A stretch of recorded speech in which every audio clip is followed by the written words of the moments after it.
We are live. And before we actually talk to them, you mind if we have a moment in prayer? Definitely. Just a quick moment. Father God, we humble ourselves before you and before all who may watch today. May you use us, as imperfect as we are, to do your will. May our words come with great strength and spirit. May it penetrate hearts and open minds. May it connect with people. And may we be of service at this crisis moment in American history. Lord, please, we know in you all things are possible. And today we humble ourselves in prayer. Amen. Amen. So we are here on Sunday morning.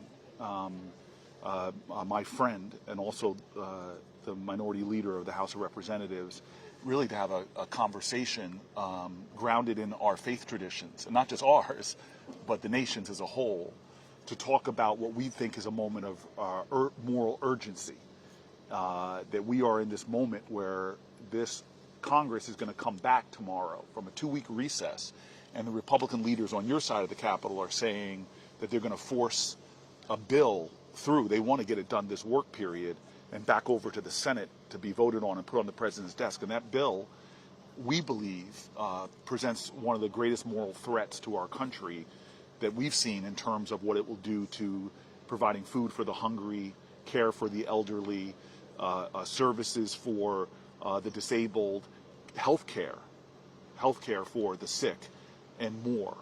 And Martin Luther King said budgets are moral documents. And that's the spirit we come here this morning in, hoping to have a larger conversation with all who will watch. We want to sit here for a good number of hours and engage in conversation. We hope people will come if you're in the area and sit with us, but also that you'll watch and perhaps give your own testimony to your moral urgency that you feel, to maybe your faith traditions or moral traditions that make this and motivate you in this moment to speak out. Maybe you'll share your story of what the threat of this bill does to you and your lives. And that's really the spirit we're coming in, sitting in with, and we want to just start a conversation between the two of us, but maybe you might want to say something as an introduction. Yeah, well, first of all, it's great to be with you, and happy birthday. Thank you. I'm sure you didn't expect last year, when thinking about this birthday, that I would be your birthday date in this location. Yes. But this, of course, is the moment that we find ourselves in, and delighted to be here because this is, as you've indicated, a moral moment. And this is a Sunday morning. Normally, I'd be back home in Brooklyn if I wasn't on the road, getting ready for one of several church services that I would likely attend. But as we prepare to come back into session tomorrow, this is a time to choose. And we're either going to choose the side of the American people, or we're going to choose this cruel budget that Republicans are trying to jam down the throats of the American people, that would effectively take away health care, potentially for tens of millions of Americans, children and seniors and families and people with disabilities and veterans and others, take away food from the mouths of children, undermine, the ability of people to survive who've worked hard their entire lives, all in service of a massive tax cut for their billionaire donors. Well, I love what you say about you'd normally be in church today, and that to me gets me actually kind of excited, because I've always viewed where we are as our sacred civic space, where we bring the best of our values and best of our virtues. And these imperfect founders of our country, they actually turned to the great moral philosophers of the time to try to form our republic and make us on a journey to a more perfect union. And we're sitting on steps in a building that was, that dome was started construction during the Civil War, Right. Another time a great moral crisis in our country. And there is, if these stones could shout, they would tell a story. But I think maybe it might be good for me, because we've been friends for a long time. We both came up on parallel sides of the Hudson River. Yeah. And I know that I bump into you a lot on those Sundays. We have been in church many a time, and I know that that's your core motivation. That's what you lean upon. And I'm wondering, maybe, I don't know, Like, I don't know how you were raised in your household. I don't know why faith is probably one of the things that has formed you most after family. And maybe you could share that what brings you to public life, what spirit brings you to public life. Yeah, it's a great question, and interestingly enough, when I think about sort of my journey and what drives me and has shaped me, of course, family being first and foremost, immediately beneath God, but it's the black church, it's Brooklyn, and it's the Biggie Smalls era, right? That at the end of the day, but the black church really being foundational to me, raised in the Cornerstone Baptist Church, which is an amazing church in Bedford-Stuyvesant. The initial pastor for me was Sandy Ray, Reverend Dr. Sandy Ray, legendary black Baptist preacher, was like an uncle to the Reverend Dr. Martin Luther King Jr. In fact, he called him Uncle Sandy. Wow. And so for the first 9 years of my life, Sandy F. Ray, who's the pastor that dedicated me to God. He literally christened you. Yeah, absolutely. Baptized you. That's right. He christened me. And, in the Baptist tradition, we call it being dedicated back to God. Right. As you know. So that was the Reverend Dr. Sandy Ray. And, it was a mega church. It was in Brooklyn. My mother and my grandmother was actively involved. My grandmother, Nano, who's like the wisest woman probably that I've ever met. They were, big into the church. And so my brother and I grew up Sunday school every week, all the way through to college, getting involved. Got baptized then by the Reverend Dr. Harry S. Wright, who's another legendary black preacher. So I was baptized by Dr. Wright, married by Dr. Wright, and then now I serve under the pastorship of Lawrence Aker, who's a dynamic young preacher. He's an Omega, but other than that, he's a dynamic young preacher. Okay, so you and I both are in that tradition. So I just want to say, I grew up in an interesting way. I grew up with parents who literally had to get a white couple to pose as them in order to buy a house in an all-white community. We integrated this incredible town. It was nurturing ground to grow up in this great town called Harrington Park. But we were, as my father called us, the four raisins in the tub of sweet vanilla ice cream. Yeah. And so my classes, schools, sports teams were all white, and soon Korean Americans started moving in. But church on Sunday was a little black church in this place called Closter, New Jersey. It sounds like it wasn't a mega church. It was a small church. But I, like you, from the time I can remember, was taken to this church. My mom taught Sunday school. Yeah.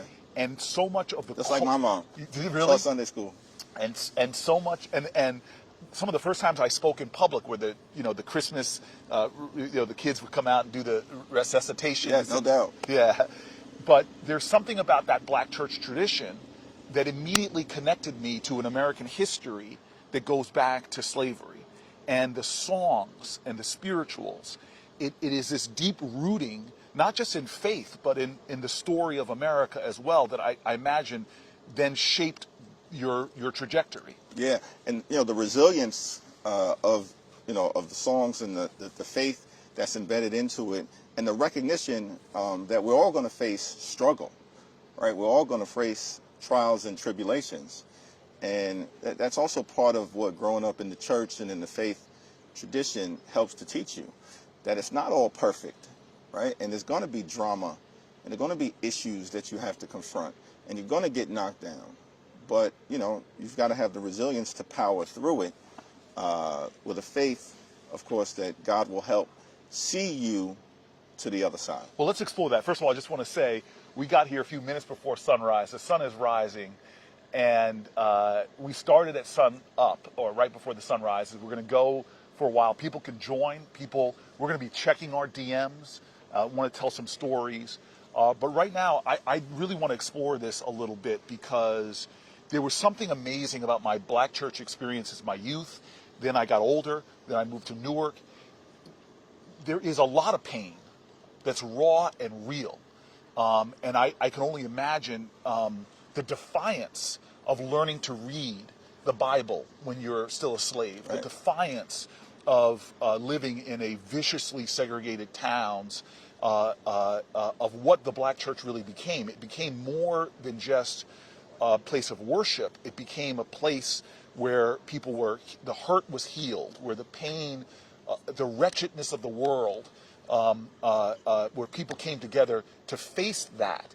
It is no shock to me that the story of struggle and resistance in our country often happened where people would gather in the church basement.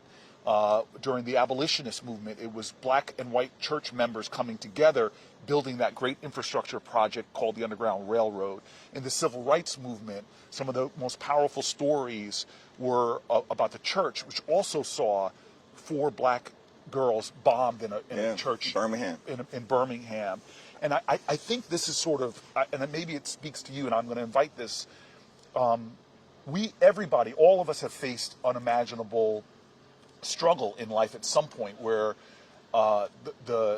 whether it's private pain or you and I know public shame and stumbles or faults, all of us have felt these days where the grief hangs on you so heavy, it's like an obesity of grief. We're just walking, just getting out of bed is a heroic act.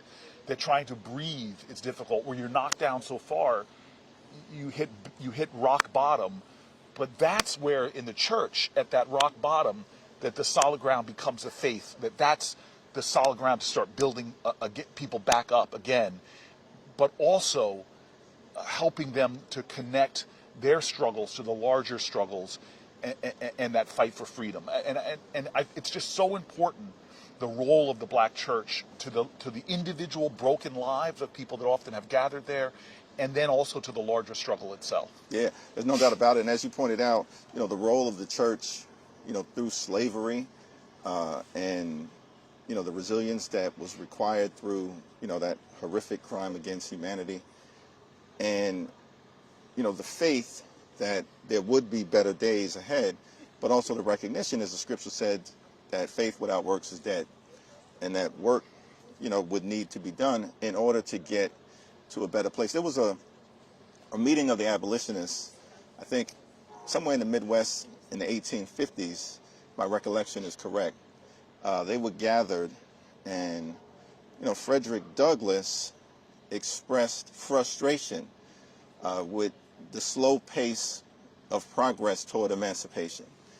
And apparently he was animated, and he said to this gathering, "I don't think that this country will ever find the morality to be able to emancipate the enslaved African." And the room fell silent. And then Sojourner Truth got up, and she asked what was subsequently understood to be a rhetorical question. She said, "Frederick, is God dead?" Frederick, is God dead? So at that moment, where the great Frederick Douglass expressing frustration with the slow pace of emancipation, it was Sojourner Truth who had to reset the mood by leaning into faith.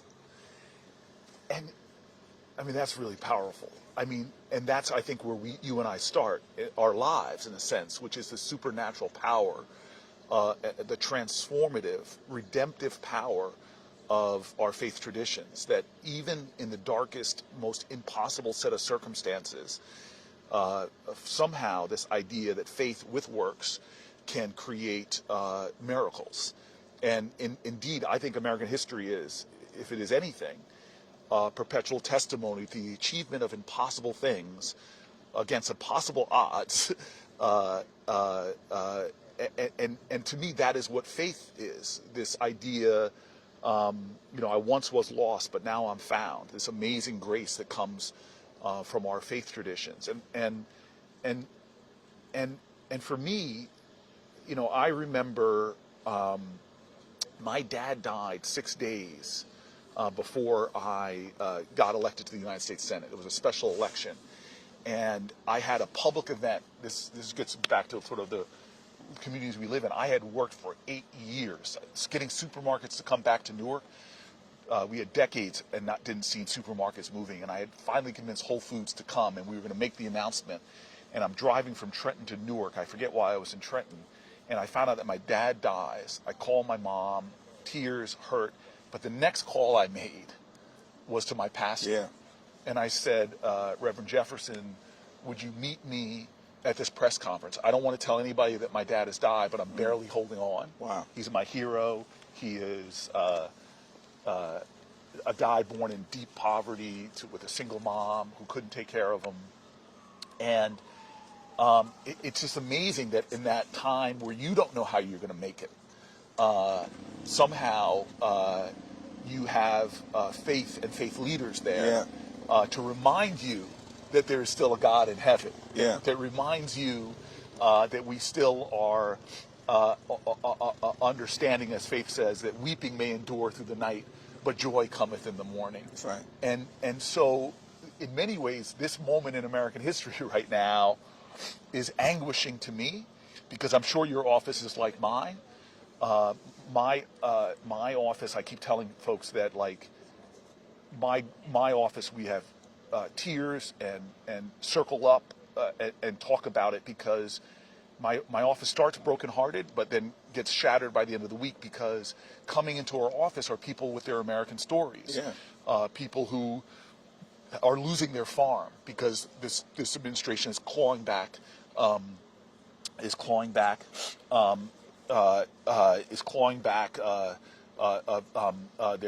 contracts that they won. Yeah.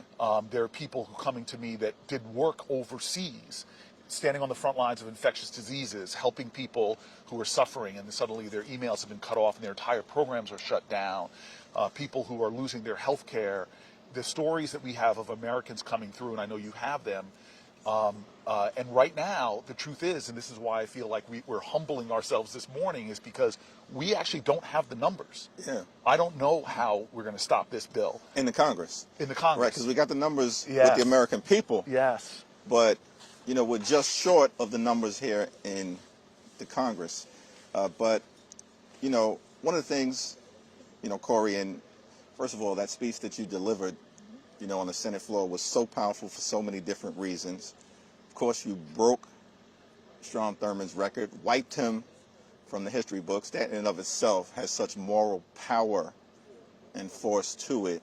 He was a segregationist defending, you know, the institutions of Jim Crow oppression, and you were able to take to the Senate floor and speak to the better angels of the American people, all with a recognition, though, this is a tough moment. None of this stuff is normal.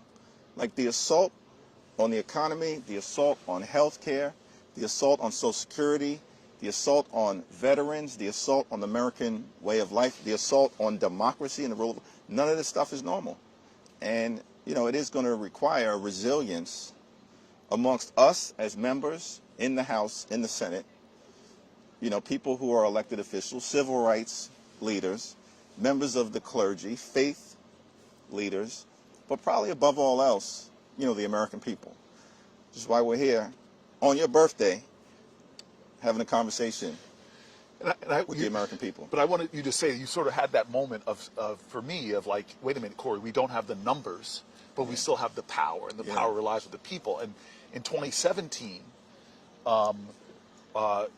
when Donald Trump was threatening to pull health care away from 30 million people with the repeal of the Affordable Care Act, with no plan what to replace it with, I will never forget on those steps on the Senate side, sitting with John Lewis on the steps, and we did the same thing. We opened up a live feed, and we invited people to join the conversation. And through that evening, hundreds of people poured onto the Capitol steps to sit at the feet of that man with such moral magnetism and talk to hope, despite the fact that back then they had the numbers. They had the numbers. And it was a period that over weeks, thousands and thousands of people came here to begin to tell their stories. That's why we want you to DM us and tell their stories, because the truth of the American people finally called to the conscience of 3 senators, Murkowski, Collins, and then the famous John McCain with the thumbs down, and saved healthcare, saved the Affordable Care Act.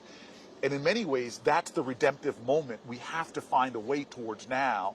And in many ways, it's throwing yourself on the faith in the people, in the power of the people. That's what our democracy is in many ways, our founding documents, as imperfect as the founders were, imperfect as the people are, it's a break with the normal course of events, Yeah. and saying we're not putting our faith in the divine right of kings and queens. We're not putting our faith in some theocracy. We're putting our faith in the power of the people. That's exactly right. That they can do something. And at this moment, building upon what you're saying, all we need at this moment are 4 Republicans to do the right thing in the House and 4 in the Senate. 4 and 4. 4 and 4. Well, we had talked last night that this was not going to be, as you said to me before we came out here, classical music. This is going to be improvisational. It's going to be more like jazz. We don't know what's going to happen when. I thought the first person that was going to come here was going to be one of my prayer partners in the Senate, Angela Alsobrooks, but unbelievably, a man named Chris Coons. And by the way, people are already starting to gather. I see one of my law school classmates, hi Tom, who is an incredible government worker who's seen the carnage happening in a lot of these departments. But Chris Coons, I'm told, is here as well. And I'm hoping that he would come up and join us whenever he's done talking to folks down there. But perhaps he can share in the conversation. But that is the moment. And I want to get back a second to the faith traditions that we sit on. I'm going to read something that an amazing rabbi sent me last night when he heard what I was doing about the transformative power of our faith traditions, about the supernatural ability to see the implacable wall of resistance dissolve when people come together with the moral force of Americans, whether you are of a specific faith tradition or just open to your faith in the collective strength, moral strength of the American people. But I want to get back to you in this church as a little kid in Brooklyn. Well, you made a good point about growing up in the church and always participating, in the Christmas play. Yeah. Right? And for us, it was the Christmas play. It was the Easter play. We now call it Resurrection Sunday. Yes. And Mother's Day. I don't somehow recall a Father's Day play. Maybe we got to do something about that. Yes. But yes. And that really was, I think, at the age of 2, standing up in front of a crowd of hundreds of supportive people and, communicating your part in that play. And from the very beginning, and feeling the warmth and the supportiveness. Yes. Whether you're able to get through it or not, or to help you get through it. That was a big part of, and I'm thankful to my mom. I know my brother and I are, she's still with us, as your mom is still with us. My dad passed away about 2 years ago. But thankful to my mom that she would bring us to church. Yes. Even if we weren't feeling it at the moment. Yes. Like, whoa, every week? Yes, that's rain, snow, sleet? Yes. Every week? Yes. And I would complain about it. I would Yeah. complain sometimes. I confess that to you. Yeah. But my mom would take us, and I'm now happy that those traditions are within me. I will tell you that it's generational in my family. My mom's side of the family, faith was at the center. I went to an Des Moines, Iowa church that my great-great-grandmother founded, my grandmother's grandmother. Yeah. After coming from a coal mining town to Des Moines, again, one of the original church mothers. Her name is still up there. But what's powerful for me was my grandparents took me and their 7 grandchildren in this beat-up Winnebago and would drive us across country. And that was when I first saw the nation. And we would stop at all the places you would expect us to stop, from the Grand Canyon and Mount Rushmore. But there was never a time that we would start the journey without reading the 121st Psalm. Yeah. I will lift up mine eyes into the hills, from what cometh my help cometh from the Lord. And they grounded everything they did in their faith traditions, and would tell stories. My grandparents came through the Depression and came through World War II, but how it was the black church that held the community together, that instilled in them their values and their moral compass. Love the neighbor, welcome the stranger, love your enemy, but also this almost liberation theology of this idea that we are going to not wait for heaven pie in the sky when you die, but our calling is to bring justice here. Oh, what, O Lord, do you want from your people of Israel to do justice? And that's an important point. liberation theology, because sometimes, there are folks who will be critical of, those of us who lean into our faith as part of the resilience necessary to get through the journey. But it's not, we don't lean into faith out of some belief that our actions are not going to be required, as Dr. King would say, with the fierce urgency of now. But it's what gives us the ability to power through difficult times. Yeah. And as I mentioned, faith without works is dead at the end of the day. But that liberation theology, the notion, as you pointed out, and we'll talk about, Matthew 25, Yeah. right? You're a Matthew 25 and 35 Christian. Yes. There's some people who profess to be followers of the gospel, but somehow forget the importance of what the gospel message was all about, standing up for the poor, the sick, the afflicted, the least, the lost, and the left behind. Yeah, we're not going to get out of here unless we read some scripture. So here is Matthew 25. Then the king, verse 34. Then the king will say to those on his right, "Come, you who are blessed by my Father, take your inheritance, the kingdom prepared for you since the creation of the world. For I was hungry, and you gave me something to eat. I was thirsty, and you gave me something to drink. I was a stranger, and you invited me in. I needed clothes, and you clothed me. I was sick, and you looked after me. I was in prison, and you came to visit me." Then the righteous will answer him and say, "Lord, when did we see you hungry and feed you, or thirsty and give you something to eat? When did we see you a stranger and invite you in, or needing clothes and clothe you? When did we see you sick or in prison and go visit you?" And here it is, the verse 40. The king will reply, "Truly I tell you, whatever you did for one of the least of these brothers and sisters of mine, you did for me." That's it. And that is then reflected in the Lazarus poem on the when France gave us this gift, and we the Statue of Liberty, and they wrote the poem. It reflects Matthew 25. Give me your tired, your hungry, your huddled masses. It's this same spirit of generosity that has shaped this nation in profound ways. That moral tradition, and there's always demagoguery, and there was always hate against the Irish, against the Italians, against the Catholics. Right, A whole political party rose up here called the Know Nothing Party to try to stop that. But it was always overcome. Always overcome. The Nazis rallying in Madison Square Garden, again, right by us. Always demagogues. Father Conklin with his anti-Semitic screeds. Always overcome. The Red Scare and McCarthyism, who would go after Jewish immigrants who didn't have citizenship, were here. They were deported by that Red Scare. We always saw those forces coming to challenge this nation. And what has always stopped them, whenever demagogues have risen, whenever our very values were challenged, when they put Japanese Americans in internment camps, we always saw the wretchedness, we always saw the wrongness, but somehow we overcame by the best of who we are, the best of our values. Absolutely. I think there's always been just enough of us, right? Not referring to me or you, but us in the collective. Just enough of us at every given point in time in the American journey where there was challenge, there was trials, there was tribulations, there was turbulence, right? That ultimately just enough people came together to lead to triumph. But isn't it weakness? And I see Chris Coons has got it here. Isn't it weakness, though, to be kind to the stranger? And this is a man of God right here. This is such a man of God. You gotta hear him behind the pulpit. All right. I want you to know, on the Senate side. Morning, Hakeem. Thanks for having me. You say come, I come. This is unbelievable. Sit right between us, man. Sit right between us. Get on the higher step. Look down upon us, man on high. So let me, before we invite him to speak, let me say that everybody knows on our side of the Capitol, Reverend Dr. Raphael Warnock.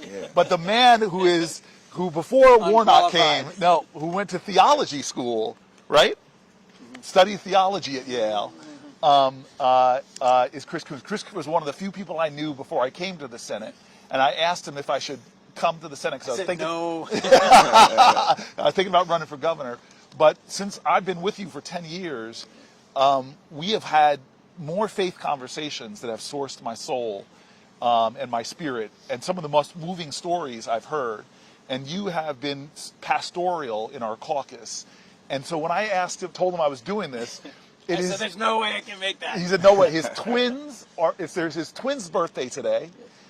He has obligations in New York tonight. Right. And so I wake up this morning and I'm getting ready, and then I see a text from him saying, I have a big mug of coffee and I'm on the road. at 4:15 in the morning. That's when he said it. First of all, I want to know why you found it important to be here. But he drove all the way down. Then I think you're going to try to, in minutes, take a plane back to New York. I'm driving home. Are you going to so drive? I can go to mass with my son and my wife. Okay. All right. So we can have a birthday, so we can be together. And then tonight I'm going up to New York. Okay, so Yesterday we had a town hall in Delaware. Hundreds of people showed up, about 500 people. And Senator Blunt Rochester and Congresswoman Sarah McBride, our governor and our attorney general joined. And it was a remarkable reminder, a witness of just how passionately people feel, how scared and alarmed and concerned they are, how much they are looking for clear and strong leadership, and how important this moment is. What's happening in Congress this coming week, particularly in the House, where there is steady movement towards cutting things that matter to millions of people, whether it's food stamps, Meals on Wheels, whether it's cutting back money for libraries or canceling the National Service Program, AmeriCorps, whether it's cutting counter-violence programs. And can you just slow down for a second? Meals on Wheels. Meals on Wheels. I just think got about a list. that. It just Have you ever done those trips with Meals on Wheels? Absolutely. And seen the seniors who are so shut in? They just love it. It touches their hearts. And I remember the people when I was doing the food delivery would tell me, and I know you know this because we live in both cities, that it's more than the food. It's the company, the connection of people. We do that. Right. It's a program that is a spiritual lifeline to our seniors. And this administration has just gutted. You have to ask yourself, what kind of people would actually gut Meals on Wheels in service of trying to actually deliver massive tax cuts for their billionaire donors like Elon Musk?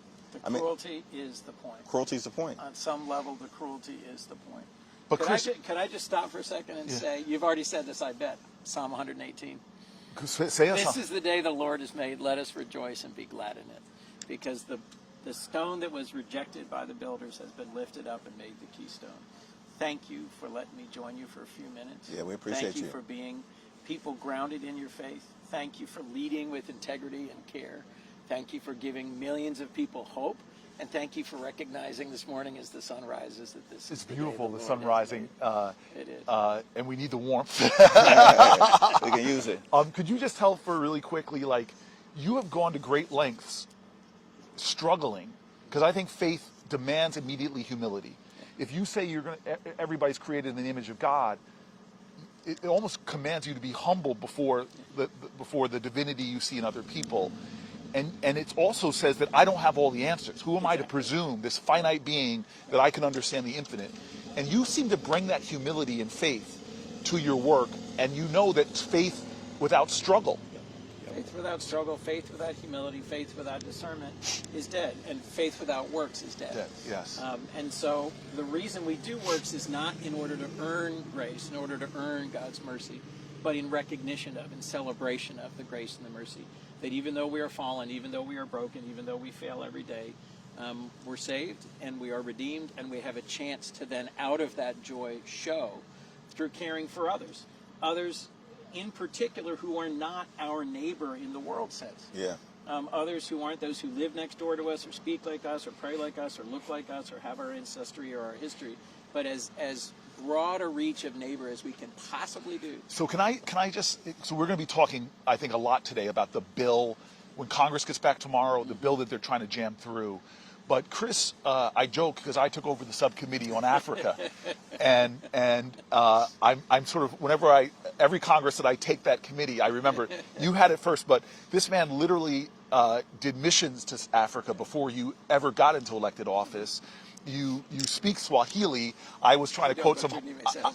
I was trying to quote some Swahili. I'm the black guy in the caucus, standing up, and Chris corrects my Swahili. You invited the correction.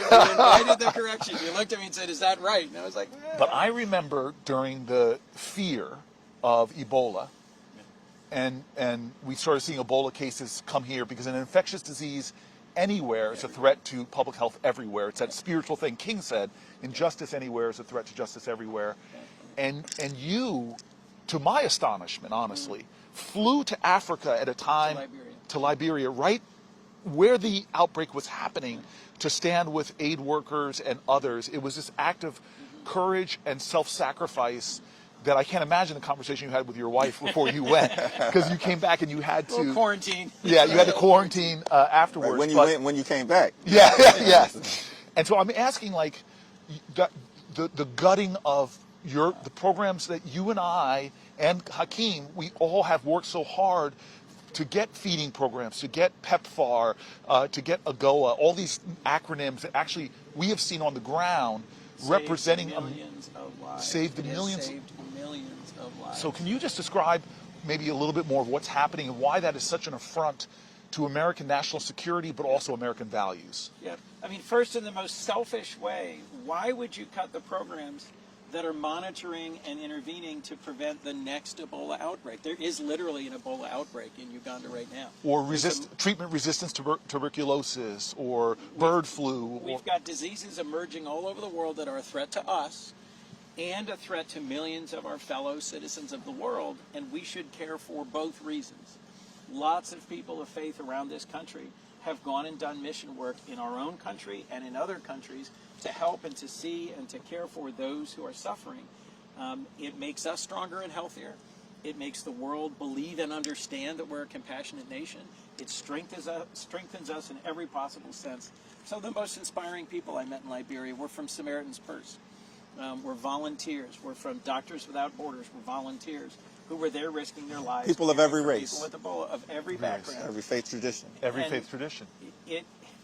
It is stunning to me, the brutality and the speed with which the cuts this administration's put in place have caused organizations like Catholic Relief Services, World Vision, Save the Children, Bread for the World, CARE to lay off tens of thousands of people. I've gotten calls and emails from them, folks who were serving all over the world, who showed the world what the United States is about.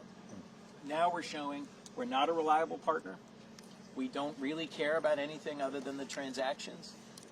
I was recently in the Philippines. It is the most natural disaster-prone country on earth, and they are grateful for the way Americans, through nonprofits and through AID and through our military, have responded to earthquakes and volcanoes and tsunamis and typhoons, and now we've cut that. We've completely cut that. The other day, I was on the phone with Governor Beshear of Kentucky.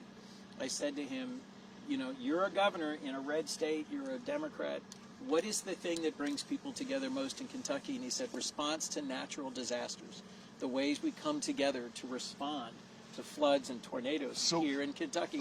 And AmeriCorps has been central to responding to that, also just cut by this administration. So the three of us have had this experience. I've had it from the Caribbean to Nepal, where we show up and they rejoice in Americans.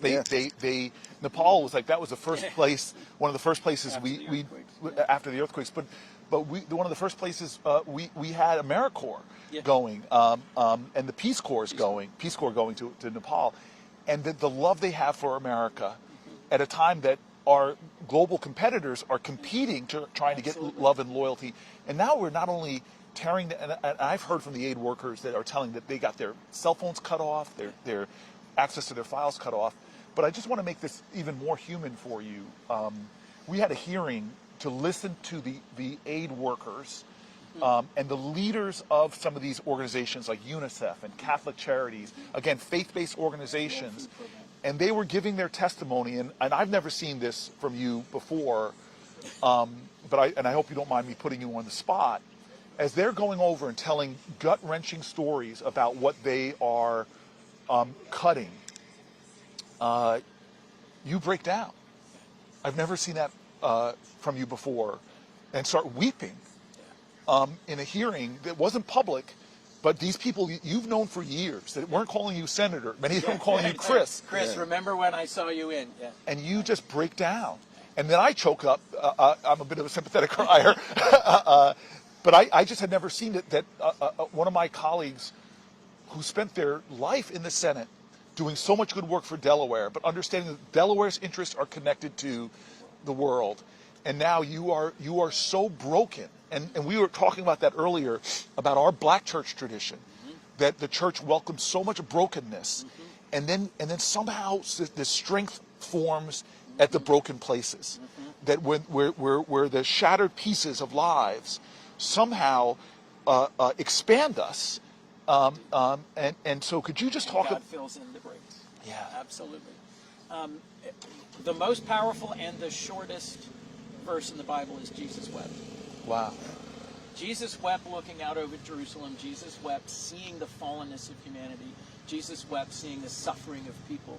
And Jesus' heart is broken by what is happening right now. It's so powerful that you mentioned that. It calls for us to act. Reminds me growing up in the church, and there'll be times that you'll be called upon to communicate your favorite scripture. And you know, you're young, you're 4, you're 5, you're 6, and so you're struggling to recall a scripture. And that was easy to remember. They got one of my boys, and he said, "I got this." He said, "You got this?" He said, "I got this." Jesus wept. Hope is. Faith is the substance of things hoped for, the evidence of things unseen. Faith is. And so He's the one who challenges me to repeat that. That's right. Hebrews 11:1 every time I see it. So, but I want to go to that moment. Like, I feel that. I was telling him in my office and watching these idealistic, hardworking, it's the staffs that do so much of the work.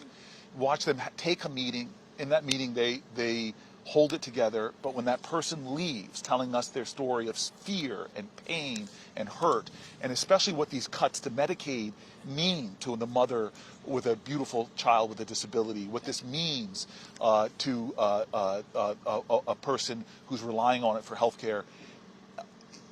There's a brokenness in America right now that I've never experienced in public life.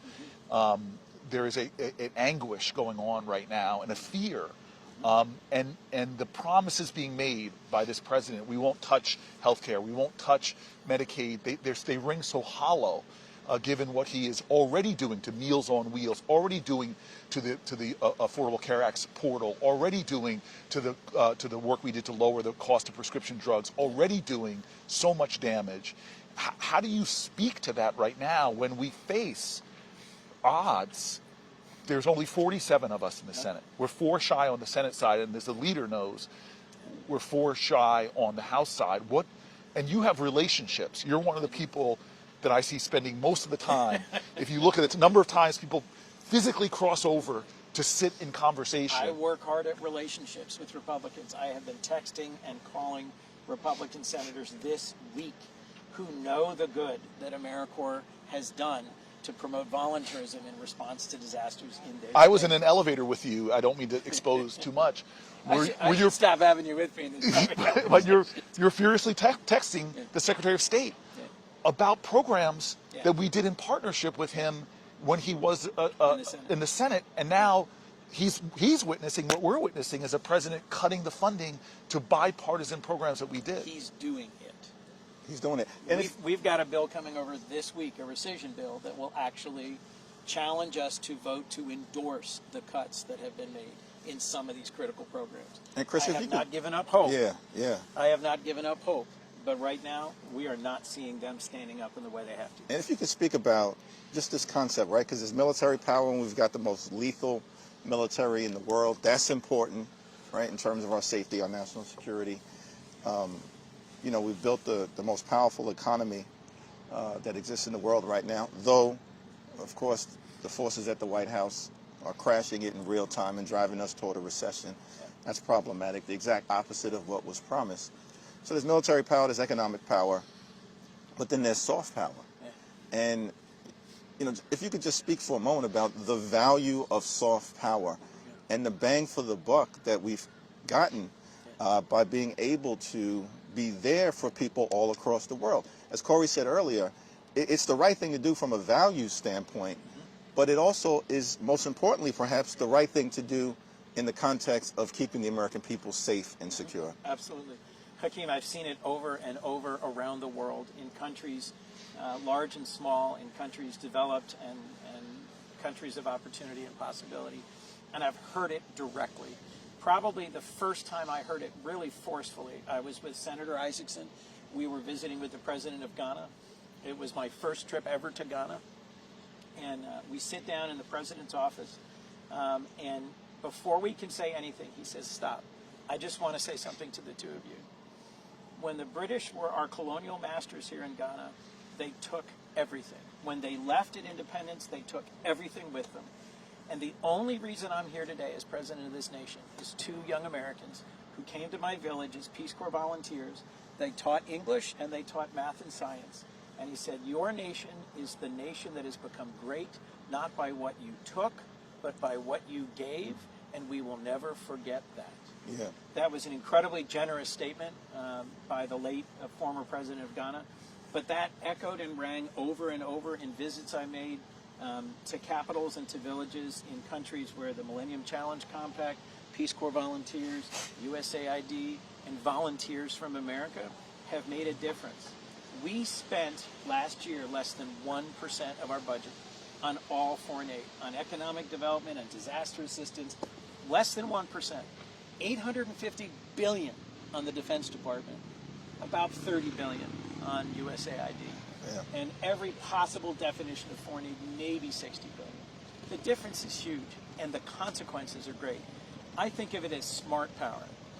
What our diplomats and our development professionals are able to do, you've seen it. The PRC, the Chinese are opening consulates, embassies all over the world, and in a dozen countries, they are now showing up right now and saying, oh, this clinic used to be run by the United States. They've just walked away, dropped the key, shut down the program, walked away. We'll take that over. Yeah. Oh, this program for housing, for education, we'll take it over. And the Chinese are there not out of a sense of humanitarian motivations, but out of a sense of strategic competition with us. So this president, his Secretary of State, his Secretary of Defense, his National Security Advisor, have made a big point of we're competing with China, we're competing with China, we're competing with China. But can I ask you both this question? The best way question? to compete with China is to show who we are and to show the best of who we are. To show up with our values. Absolutely. And that's what we're anchoring this conversation in our moral values. But before we go back to the bill and what people can do and must do, I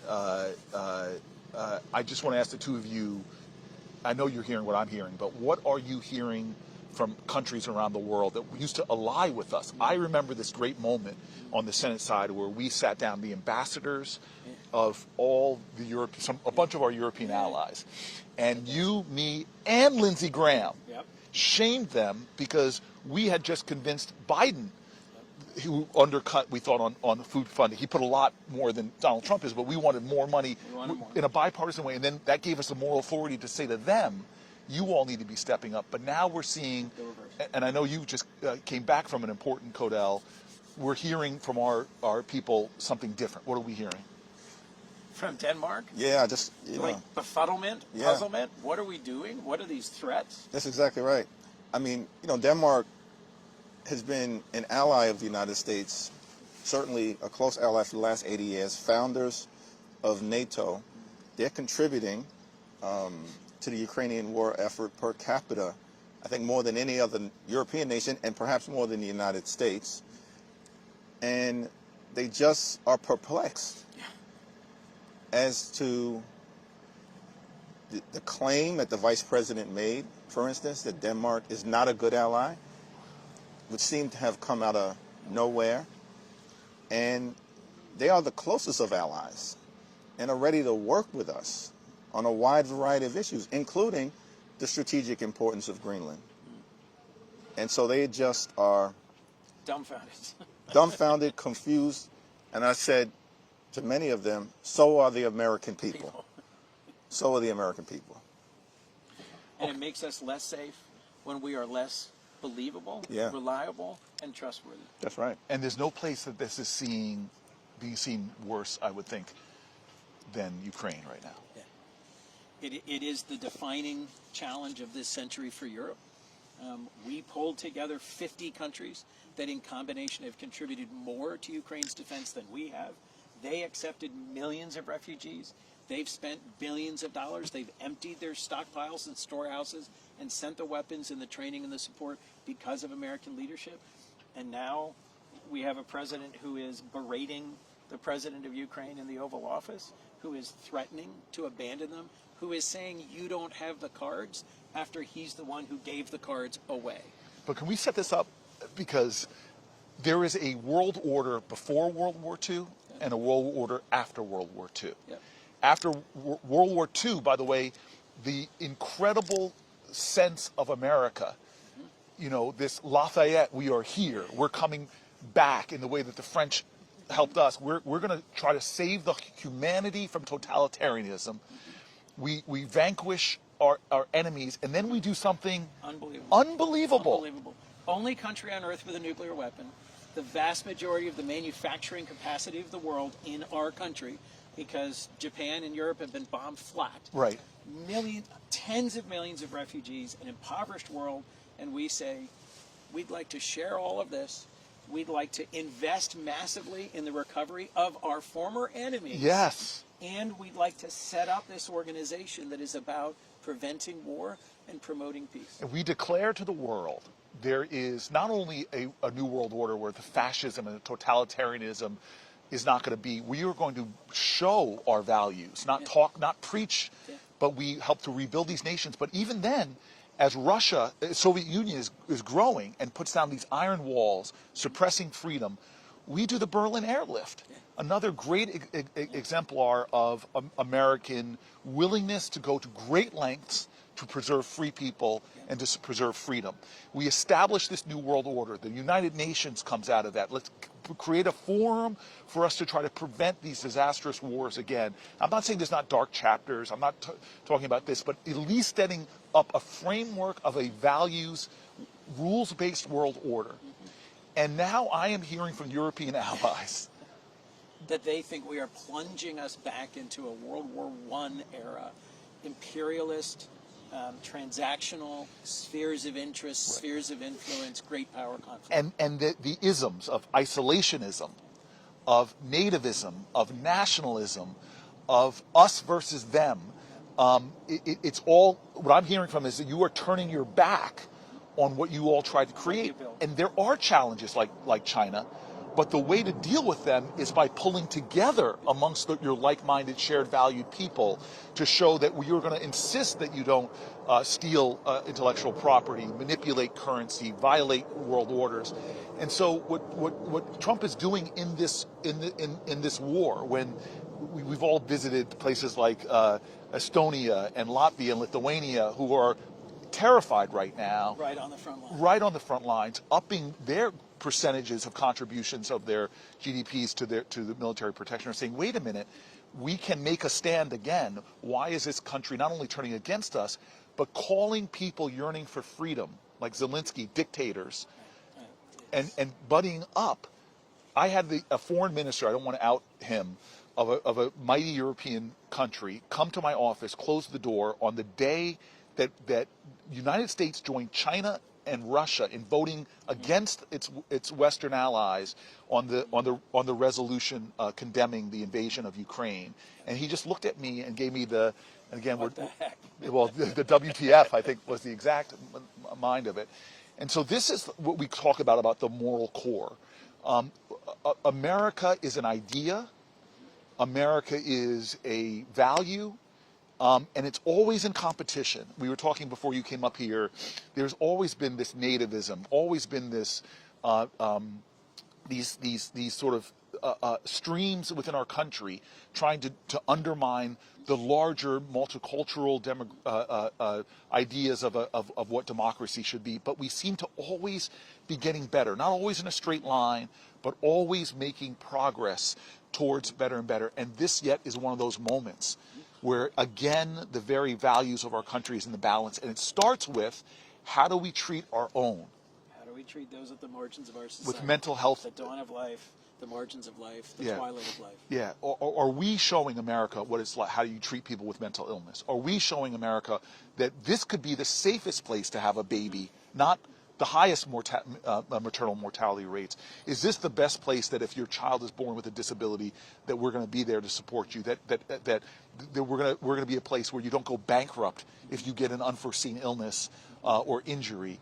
This is the questions that we are trying to solve in this sacred civic space that are at conflict right now. And somehow, I don't even understand how we fully got here. I take responsibility for it. Somehow we are at a moment where, in a matter of weeks, leader, they are going to take a vote in your house,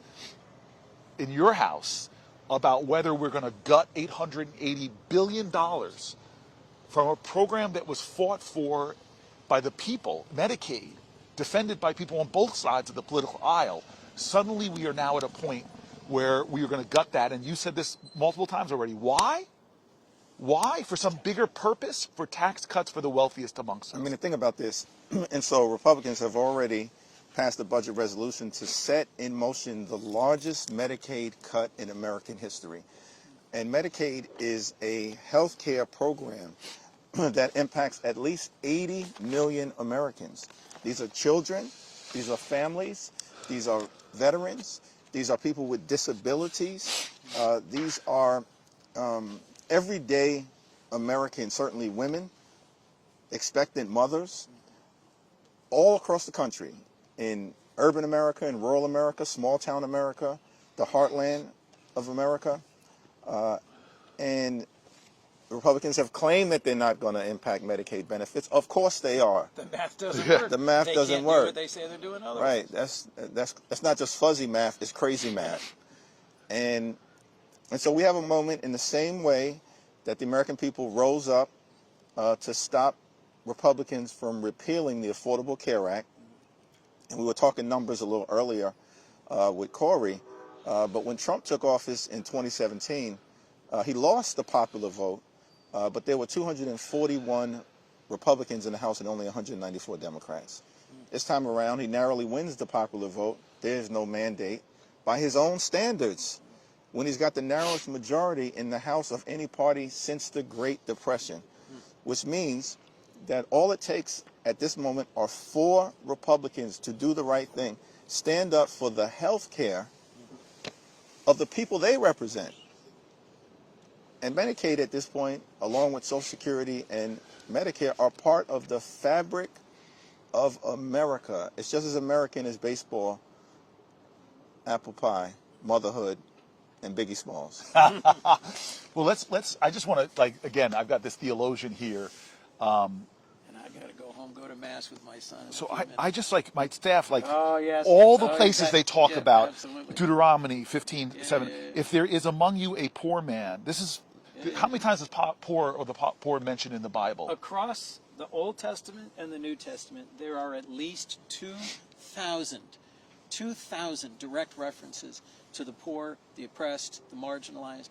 And when Jesus first stands up in his home synagogue in Nazareth and says, "This is my purpose," he unscrolls the Torah portion for the day and reads from Isaiah 61. "The Spirit of the Lord is upon me. He has anointed me to preach good news to the poor." And so here we go, Proverbs 28:27. The righteous considers the cause of the poor, but the wicked closes his eyes to them. Proverbs 21:13. Whoever shuts his ears to the cry of the poor, he himself shall cry out, but not be heard. Hebrews 13:2. Do not neglect to show hospitality to strangers, for thereby some have entertained angels unawares.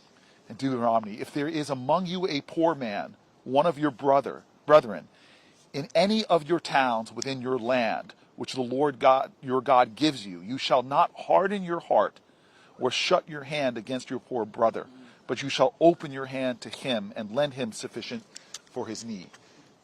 This is stunning that our faith traditions are built on stories of liberty, of overcoming adversity.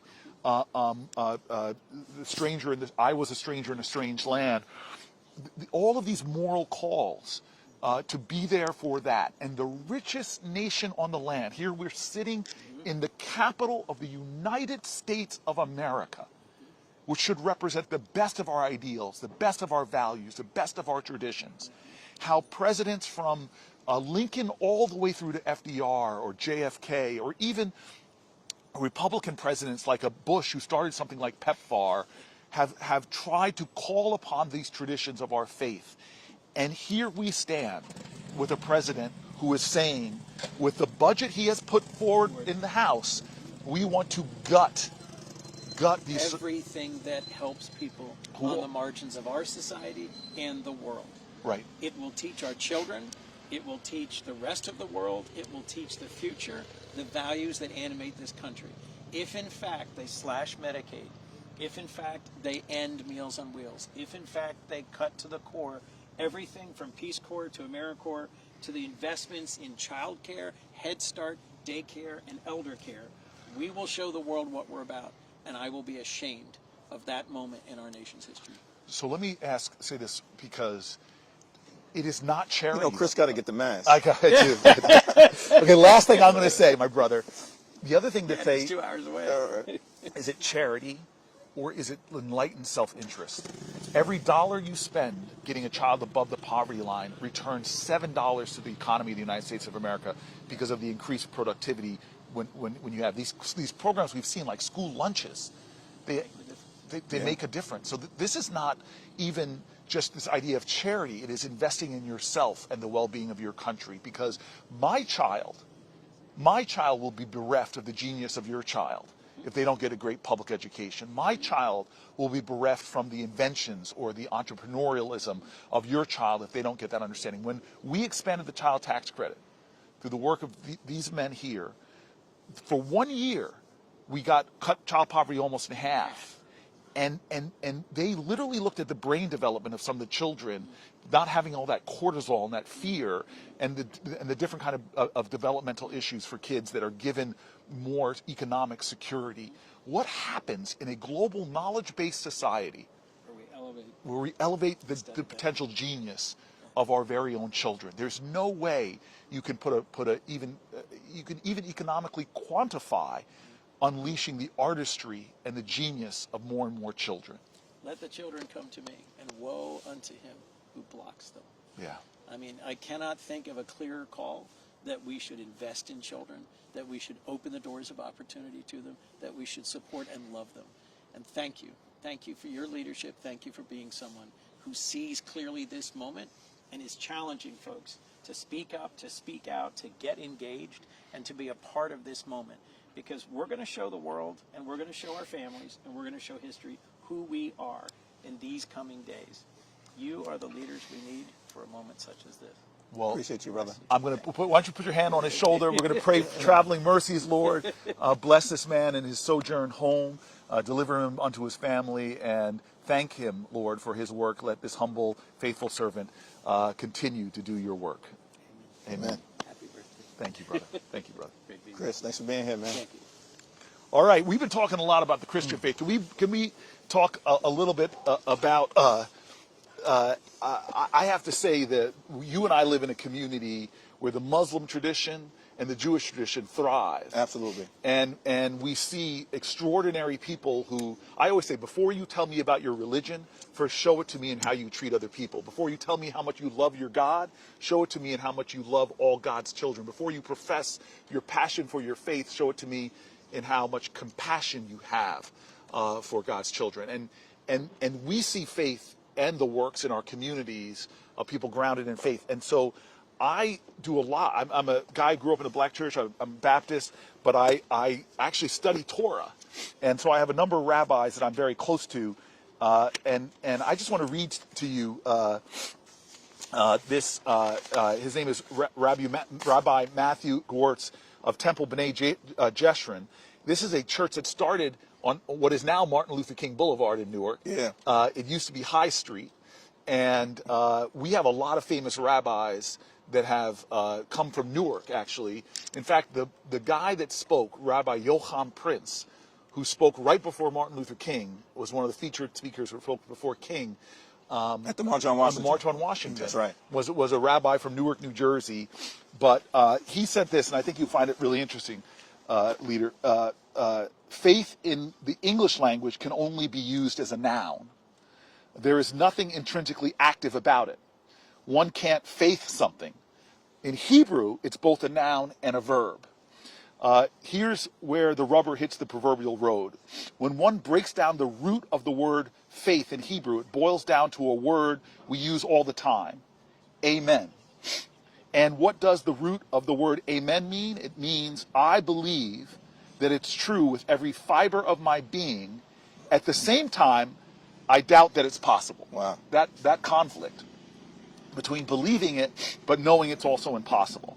So faith doesn't connote blind belief, but instead an absolute commitment to believing that anything is possible, even while and perhaps because of the fact that we doubt that it's all possible. That is not about being blind to the challenges, but it's the realism of it all that impels us to take action. Again, the insight here is that faith is absolute belief coupled with a sense of wonder and even doubt that it's all possible. So many reasons for us to doubt today in America. So many reasons for us to doubt right now. But that is all part of what it means to have faith today. It is our doubt that impels us to make our world better. Amen. And why should we chant that word specifically? Because it's simply affirming our humanity and our worries and our anxieties, which are intrinsic to who we are, but not to paralyze, but to be impelled into faithful action. I just love that thought. It's powerful. As we say, from the scripture, faith is the substance of things hoped for, the evidence of things not seen. And it's that conflict between, a unrelenting belief that you can get it done even in the most difficult of circumstances, while at the same time recognizing that you're up against tremendous odds. Yes. And I think the rabbi breaks it down, in such a powerful way in the, Jewish tradition. Right. And it, of course, spans, and I think, as you pointed out, it's an honor. One of the great things about serving in the House is that we view ourselves as the institution, no disrespect to the Senate, that the framers designed to be the closest to the American people. Yeah. Right? To reflect the hopes, the dreams, the aspirations, the fears, the concerns, the anxieties, the passions of the American people, the life experiences of the American people. That's why we have the 2-year terms, and we're constantly in cycle, but constantly in communication, in touch. You do this as a senator incredibly well, but you got the 6-year term. And in the House district that I represent back home in Brooklyn, of course, I have a substantial African-American community. Caribbean-American community is wonderful. But it's also one of the most diverse districts in the country, with a significant Jewish community and a significant Bangladeshi American community. In fact, one of the largest in America, in the Coney Island, South Brooklyn area that I'm privileged to represent. So that faith tradition, is represented in so many wonderful ways. But everyone, I think collectively, whether it's the Muslim faith, the Jewish faith, the Christian faith, sort of anchored in the belief in Almighty God, Right. and the ability to power through difficulty. And this is a difficult moment. Like, that's the reality. And we're going to have to power through it. And it's going to take work, right? Intense work. When we talk as House members, I frequently said, this is going to be the most intense thing that we've ever been professionally called upon to do.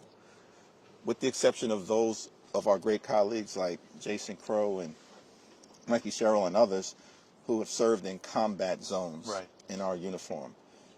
The most difficult thing that we've ever been called upon to do, but we've all got to rise to the occasion, because the challenges that we confront, this budget is an example of it, this reckless Republican budget, it's unrelenting and unprecedented.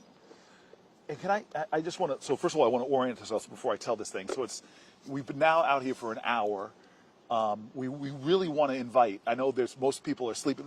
It was a White House Correspondents' Dinner last night. That's right. So I know a lot of people are hungover in Washington, D.C., that were in part of that nerd prom, as they say.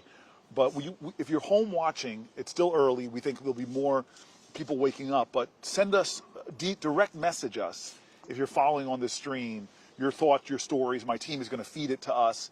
We want to read some of the things that you all write us. So I invite that in.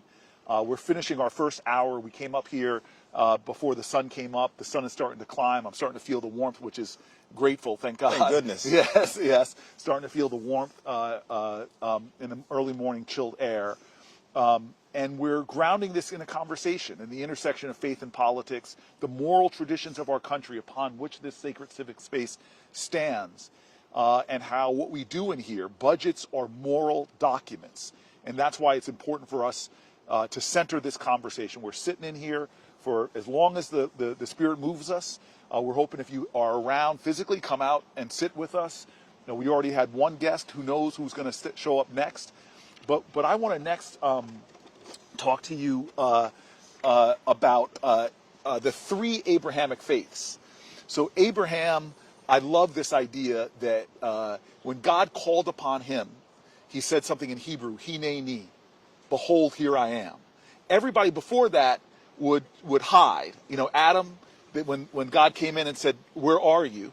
Adam hid from God. And I always say, well, God, this omniscient being, wasn't asking where the physical Adam was.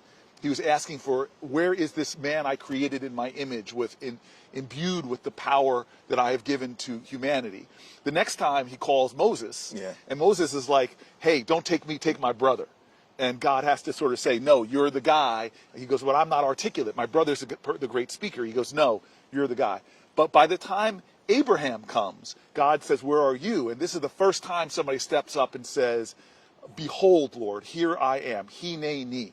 And he is the one that received the blessing to be the father of many nations and three great faiths. But the story that I love, and I always say these are the two pillars of humanity when I tell this story, and motivate me, is that he enters the covenant by circumcising himself as an adult. We won't dwell there. Hakeem, we won't dwell on that. That's right. Let's not dwell there. There might be kids watching. Yeah. But I can only imagine as we say in Brooklyn, keep it moving. Keep it moving. Okay, so he's there in pain, and by his tent, and he sees strangers approaching in the distance. And what the Bible says, what the Torah says, what the Quran says, is he didn't just greet them. He gets up and runs to them. And I'm sure you've had that feeling when a loved one runs to you with excitement and enthusiasm. He did that to complete strangers, and then invited them into his tent, gave him the best of what he had, the best food and whatever, and then they reveal themselves to be angels, and bless him to be the father of many nations, and then tell him that we're going. They're leaving. Okay, where are you going? Yeah. And they say, we're going to destroy a city. Messengers from God. And what does he have the audacity to do? Argue with them. He starts fighting. Won't a just God, a merciful God, show mercy? And so these two pillars of what he did right before the blessing and what he did right after the blessing, to me, are the 2 feet of humanity. One is, the Hebrew word is chesed, kindness, decency, loving other people, even if they're strangers, and the other one is justice. In fact, the word is the same in Hebrew as it is in Arabic, pronounced with different emphasis, but tzedakah, this idea of justice. And that's the pillars of humanity. This is one of the reasons I love you. I think you stand on those 2 feet. I've seen you for decades, man.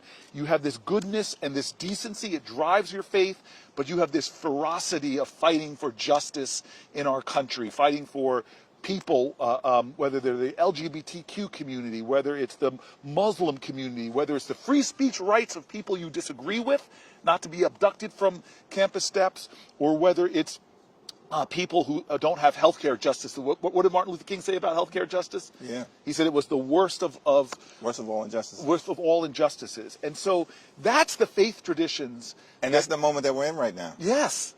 That's the moment that we're in right now. And you know, it's interesting. The question that I think we all have to ask is, are we serving with people who pray on Sunday, P-R-A-Y, and then come to Washington to pray on the American people the rest of the week, P-R-E-Y? Because it seems to me that this budget that we're dealing with right now, taking away health care, taking away nutritional assistance, going after Meals on Wheels, taking away the ability who are in harm's way to support themselves. That's preying, P-R-E-Y, on the American people. That's inconsistent with whatever faith tradition you purport to hold. And so can we just like let you know this bill? So let's just let people understand. Even minor cuts to Medicaid. A lot of the hospitals in urban areas and rural areas especially, they have very delicate financial models that you cut 5% out and that hospital starts to tumble down in their ability to meet the demands. That's absolutely correct. And you're talking about $880 billion in potential cuts. That is the largest cut to Medicaid or health care in the history of this great country. And so even a modest amount of that $880 billion will be devastating. Hospitals will close. Nursing homes will shut down. People will die. This is a life and death situation, which is why we're calling upon the American people to show up, stand up, speak up to your representatives, to your members of Congress. Share your stories. We'll elevate them as part of this effort to stop this reckless Republican budget from becoming law. In the same way that we were successfully able to do it in 2017, when Republicans had a much more significant majority in the House, when they went after the Affordable Care Act, and a clear majority in the Senate as well. And at that moment, I think it's a good time to talk a little bit more about this, you decided to sit down on the other side of the Capitol on the Senate steps with the great John Lewis, who we both had an opportunity to serve with. And, you know, I want you to share some of your John Lewis experiences. I want to hear some. I'll share some of my John Lewis experiences. Okay, let's go toe to toe. Amazing to on, serve. on John Lewis. But tell us about that 2017 moment and what led to you sitting down with the great John Lewis on the Senate steps, talking about what needed to happen to save healthcare in America. Maybe I'm going to plant a seed of, like, let's get to the point where it is weird when I would come over to the Congressional Black Caucus, which meets over here. Yeah. When I came to the Senate, I was the only black person in the Democratic caucus, so I would often come over not just to learn, but to sit in fellowship. And around that table are these lions. Yeah. You know, Sheila Jackson Lee of blessed memory. You know, Brother Clyburn. Like, you could just going around this table, and it gave me chills. Maxine Waters, like people. Yeah, there's no doubt. When I walked into my first CBC meeting, CBC meets, y'all, every Wednesday at noon. I tell the team, block it out in the calendar. Yes, and you are there. Like, I have to be honest with you. Like, I didn't expect to see you at those meetings once you got elevated to lead the whole Democratic caucus. And you have demands on your time that are. Yeah. But you go there like it's a religious service. Block it out. You know, I say block it out. I'm locked in on the CBC's foundation. It's an honor for us to stand on the shoulders of those giants. And I'm sure you had this experience when I first went to my CBC meeting as a first-term member, and I walk in, and there's Charlie Rangel, yes, right?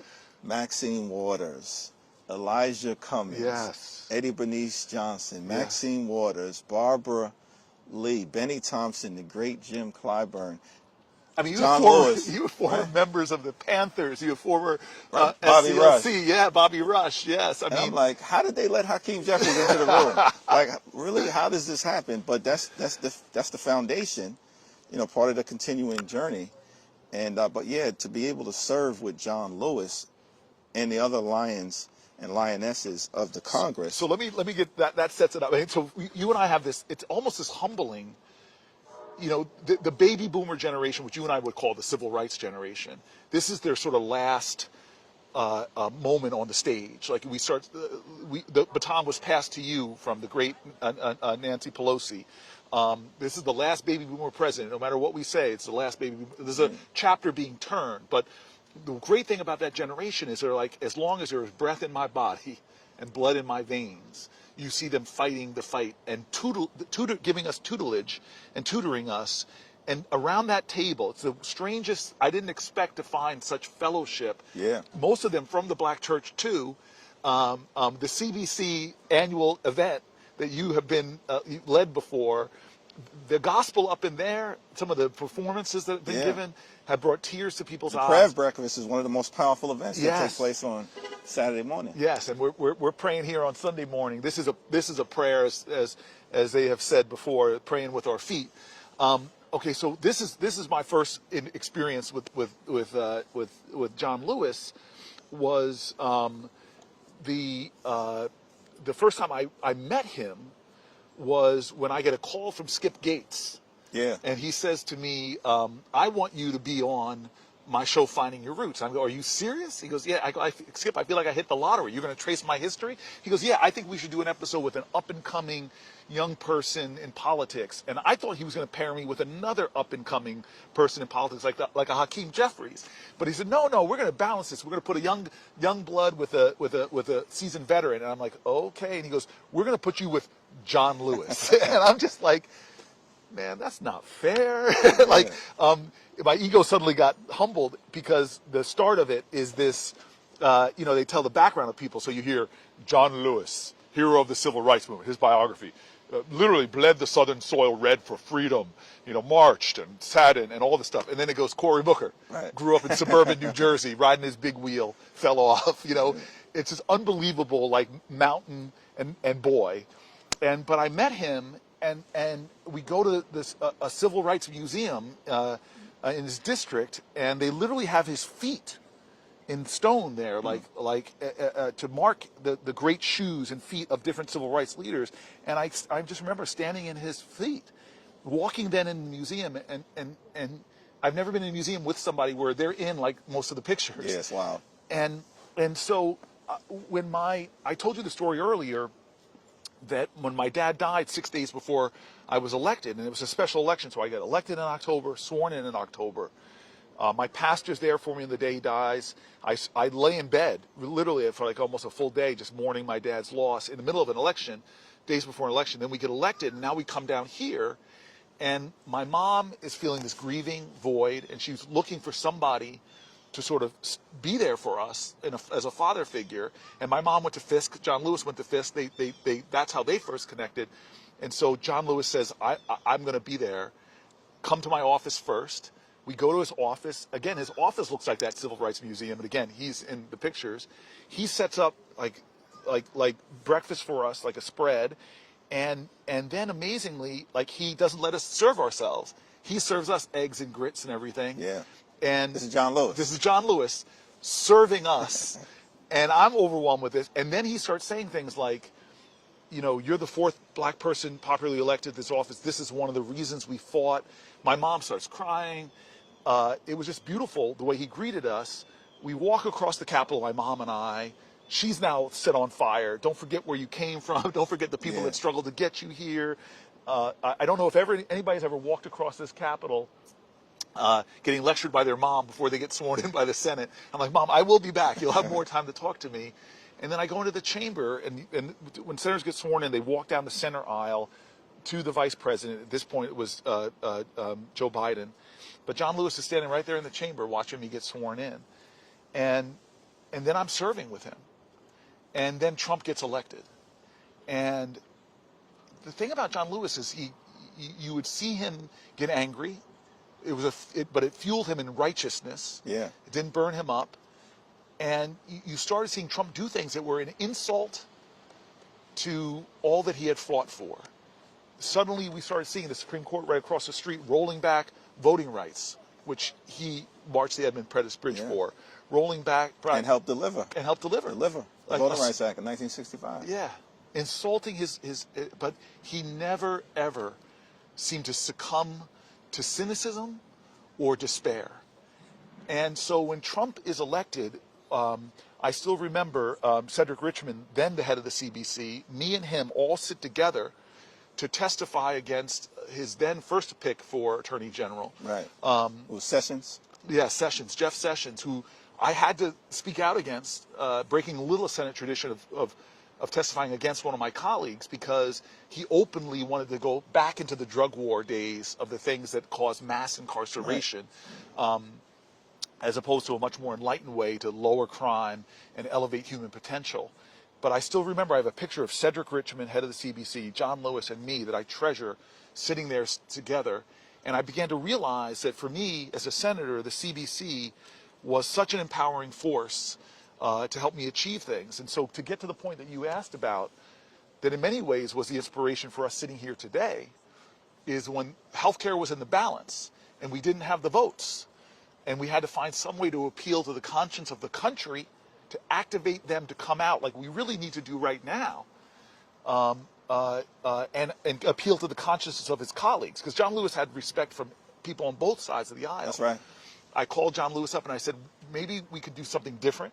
These are not normal times. It demands something different. Maybe you and I could just go out to the Capitol steps and sit down and see what happens. And we opened up a live stream back then. It was Facebook Live. And just talk to America. And just talk to America. And what was interesting for me is I peppered him to tell more of his stories of struggle, of setback, of vicious beatings where the bus couldn't make it all the way and the bus gets bombed, of vicious beatings where you couldn't get across that Edmund Pettus Bridge and your head gets cracked open. You have to be carried back to a church for help, of vicious beatings sitting there at a sit-in, having hot coffee poured under you. He seemed to be trying to tell everybody, don't give up, don't relent, get in good trouble, that's right, necessary trouble. You can redeem the soul of this country. And it was amazing that sitting down, and I'm hoping this happens today, hoping more people will see this. We're already seeing people coming out, but people just started coming.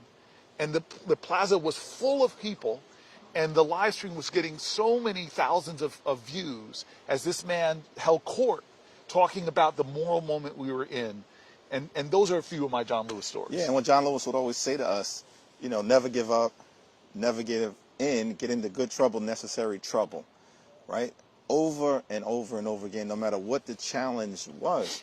And of course, he had the great moral authority, who faced tremendous odds.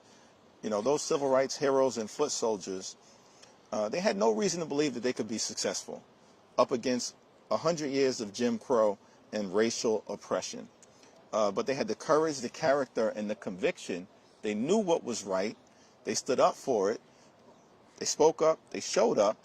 And they were able to put America in a much better place. And it's that type of courage, that type of character, that type of conviction that I think is going to be required right now. So many different moments that we all had with John Lewis. I remember when I was a first-term member, and I had been asked by the then chair, Marcia Fudge, to preside over the CBC Special Order Hour, which is, every hour during Mondays when we were in session, the CBC would control the floor for an hour. Really? And we'd be able to I didn't know this. Yeah, we'd be able to speak to America. And, a special order hour, they call it? Yeah, special order hour. So, it's on the House floor once votes close. Right. Right? The different caucuses, or sometimes it could be an individual member, can reserve an hour of time. A whole hour? Whole hour of time on the House floor, not 25 hours. Whole hour of time on the House floor to speak to America. So the CBC, we would call it the hour of power. Okay, I like that.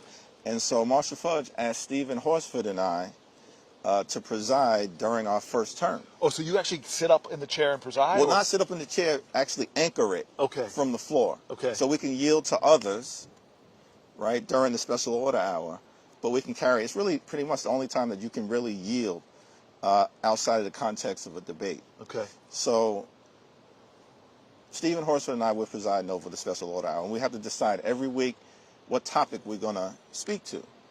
So you had the situation where Michael Brown is killed, right down in Ferguson, and movement rose up to try to address that. And part of the movement, of course, was hands up, don't shoot. Yeah. So that case is working its way through the justice system.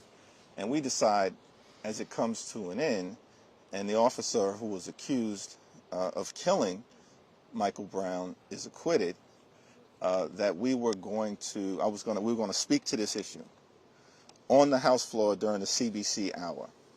And Stephen Horsford and I, would alternate who was actually the lead person presiding. So on this particular occasion, it was me. So I come to the conclusion that I'm going to begin that hour by raising my hands and saying, hands up, don't shoot. All right, first time it was brought to the House floor. Say, hands up, don't shoot. And I just made the point that it's a rallying cry for people who are fighting for justice down in Missouri and across the country. equal protection under the law, liberty and justice for all. Hands up, don't shoot, and then we go into the debate. So, of course, the right-wing forces react to this. I was even given some criticism on MSNBC and other. How dare this first-term member bring hands up, don't shoot to the House floor, right? So, all night into the next day, there's like this avalanche of criticism. So then I see John Lewis on the House floor, and he says, "Young man, come over here." So I come up to John Lewis, and I was concerned. I didn't know what John Lewis was going to say to me. Yeah. And he said, "I see that you got into a lot of trouble last night with that hands up, don't shoot gesture. And you're getting criticism all over the country. A lot of trouble, young man, but don't worry, that was good trouble." And I said, if I got John Lewis's approval, I'm all good. But that's the type of man that he was. He would encourage us to show up and stand up and speak up for what we believe to be right. And so, can you tell the story? We both know this in history, and I see the senator from Maryland, from the great state of Maryland. Yes. You are. Yeah, come up here. Come up here. You're right between us. You're right between us. Okay. I'll come down and get it in a second. Yes. Well, good morning. Good morning. Good morning. Morning. Perfect morning. I want you to know that. How you doing? I'm doing Yes. wonderful. Yeah. I want a hug too. Good morning. Okay. Yeah. I want you to know, Hakeem, that I prayed for this woman to come to the Senate. Yes, you did. And God answered. God answered my prayer, and it wasn't an easy road. No, you had what? It was not an easy road. No. Yeah, but we believe in God, and He never fails. He never fails. Nobody told us the road would be easy. No. No, they did not. Yeah. No, they did not tell us that. But I knew. So for those who don't know Senate history, their first black woman was elected to the Senate was Carol Moseley Braun, and then it would be many years, until the next African American woman would be a woman named Kamala Harris would ever serve. Was the second black woman, and then in the last Congress, we doubled the number. Doubled the number with you and Lisa Blunt Rochester, and for me, when you because I had been working Lisa for about 8 years. Oh, really? Well, because the Delaware congressperson is a statewide congressperson. Yep. And I knew that one of my dear colleagues wasn't going to sit in that seat forever, that he would, the great senator, he would eventually, Tom Carper, would eventually retire. Yep. And I was just worried she should be up next. Yep. But we know Yeah. that sometimes somebody could try to cut in front of you, or self-funding because money is so important. That was the other self-funding. So I was always telling her, you can do this, Lisa Blunt Rochester, but you kind of came up, and once you got on the scene, I was like, I'm in. Oh my gosh. Well, thank you. And then we prayed on you, and you came. But this is what I didn't know before. I still remember when we met. It was at the CBC. Do you remember we met? Yes. And I found out you were a Delta. Yep. Which I don't know. I like my mom. I don't know how Hakeem feels about that. Yeah. My mom's an AKA. But it's all love. It's all love. It's all love. Divine Nine. Yeah. So I found out she was a Delta. My legislative director, this great African American woman, also a Delta, Leah Hill, was like, she was obsessed with you. And so before we even got there, she's just like, we got it. And so then you win, and this is what was the best thing about you coming to the Senate for me, besides the impact you've made, the legislative genius, frankly, that you're bringing, and all of this.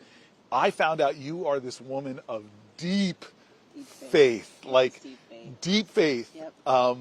And I was sitting at one of those Votaramas all night, and I'm listening to you and Lisa Blood Rochester go back and forth with your pastor. Can we drop his name here? Oh, John K. Jenkins Yes. is my pastor from First Baptist Church Yeah. of Glenarden. But you know what you were talking Talking about? about- We did the Seek Yes. with Pastor John, Howard John Wesley. Yes. Howard John Wesley. Yeah, that's your frat Kappa brother. man. Yes, All right, he there we was a go. good Kappa man, and he did the fast. So I'm listening to these two women talk about fasting, and there's nothing to get a Christian as excited about fasting and praying. And so, like, if you have faith the size of a mustard seed, you can move mountains. But the next verse people forget about, sometimes you have to fast and pray. Yep. And so I'm just all excited about the two of you guys. And since you're coming to the Senate, I just feel like I have a real sister in Christ. I feel like I have a real pillar that I can lean on. And Hakeem, when I called her up and said I was doing this, she's like, "Well, this is my alley." Yeah. Well, you know what? So a few things. So first of all, I'm so proud. I thank you all for being out here today. This is such an important time. It really is an important time. And Cory, I can say I met many, many years ago. And what I loved about you then and still do, and the same is true with Hakeem, is he never knows a stranger. You didn't know who I was from a can of paint. I approached you many, many years ago, and the warmth was there. And what's so important about that for me, and there are a few things I want to say about it. The Bible says in the book of John that by this they will know that you are my disciples, if you have love one for another. And the truth is, the calling card of a person of faith is love. If a person interfaces with you and they don't walk away having felt love, then you have misrepresented yourself as a follower of Jesus Christ. And so I am, that's the thing I think I knew about you from the very beginning. I could see it from the very first moment. I think we feel the same when you interface with Hakeem. If you do not feel love, then you have not had an interaction with a person of faith. And so that I think is so very important. But I also want to mention, you talked about being here. I grew up in a family of faith. It's what I've known my whole life. It really is. In faith, but the real kind of faith. And when I say like real deep, abiding faith, it is a faith. I think about my grandmother. Her name was Leela May. Leela May was 4'11". She was a powerhouse of a woman. She lived in a part here in D.C., a place called Deanwood, which was a very working class neighborhood. My grandmother was a housekeeper. And she'd often take me with her. She'd do dental offices, people's homes. I'd sit in the car in the summer while she went in. My grandmother was like my homegirl. She would take me to buy candy, and then I'd sit in the car. So, we were homegirls because I loved candy while she went to clean the houses or clean the offices or whatever it was. But then we go back to her neighborhood, and one of the clearest memories I have of her, and I have so many, is that she's the first public servant I can tell you I ever knew. In that she was a great cook. She was from South Carolina, so those South Carolinian women. They do their thing. They do their thing. So she could burn. But what she would do was cook food, and then she would have these styrofoam containers, and she would put the food in the styrofoam containers, and she would say to me, "Go over and find Mr. Strauss, Bill Strauss." Or there was another guy named TC, and tell him that their food is ready. Now, Bill Strauss was a veteran who suffered in the Vietnam War, and he had a number of issues. Some of them were mental health issues. And she would say, but now what stands out is she would refer to him, Mr. Strauss. Yes. Or Mr. TC was a person in our neighborhood who was sick with alcoholism. Yes. And she would say, go tell them that their dinner is ready. And I'd go and get them, bring them over, and she had the food ready. And she did this for so many people. But that she referred to people in her community, and I think especially about TC, who suffered for so long with alcoholism, that it was still, he was a person who was worthy of respect. To be called by his last name has stuck with me forever, is that we respect people, but that she spent whatever resources she had helping the people very quietly. This was not something she announced. From cleaning homes. From cleaning homes. And she was a person who still felt that it was a part of what she should do to feed people, and just, and I could just tell you like one act after the next, and it never stuck out to me as anything that was unusual. It was just what we did. Yeah. And I think in a moment like this, when I think about, those two concepts put together, is that, for those of us who especially are people of faith, it's like, they will know us by our love. They will know us by our love. And it is so especially important at a time like this where people are so angry. They are so angry. We're in a world full of anger right now. And like, how do we stand up? How do we show up? Like, how do we distinguish ourselves? And our voices matter. It's, I remembered I got elected in 2010 for the first time. My grandmother's brother was a pastor. And he said to me, well, Angie, as they call me Angie, if you remember who sent you, you're going to do just fine. I think it's so important for all of us. If you remember who sent you. Yep. If you remember who sent you. I love that. Yeah, you're going to do just fine. I have never forgotten who sent me. I think none of us have, right? Like, how did we get here? Yes. We got here, I believe, that it wasn't by accident, It wasn't because none of these are easy, but this is just the fact that we're sitting on these steps as the leader, minority leader, Yep. and 2 United States senators. I mean, it wasn't even my mom and dad came here in 1969, and I don't think this was hard for them to believe a moment like this. Just in one generation, what we could achieve, and And by the way, in 1969, what you had was Shirley Chisholm having just been elected in November 1968. Yes. And so it took all the way until 1969 until you had the first black woman to serve in the House of Representatives, of course, from Brooklyn. And I should correct myself. We moved to New Jersey in 1969. They came here like 61, 62. And a different city that they described here. Yeah. They got their first jobs because of the activism, companies that never hired blacks before.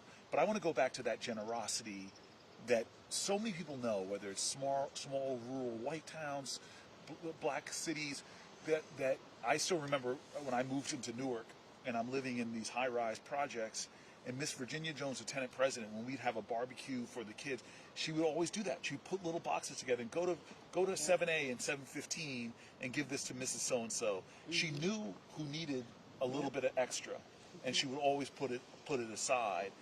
And that stands to me in stark contrast to this idea of, even the 1970s could never have imagined the kind of stratospheric wealth that's been accumulated in a small amount of hands in the United States of America. Yep. And all 3 of us, I do think that you two, I could say, lead with love. You can't lead the people if you don't love the people. All the people, wealthy, poor, sick, healthy. And so I don't hate on people with wealth. I want people to succeed. I want there to be a Madam C.J. Walker or Oprah. I want there to be an entrepreneur who their invention changes the world. But they don't need us to be gutting money away from the families that you're talking about, the recovering alcoholic, the person with a disability.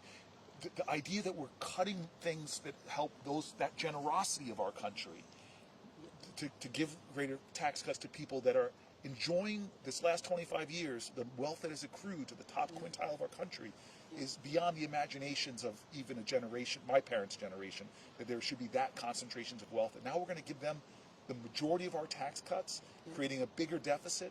And so that's where that incongruency, right? Your faith tradition and what you're seeing now that you are in this body. Yeah. Well, let me say, you know what? So I don't find the two to be incongruent. The idea that someone could be able to aspire to wealth, because like you, I want people to live beyond their wildest dreams. We're not here saying that we don't believe that people should live beyond. I don't want them to live on the margins. I think that all of us want the same things for our families. That's the other truth. Yeah. Is that all of us want the same things for our families, whether you have it right. My grandmother wanted for me what grandmothers all across America want for their grandchildren, is to live better than the generation that came before them. And I think, and so that I desire that as well for all of the people that we represent. But like you said, the truth of it is that we all want the same things. And the way that people are able to really experience the American dream very often is they start somewhere. You know, for those who, and we don't all come here, but we understand this, is that we don't all start the same leg of the race. That's just a reality. And again, this is not by way of race, it's not by way of gender. There are people all across our country right now who are struggling, but desire, like all of us, that their kids and grandchildren should be able to do better than them. I've met these people. I've met the farmers in my state who work exceedingly hard, who wake up each day, who get out and they work hard because they believe, like we do, that if you just work hard and you do the right things, that maybe your grandchildren can be sitting on these steps someday, right? But to, in this moment, to look out and to disregard those who are in need. We think about those who, by the grace of God, how many of us know whether or not you'll need to be in a nursing home at some point in your life? That's what Medicaid does for so many. And about half. About half, yes. Of the people in nursing homes are Medicaid. That's right. And whether you're on Medicaid or not, if you dramatically burn Medicaid to the ground, you're going to shut down that nursing home. That impacts everybody. Or if you shut down that hospital, that impacts everybody. I'm so thankful, Senator, that you made the point about what we all want for the American people, which I think is that, listen, if you work hard and play by the rules, here in America, the wealthiest country in the history of the world, you should be able to live a comfortable life, provide for your family, purchase a home, educate your children, have access to health care, go on vacation every now and then, one day retire with grace and dignity. That's not too much to ask. It's what we want to provide for everyone. But instead of leaning into that vision of bringing the American dream to life, this Republican budget is actually doing the exact opposite. Yeah, it's doing the exact opposite. Can I ask you to stay with us? Yeah. For a little while, because we want to bring up somebody that's just came, Becky Pringle. Oh, there she is, Yes. my Let me sister. say hi to Becky. Yes, I'm Yeah. really excited, and maybe she could come up. Or we. This is the first time we rose from our sit-in. There she is. Yes.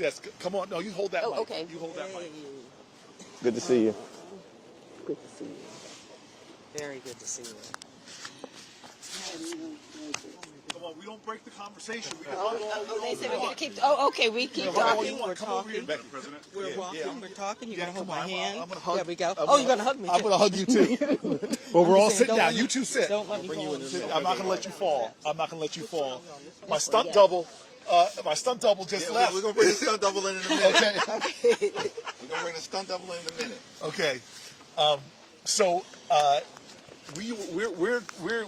we're putting people on the spot here. Okay. We didn't introduce you. You didn't fully. tell me you were going to put me on the spot now. Senator, This is early Sunday morning. 2 senators against an 8th grade science You teacher. know what? Get on the other side of her. Let's, Yeah, we're putting you in a Senate sandwich. Oh,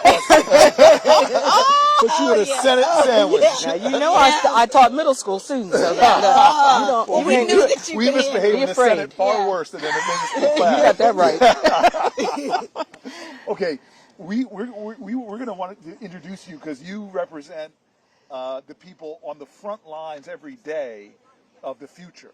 They are the people that are the bridges in many ways building towards what America's going to look like tomorrow, our teachers.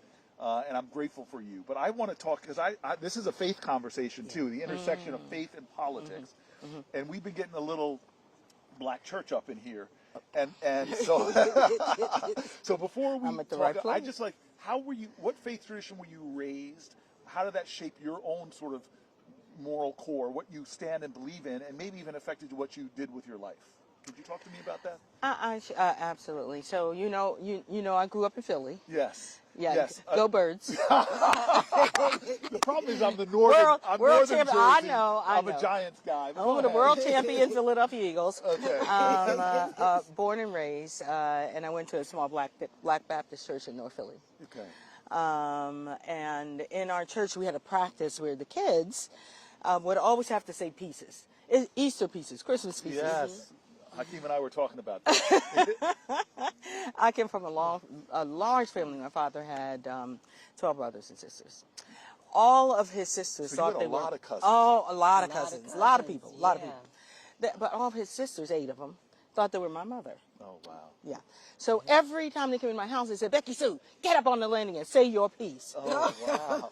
My goodness. So I grew up in the church understanding that it was important to know your voice, to find your voice and how powerful your voice was. And if it was steeped in your tradition, in your faith, that there was nothing you could overcome. And as I was coming to join you, you know, it is Sunday morning. It's Yes. Sunday, right? Yes. You know, I've been Yes. traveling so It's a much. day. I thought, Becky, you need to take a text. Yes. So I'm going to take a text with you. Yes. Okay, It's going right. to frame everything I say. Please, Yeah. please. Yeah. I don't feel no ways tired. Yeah. You know that's from a Negro Yes, spiritual, it and is. you know Yeah. the background of that spiritual is that even though we were suffering from hard times, and we certainly are suffering from hard times right now, right? Yes. All the hate and the division, Yes. all of the unjust things that are happening, even with that, Yes. we're not going to give up. Oh, yeah. We're not going to give up. We're going to have hope. We're going to have faith Yes. because we know we've come too far, right? Love it. Yes. We've come too far, and we're Too not going back. far from where I started Uh-oh, from. come on now. Nobody told me that the road would be easy, but I don't believe He brought me this far to leave me. I love it. Yeah. Yes. Yeah. So, but that is Stony, the road we trod, bitter the chastening rod. I mean, we have come through the way of the tears, the tears have been watered. I mean, this has been a hard path, and you have seen hardship and pain. And church was a place where we came together with our brokenness, and found healing, but found strength in the broken places too. We did, and we found community. You know, that's a word we're using more now, but we knew that. We knew that we were not alone, and that in community we were strengthened. And that's what you're seeing all over the country, and quite honestly around the world. You saw that rally on the 5th. You saw that. Millions and millions of people saying hands off, hands off. Yes. Our public schools, hands off our kids, promise of money and resources and the opportunities to succeed. So we understand the power of community through our upbringing in the church. Yes. And so you've been fighting. Well, tell me about, why did you choose teaching? Why did you choose the profession that you so nobly represent? I always wanted to be a teacher. Now, just sitting here reminds me, I used to make my two sisters play school on the front steps of our North Philadelphia home. We had 6 steps, and if they were on the first step, if they get all their lessons right, they would graduate to the next step. That's right. And when they got to the 6th step, then if they did everything right, they would actually get promoted. So you were the Yes, teacher. I was a teacher. I don't know why my older sister put up with it, because she beat me up on a regular basis, but they did. So I can't even remember a time when I didn't want to be a teacher. Right? And where do you think it came from? Well, my dad, we had a couple of teachers in our family, but my dad didn't go to school, didn't have that opportunity. He had to work 3 jobs to raise his kids. And he went to school when my sister graduated from high school. Oh, wow. And went and studied to be a teacher. So he was a history teacher. Now, I will tell you, he did not want me to follow in his footsteps, because he said, Becky Sue, you'll never make any money, and you won't get the respect that teachers deserve. And I defied him. That was not good. And I became a teacher. And I can remember when I was elected as an officer of NEA, he came to the convention and he said, I was wrong.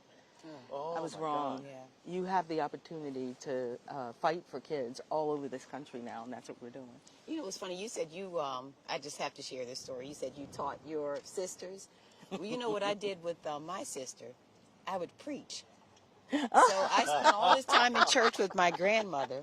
And in fact, we'd go to a morning service. So you preached to your sister, and John Lewis preached to the chickens. Yeah, see this?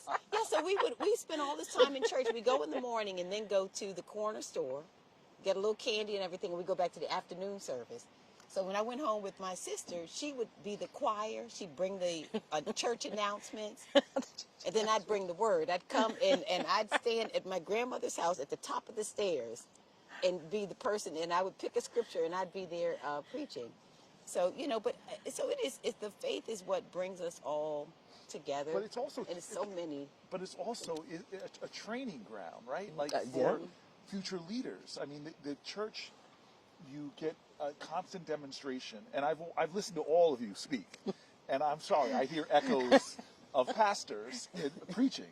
We all seem to be pulling from a rhetorical style. That's right. Like we were taught. Call and preaching without a response. license. We're preaching without a license, all of us.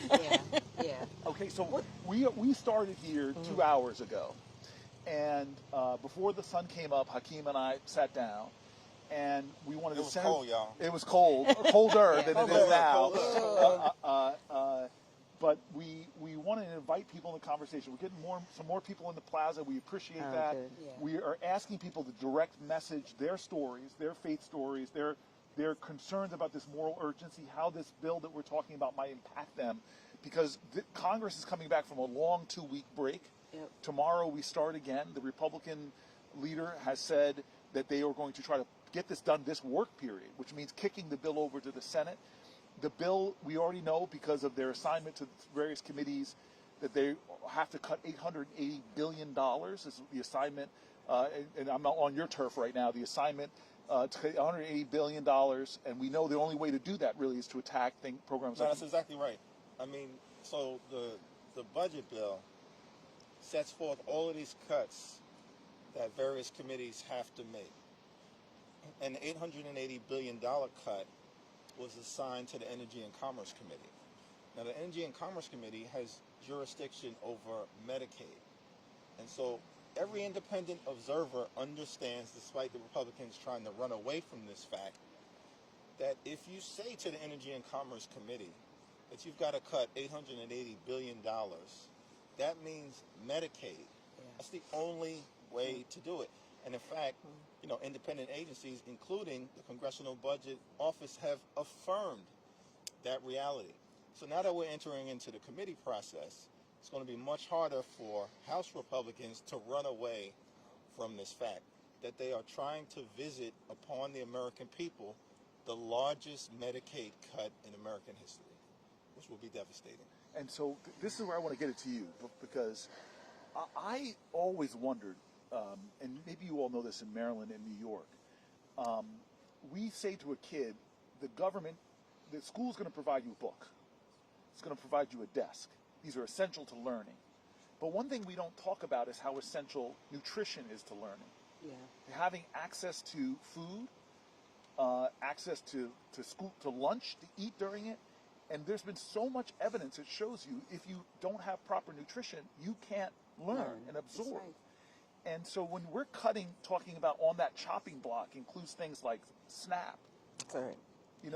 Includes things like they've already cut school lunch programs. They've already gone after. And this is what gets me kind of angry as one of the voices in the Senate that's loud about things that sort of overlap a little bit with Robert Kennedy about this idea of healthy foods, access to nutritious foods. Why do we subsidize the highly processed stuff and make it harder to achieve healthy fruits and vegetables? So don't tell me you believe in MAHA, Make America Healthy Again, and then cut the funding that gets people access to the healthy, fresh food. So you're a teacher. I'm out of my depth when I talk about the House side. I'm way out of my depth when I talk in your universe. But can you talk a little bit about this absurdity of a nation that is going to send kids out to a globally competitive, knowledge-based environment and is not doing the things to make the soil nurturing for them to actually learn from? So, yes, but I want to go back to Medicaid for just a minute because please. it's all connected. You know that the majority of our kids in our schools get their health care from Medicaid? Yep, over People, 40%. there are people who don't know that. So let's start there. The kids don't have the access to health care, so we know they can't learn. So now let's go on to the meals. We worked so hard in the last administration to get elected leaders to understand that it wasn't only about making sure that we provided meals, but it was healthy meals. And so we trained educators on how to do scratch cooking. It was an incredible success. Now, some people don't, when they hear that term, they don't know what that means, but my mom actually was the head cook at the Head Start Center in one of the Head Start Centers in Philly. Really? Yes. And she could do some. Let me tell you, my mother, what she could do with government-issued cheese would make you want to slap your mother, not mine. But I'm telling you, all of the people, all the administrators downtown Philly would find their way to my mom's Head Start Center that day before Thanksgiving, because I'm telling you, but we Did you knew grow from up in Philly? Is that where you grew up? Oh yeah, All right. yeah. The Illadale. You have to say it again. Go Birds. A lot of Philly fans out here. Go Birds. Come on now. Don't make me start saying the chant. gosh. E-A-G. Okay. See. But we knew from a young age. We saw the little kids, right? It was the only meal they would get. Yeah. That was the meal they would get. And from our entire lives, we saw kids putting meals into their backpacks, Yes. eating half of their lunch. And everyone saw the light shining during the pandemic, Yes. when we would set up stations in parking lots and everything. And it wasn't just the kids coming. It was parents coming. It was whole families coming. Yes. So we understand how important school meals are to them. And when I saw that, Hakeem, all I could say, and this is what I keep saying, who doesn't want to feed the babies? Who doesn't want to feed the babies? Yes. Yeah. Who doesn't want to do that? Right. We know, and that's what I've been saying to folks, follow the money. You need to follow the money, because that'll tell you what you value. Yes. And when you're telling me you're not going to feed the children, Yes. we know what you do and you don't value. We know they can't learn if their stomachs are growling. And you don't need to make a case. You don't need a case study for that. Everybody knows that. Yeah. You can't focus when you're hungry. Our kids absolutely need the federal government doing its part to make sure they have everything they need to learn. And being fed, being healthy, Yes. all of that makes a difference in whether or not they are ready to learn every day. And by the way, the why, I just keep wanting to reinforce the why. This bill that's being put through to my senator and my congressperson is going to achieve the benefits for who? They're cutting from this, but what are they doing? For the billionaires. Yeah. It's a GOP tax scam, and it's based off of what they previously did in 2017, where they actually moved the bill through the House and the Senate. Donald Trump signs it into law during the previous administration, where they set in motion legislation where 83% of the benefits would go to the wealthiest 1%. And now they're doubling and tripling down on that approach. 83% of the benefits That's right. of the last Donald Trump tax plan went to the wealthiest 1%, you said? Set in motion, those benefits going to the wealthiest 1% over that 10-year window of the bill. Right. And that was reckless. It did nothing to actually help everyday Americans. And what's interesting is that you've got Elon Musk talking about Social Security being a Ponzi scheme. No, Project 2025 was a Ponzi scheme, because you spent, President and others on the other side of the aisle spent all of last year saying that they were going to lower the high cost of living for everyday Americans. Right. Wasn't that Right? the... Because we do need to build an affordable economy. That's what the four of us are committed to doing. And housing costs and child care costs and grocery costs, they're all too high. But all you do is promise that costs are going to go down, including saying it's going to drop on day one. Right. Yeah. Yeah. And then lie about Project 2025 as if it doesn't exist. And now here's the Ponzi scheme. You spent all of this year implementing Project 2025, assaulting the economy, assaulting democracy, assaulting the rule of law, assaulting our veterans, and have done nothing to lower the high cost of living. And now you're doubling and tripling down on that extreme approach by trying to jam this budget down the throats of the American people. Yeah, and nothing we've seen so far addresses the promise that was made, like you said. I mean, nothing about it has anything to do with working class people. It has nothing to do with how to help middle class families. None of it. Absolutely. We haven't seen any evidence whatsoever that there's any care or concern about bringing down the cost of living for everyday hardworking people. And you know what? And the question that people are asking, and we should just go ahead and answer it, is do we have an obligation to care about the people we're talking about? Should we care about veterans? Absolutely. We know that our veterans, when we think about, for example, the people who have been fired in this federal government, a third of them are veterans who work in the federal government. That's right. When we think about whether or not our children can eat, whether or not we have benefits for our seniors who worked for them. Social Security is not a give me. It's something that they worked for. They earned it. Again, we talked about Medicaid, about our children. Over 40% of the people on Medicaid are children. And the question is whether or not we are bound to care. We absolutely are bound to care. And you know what? And don't take just our faith. Go to almost any faith. Doesn't it teach that? I think about Hakeem Prince. The last voice you heard at the March on Washington before Dr. King spoke at the March on Washington was a rabbi. And he said the most profound thing when he said, God created us as each other's neighbors. But the concept of neighbor is not a geographic term, it's a moral one. And so that you have a moral obligation to care about how other people fare, not just these billionaires, and it's antithetical to everything that we believe as Americans. We believe that all of us have a God-given right to the fruits of this country. But, and so who should we care? We absolutely must care. As Hakeem Prince, who said we're each other's neighbors. But I think about the great Malik Aziz, who is the chief of police here in Prince George's County, who said also that there's no us against them. There's only us, And so in this moment, when we're asking, whether we should care, we absolutely must care. Let me read you from that speech. This is Rabbi Prince. Yes. Who talked about it. He said, when I was a rabbi of the Jewish community in Berlin, under the Hitler regime, I learned many things. The most important thing I learned under those tragic circumstances was that bigotry and hatred are not the most urgent problem. The most urgent problem is silence. Yes. A great people which had created a great civilization had become a nation of silent onlookers. They remained silent in the face of hate, in the face of brutality. America must not remain silent. Not merely black America, but all of America. It must speak up and act for the president down to the humblest of us. For the sake of the black community, but not just for the black community, but for the sake of the image, the dream, the idea, the aspiration of America itself. Yes. I mean, that is right now, Right. in many ways, we got to talk about the call that we're making.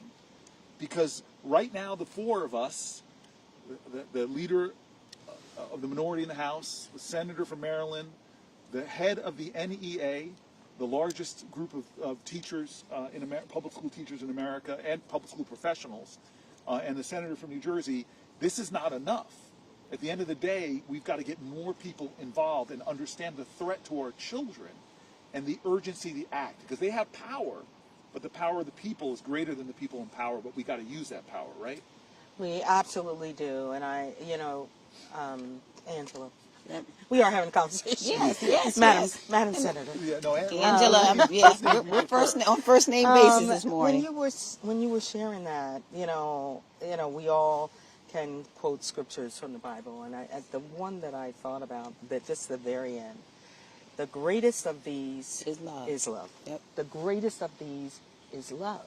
Dr. King talked a lot about that throughout his entire life, and we understand that if we love, then we will do what's right.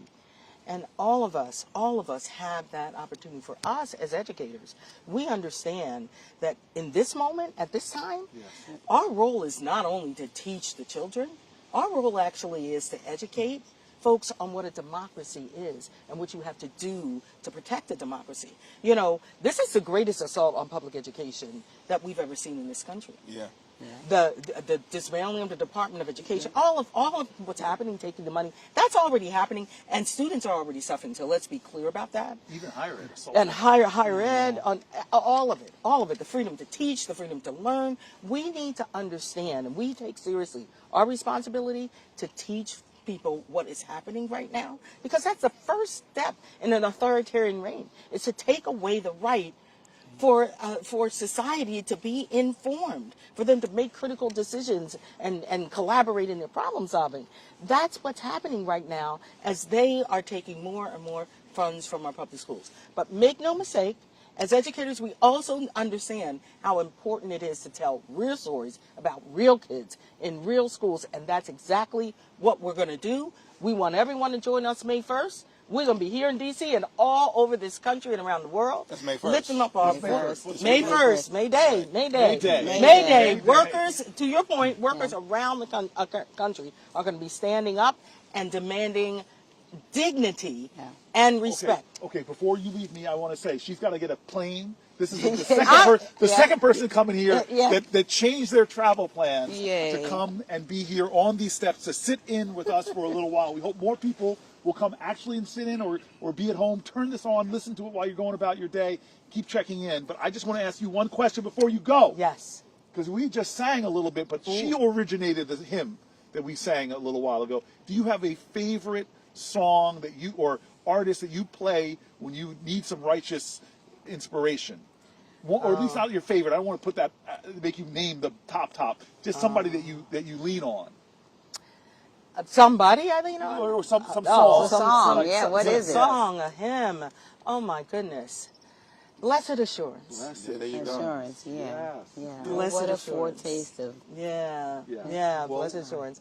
And you know, I know we got this. Yes. Together we got this, and I know we have it because our students, our babies, are depending on us to be worthy of them. So I'm opening my wallet because this was given to me years ago. It's all wrinkled, but when you said, "Feel no ways tired," this is one of my favorite Bible verses. But they that wait upon the Lord shall renew their strength. Yes. They shall mount up with wings as eagles. They shall run and not be weary, and they shall walk and not faint. As you fly off, Isaiah. I'm going to send you, Isaiah. Yes, Isaiah. I want you to mount up with wings and fly safely.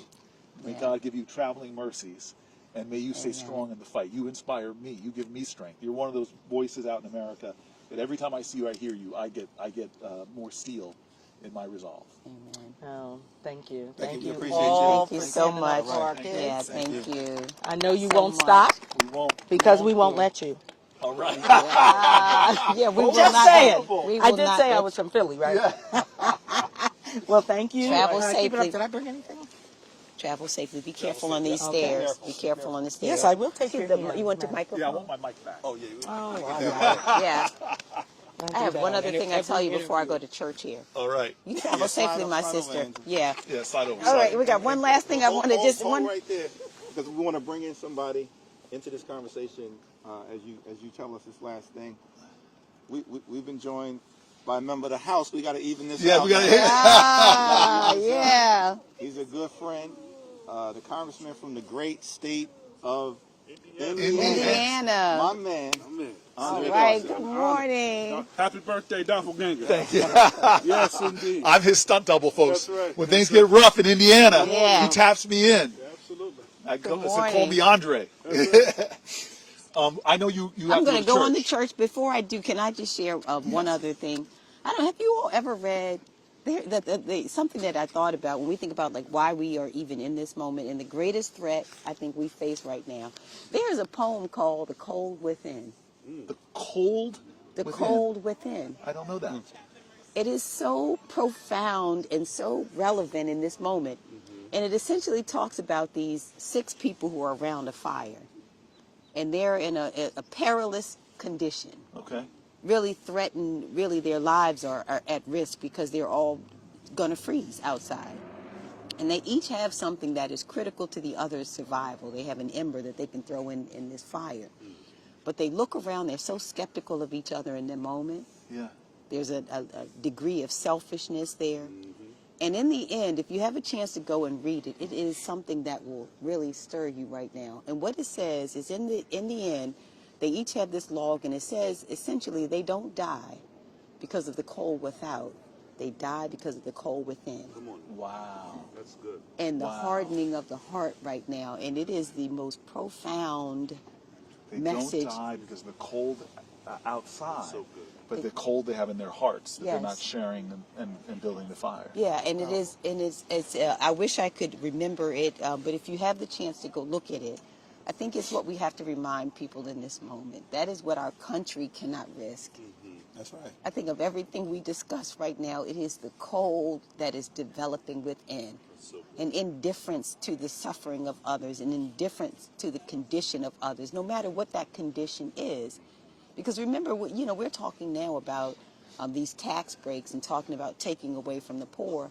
But it is still, if we allow ourselves as a country to become so hardened to each other, Yes. you know, I think that's what we cannot survive. So, but I want to say thank you so much to our leader and senator and Mr. Congressman. Thank you all so much for being out here. We're going to pray our way. Well, what would you lead us in a prayer before you leave? Oh, I would love to. Oh, Heavenly Father, we thank you, God. We thank you, Lord. We trust you, God. You are our resurrected and reigning Redeemer, God. And we just thank you, God, for your power. We thank you for your grace. We thank you, Lord, for just opening up another day to all of us. We ask, God, right now that you would be with us in our country. God, that you would not only bless every person in our country, but you bless those who lead. God, that you would just turn the hearts, God, of every leader right now and incline us toward you. Incline us, Lord, to the message that you gave us so many years ago, God, that you remind us, Lord, that they will know us, God, by our love. We believe it, Lord. We believe, God, that we are called to care not just for those who are around us, but to care for those who we don't yet know. God, the Macedonia call for justice that you spoke about, God, that talked about caring not only for those who love you, but for those who hate you, God. We call upon you, God, we just ask you to give us that kind of courage right now. And so we ask, God, that you would bless us as we continue to move forward, to give us the wisdom and the courage, Lord, to make the right decisions, to care for those who are poor and suffering, to care, God, for those who are rich and lonely. God, that you would just help us, Lord, as a country, to be all that you have called us to be, Lord, to stand, Lord, as the leader across the world, God, as an example of your love, God. And so we just pray, Lord, for all of our leaders right now, God. We believe in you. We know, God, that there is nothing too hard for you, that you, God, can do anything but fail. And so we just put it all in your hands, all in your hands. We know, Lord, that you have the final say, God, and we believe, Lord, that in all of these circumstances, God, that you are going to win, that you will prevail, Lord. If not in this moment, we know, God, that it is coming. And so we ask, God, that you would comfort those who are afraid right now. Comfort those who have lost their jobs and who are wondering, God, how they will put food on the table. Comfort those, God, who are in nursing homes, who are wondering right now, God, how these Medicaid cuts will affect them. Protect our veterans, Lord, that you would continue to provide for them. And for all of those who are afraid in this moment, who are angry, God, we ask that you would just be with us, Lord. We know it, that all of these things we ask in your name. Amen. Amen. Amen. Senator and an evangelist. Oh, Yes. Yes. all right. I love you all. And thank All you right, so love you, much sis. for being out here. Thank you. Yep. Thank you Oh. for being out here. Thank you. so much, Mr. Give our Congressman. best to everybody. All right. Enjoy the word. Yeah, I will. Thank you so much. Now. All right. You're surrounded by the big, bold, and bald. I won't add in the other B, but yes. All right, there you go. Andre Carson in the building. I'm happy to be with my brother. This is a boy band right here. I think we just need to add Albie Shaw. we got to bring the 80s back. All right, my man Al B. God bless you. Chris Williams in here and everything. Now, this is one of my closest friends, No doubt. you know, in the Congress. So I want you to tell your story. Yeah. And we've been talking about the different faith traditions, those that stem from Abraham, of course, Sure. Jewish faith tradition, the Christian faith tradition, the Muslim faith tradition. Yeah. You were the second Muslim American ever elected to the United sir. States Congress, our good brother, You're Keith the Ellison. Second after brother Only Keith the second. Ellison, yeah. Yeah. Attorney General Keith Ellison, before he served as AG, of course. He was elected to Congress. I think maybe came to Congress maybe about 2 or 4 years before you got here. Probably a year and a half. We're classmates, actually. Okay. Yeah. So tell us your story. Well, I was born in Indianapolis. My wonderful mother, educated, brilliant, like my best friend, she unfortunately suffered from schizophrenia. And can you guys hold on? If people want to sit on the steps here, Yeah. I feel like don't be shy if you It's a can't hear. neighborhood. Andre Carson's got a great story. I just don't know how the wind is I don't affecting know. people's ability to hear this. Yeah, we're going to turn on the speakers Come soon. closer. Come closer. But come closer That's if you okay. want to hear. I see Maya Wireless. Oh, hey, Professor, come on in here. No, that's okay. Come Come on. sit with us and listen closer. Come on. You could get up on these steps. Come on, stand, Yeah. lord over us, Maya. That's right. That's right. We know you believe in hierarchy. Except I didn't get the memo on the black. No, Spice it up. Spice it up. All right. And That's come where on, red is. come on up. We Come got on another up. We gotta Delta. get. We're gonna have all faiths represented now. I love that. I love it. I Come love sit- it. Good to come see sit you. on the top tier. You're, Hey, Randy. you have a real job. Get up here on the hierarchy. How are you? I'm good now. How Good to are see you. you, my dear? I'll get up for the hug. Oh, how are you? Good, thank God. Good. Come on, sit next to Maya. We're This here is at good. Andre. This Andre, is good. bring it in. This is good. My dear. Yes. I love it. Mint. Yeah. I see more people showing up. This is great. This Feel is great. free to come Yeah. closer, everybody. Come If you want to closer. hear. Come closer. Yeah, come closer. Okay. Yeah. So, God, Andre, go ahead. Born- I did not know you were the second. I'm the second. Yeah. You know, I didn't know this until I got to Congress. We never had a Muslim judge until I nominated one to the President of the United States That's or right. the district court You sure did. New Jersey, right? from New Jersey. Yeah, absolutely. Yes. Sure did. Yeah. Yes. Pioneer. Yes. Yes. I remember Keith and I coming to visit you as mayor with some of your fellow Muslim donors and Yes. friends, and we had a great time. And I think you had just finished coming from the gym, but you took time out in your office. And at that time, we left you to go to a home, and Imran Khan was in that home. I didn't know who he was. I thought he looked like a Pakistani Richard Gere. He would later be the Imran Khan who is now incarcerated, who became the head of Pakistan. But it was during that same day. Wow. But so I was raised in Indianapolis. My wonderful mother, who was brilliant, held a doctorate. She suffered from schizophrenia, unfortunately. And she had an episode, so she and I wound up in a shelter. How old were you? I was 7 at the time, 6 or 7 at the time. And I was placed in a guardian home, and my grandmother got wind, so she raised me. And through that, she was a locally elected official. She lived in a very rough neighborhood, and she introduced me to community. So I was raised by the village. You know about that. And it was through that experience, I went to church with her, a Baptist church. Shout out to Tabernacle Missionary Baptist Church, the great Reverend Jonathan Bailey. Wonderful speaking style, service, very extemporaneous. But for a minute, I was in Catholic school. I was an altar boy. I was headed toward priesthood, and then puberty hit, and I said, "Well, let's rethink this thing." But I served under great folks like Father Kelly, Father Fitzgibbon, Father Ramos, and at a very young age, I have Muslims in my family. My great uncle's an imam. I saw the impact that Muslims had on our community, along with some of my theological queries. It really spoke to me at a very young age. And to the chagrin of my grandmother, at the age of 17, I was arrested at a mosque. The mosque was being surveilled, and they would kind of harass the Muslims. And at that time, as a juvenile... I'm sorry, like you surveilled by who? Local law enforcement, local police department. Shout out to IMP. I later became a cop, which is interesting. But I was arrested along with another young man who was... what crime? What charges? Well, they tried to charge us with battery on a police officer, resisting arrest, and fleeing. And at that time, as a juvenile, you couldn't get released on the weekends. I woke up the next morning in the juvenile facility, and I saw some guys I went to school, I played football with, and I said, "Hey, your sister told me you had moved." He said, "No, I've been here." I said, "Oh, let me get out of here, you know." And so the head of the facility said, "These folks want to make sure you're okay. They won't leave until you're okay." And so I looked out of a window, and the whole parking lot was filled up with folks from the community. You had pastors, you had Muslims, you had artists. And so they released me, and I was popular in school, even though the press wouldn't release my name because I was a juvenile. And that kind of sent me on a trajectory. I was watching my grandmother, but she was still my grandmother, involved in politics and food banks. But it was through that I became involved in community and activism.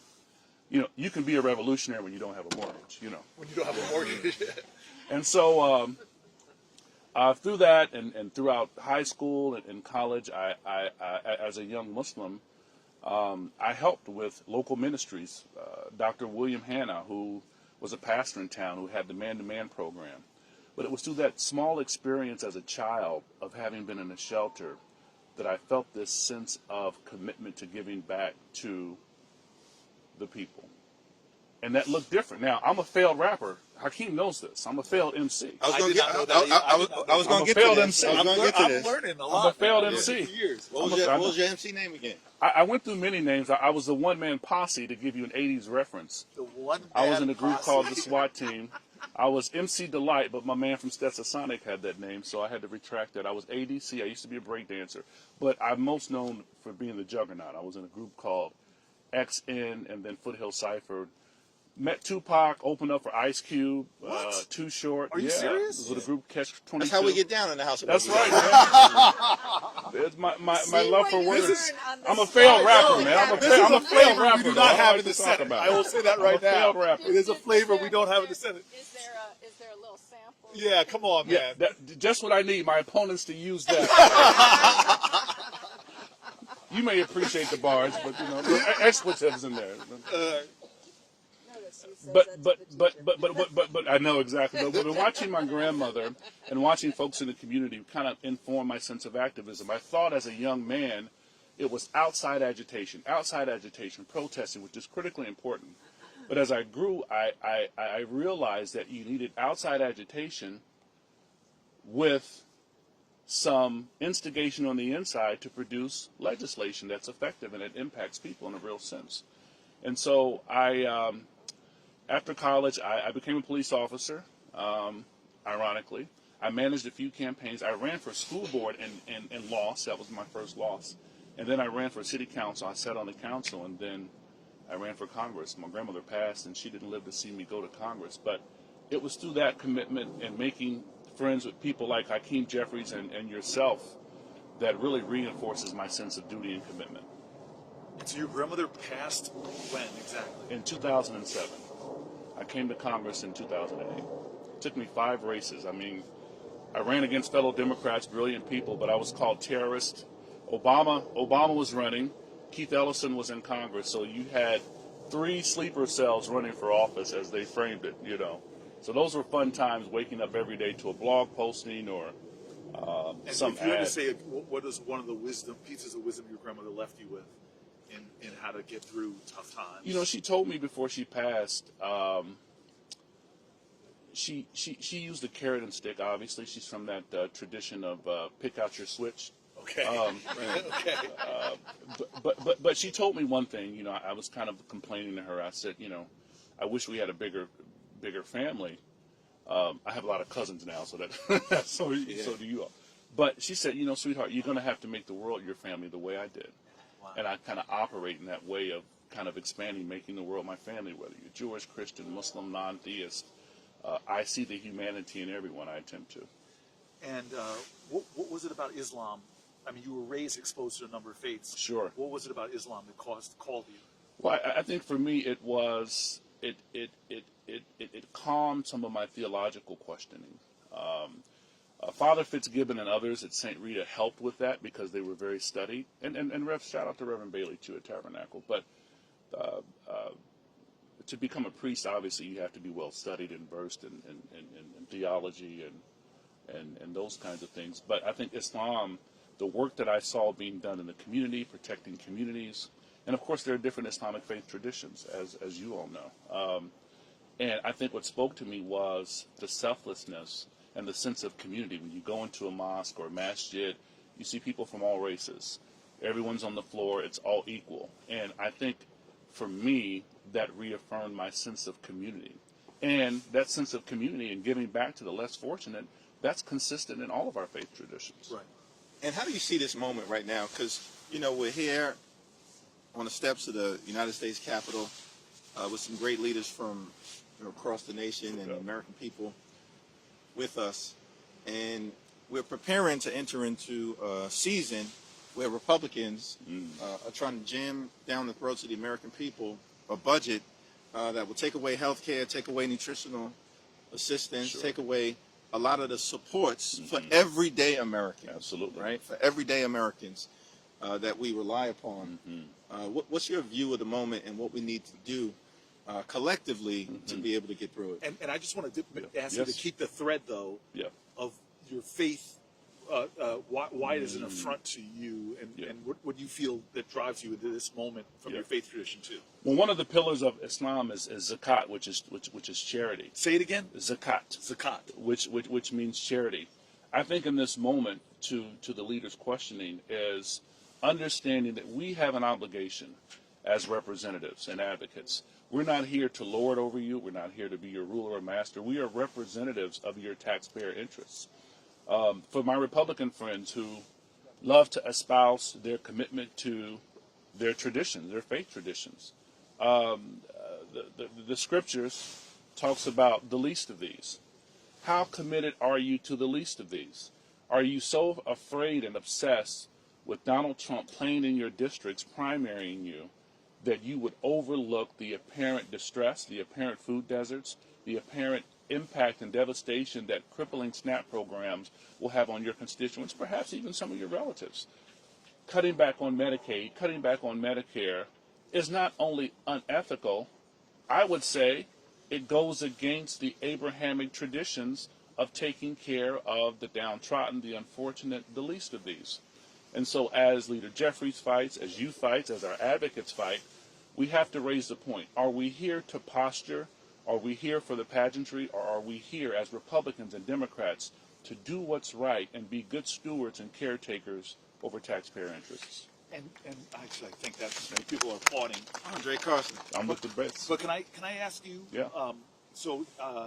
I've had a chance to study a little Islam. Mm-hmm. You're from Jersey. How could you not? Yeah, I'm from Newark. Newark, How could I come not? on, man. There's a mosque on my corner. And Brooklyn, don't get me started. Yeah, exactly. Call the service. I'm Fulton Street. Yes. Come on. Oh, whoa, yes, sir. Yes, sir. But first of all, my favorite Muslim poet was a man named Muhammad Ali. Ooh, and that great poem, 2 words, me, we. Woo! But it actually reflects the ideal within Islam of the oneness of humanity. Absolutely. That there may be different faiths. Sure. But there's a oneness in humanity. Yeah. What you do to another, you do to me. That's right. That's a very big part of the faith, yes? It is. Even in Prophet Muhammad, peace be upon him's last farewell address, he mentioned that there is no superiority over the white, over the black, or the Arab, or the non-Arab. All are one. And even in the Quran, it says, we created you in tribes and nations that you may know one another. If flowers have variations in different colors, why can't human beings? The same with animals, you know. And I think that when we get past our own mythologies, when we get past our own histories, when we get past what we think makes us better than one another, we can see our commonality, we can see our humanity. And at the end of the day, we want safer communities.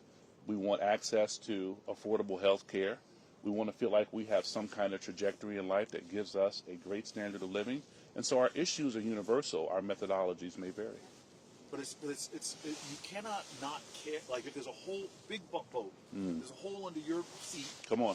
I cannot not care about that hole. Come on. It doesn't affect me. Absolutely. Right? And so if there are children in, Indiana Sure. or New Jersey or New York that are suffering, to think that we live in some kind of walled area, that's not going to affect my life. Wow. My life. Wow. In addition to that, the wealthiest nation on the planet, Yeah. the fact that we would have so much child poverty. That's right. And what is child poverty?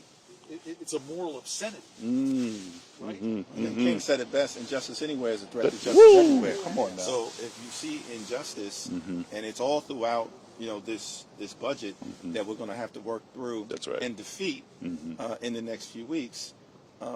It's important for everybody to rise up Amen. in defense of their constituents, Come on whether you now. have a D or a R behind your name. And I think it was also King who made the point that budgets are a reflection of your morality, your values, Wise. and the decisions that you make to lift people up or to tear people down. Ooh, that's so And good. the reality is of this budget that decisions are being made in what has been presented and outlined to tear people down. That's immoral. That's right. And we need to fight against it with everything we have. And it's great to have a champion like Andre Carson, otherwise known as Juggernaut, in the United States Thank House, you, the sir. People's House, Thank you. Can I to ask battle you- with us. Thank Can I you. ask Thank you, Leader Jeffries. A question though. Yes, sir. Is there, I lean on history often when I think about the present. Yes, sir. And moments that somehow we got through. And for example, there's a dark moments after we won Brown versus Board of Education. So true. There was this massive backlash educationally all throughout the South, where they were literally, entire towns were getting rid of their public schools. Yes. And sending kids to private schools. Yeah. It was the start of the so-called choice. The choice, that's right. And so you had this backlash that took generations to do something about. And I think about that period where even though Donald Trump is being stopped in the courts by even 9-0 decisions, Yes. he's acting like a defiant George Wallace. Ooh, That is ooh, that's saying, good. I don't care what the Supreme Court says. Yeah. I'm still going to be doing these things and these practices. Wow. He's taking back money. He's in court now, but once he destroys a program like Meals on Wheels, Yeah. that we, in both houses, both chambers, Republicans and Democrats, had funded, That's he's right. clawing that money back. That's a violation of separate powers. It reminds me again of other people that have tried to undermine. So I'm wondering if you have a moment in history that you look at and what the people did there as to inform what we should do now. Well, there are many moments. That's a great question. I mean, I even look at ending slavery, and it wasn't just legislators who did it. You had movements on the ground. You had the abolitionist movement on the ground. You had Frederick Douglass. You had the feminist movement on the ground. You had women's lib on the ground. Even the desegregation of the military. It took movements on the ground to force Harry Truman to do the right thing. Movements on the ground to allow President Johnson to do what he had to do in terms of the Voting Rights Act and the Civil Rights Act. It even took movements on the ground for us to elect the first black president. Who knows? We may be sitting with the next black president. But it takes movements on the ground, and it takes a collective of people to get the job done. And so you said Frederick Douglass, I got to quote it. Come on, let's go. Okay, if there is no struggle, Woo! There's no There's progress. no progress. Talk to me those now. who profess to favor freedom yet deprecate agitation Yes, sir. are like those who want the waters without the awful roar of the ocean, That's the right. rain without the thunder and the lightning. That's right. And so Duality. this understanding that you have to fight, Yes. you have to stand up. Yes. That apathy is the danger here. Absolutely. Indifference is the poison here. Absolutely. That leaders will get away with everything they can. You know, what did Frederick Douglass said, that the limits of tyranny are prescribed by the endurance of those who they want to impress. And it's important for the American people to understand that this flood the zone strategy, the parade of horribles that is being unleashed on the American people daily, sometimes hourly, is all part of an intentional strategy to try to convince the American people that it's all inevitable. That's right. And that nothing can stop it. But that's the furthest thing from the truth. That's right. And we're seeing in the Congress, we're seeing in the courts, we're seeing in communities all across the country, people rise up in principled opposition. Absolutely. And that's important. We got to break through this notion that it's all inevitable, because it's not. And in fact, as you talked about, Cory, that what we've seen almost immediately, and we have Maya Wiley with us, and we look forward to talking about some of the efforts by the legal community to push back. I think at this point, and we're not even at the 100-day mark, there have been more than 200 lawsuits filed against over 100 different unlawful and unconstitutional executive orders. That's right. And there have been at least 100 different judicial decisions freezing in place That's right. the actions that Trump is trying to take through preliminary injunctions, temporary restraining orders, or decisions that get closer to finality. So the principled opposition is real, and it's happening in many different places. And this notion of inevitability is something that people who tend toward authoritarianism try to project across the society. Nothing can be further from the truth. So can I ask, some brave people to come sit on these two Yeah. steps? Oh, that's good. Come on up. That's good. A fellow bald-headed black man. That's right. Come on now. Come on, brother. now. Tribesman. Make Yeah. me feel- make Tribe me- member. Make me Let's not go. look so bad. You're a little too Salam, skinny. rahmatullah. Good to see you, my brother. You're a little How you too doing, ashamed. sister? Good to But see you. I think, come on in. see you. Pull it in a little close. Come on. You've been giving me the best smiles out there. What's your name? My name's Charles. Charles, where are you from? I'm from upstate New York. All right. I went Right. to school here in D.C. at American University. Are you guys all American University? All right. All right. I'm from Jersey. You're from Jersey's in Jersey? the house. Where in Jersey? Jackson Township in Ocean County. Listen, who doesn't know Jackson Township? Great adventure, right? Come on. Yes. Yeah, okay. And where are you from? California. I mean, that's right. like saying I'm from like Eastern Canada. Where in California? I'm from San Diego. From San Diego. Okay, very, very And beautiful. what part of upstate New York you from? I'm from the Catskills area, Okay, Congressman Josh Riley's district. Okay, I got you. All right. Yeah. Okay. Good new member. Right. Sullivan? And there's a lot of people that are not as courageous that have not come up. There's some spots here if there's anybody that wants to come a little closer. But okay, so I know I don't know what the order is. We got two of the more powerful people. Yeah. That's here. my cue. Andre, you don't have to leave if you don't want to, man. You can hang out. Well, listen, this is kind of Sesame Street-esque and being on the block in Jersey and Brooklyn. I feel good in Indiana. Yeah, you know? That's right. Yeah, We're gonna I'll bring pass the mic. Yeah, just pass the mic. Sorry. Yeah. That's right. Thank you very much for coming up. It was so great. What an honor. Thank you. What an honor. Thank you. Yeah. Randy, hold on. Yeah. You want us? Yeah, come in the middle. I love this. I think this is the first time I've ever sat on the steps of the Capitol. Is it the first time you've sat on the steps? Definitely. Have you never saw the Capitol? I've never sat. I think Well, I would have been arrested. I've if I gotten had arrested. sat. Wait, no, excuse me. I've gotten arrested sitting on the steps Well, of we the won't Capitol. arrest you, but My, I do. my bad. But you But do know the those song. steps. I'm just a bill. I'm only a bill, and I'm sitting Here here on Capitol Hill. No, everybody stop. Nobody knows the rest of the Nobody knows song. the rest of it. That's how I first learned about what it takes to get a bill passed. And it seemed too hard to me back then. But you and I have worked across the aisle in partnership with these people to get some good legislation passed. But we are sitting with somebody who I as much as I love and respect her, she married up. You Yes. have to, you I certainly did. You married up. I have been in the I have been in the services. I mean, on a day that we want to talk about faith and faith traditions, you're very qualified by osmosis because you were married to a rabbi. I mean, thank God. Yes, Because Baruch Hashem. Baruch exactly. And she actually wanted me to tell you something that she's doing right now. Oh my God. Which is that there's a lot of people. I mean, look, all of us. Her name is Sharon, by the way, Rabbi Kleinbaum. But all of us, the four of us, look, we get to every single day do things directly to try to stop this chaos and this, cruelty. Yes. But a lot of people say to her, I'm a regular person, what can I do? Yes. And so what she's created is something called the Beacon Project, which is kind of sharing the light. And every Thursday afternoon or evening, 7 o'clock, regardless of time zone, people now go in community, as the congressman had said, and stand together with whatever signs they want to project about what they're thinking. You know, compassion over cruelty.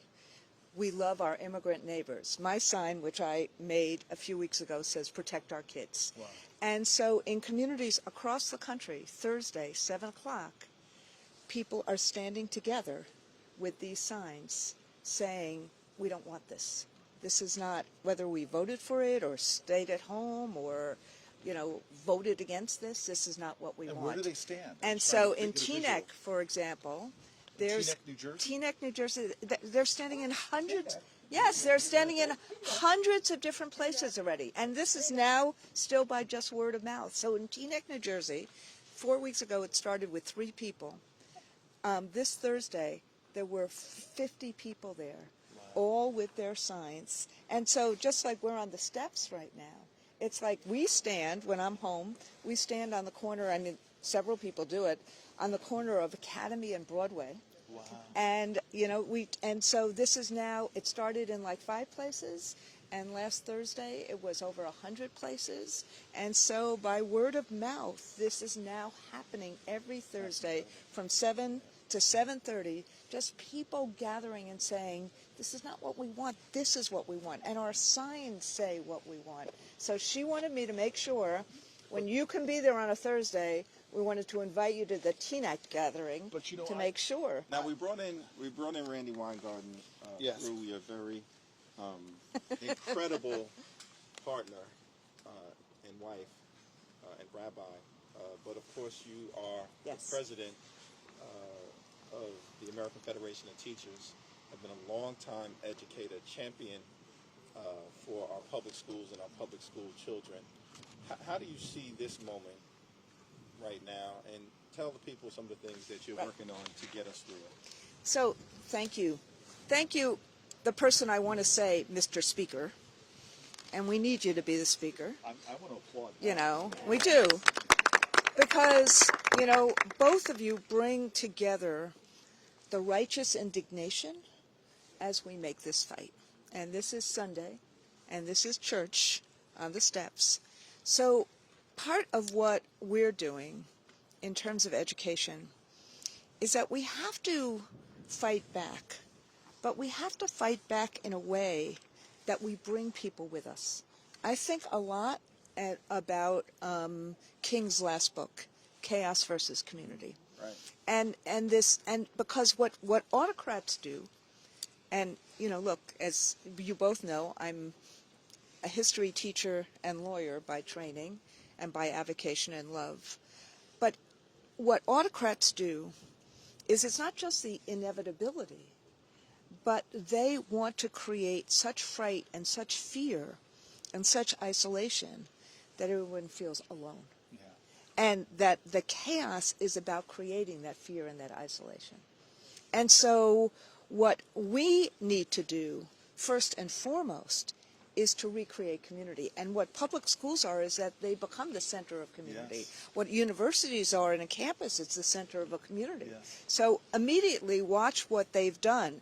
Attack public schools, dismantle the Department of Education, attack universities. And yes, of course, working to fight anti-Semitism is really important, but the pretext of anti-Semitism, instead to use that as a weapon, as a cudgel, to attack every university in America and attack knowledge in America. And what do they fear?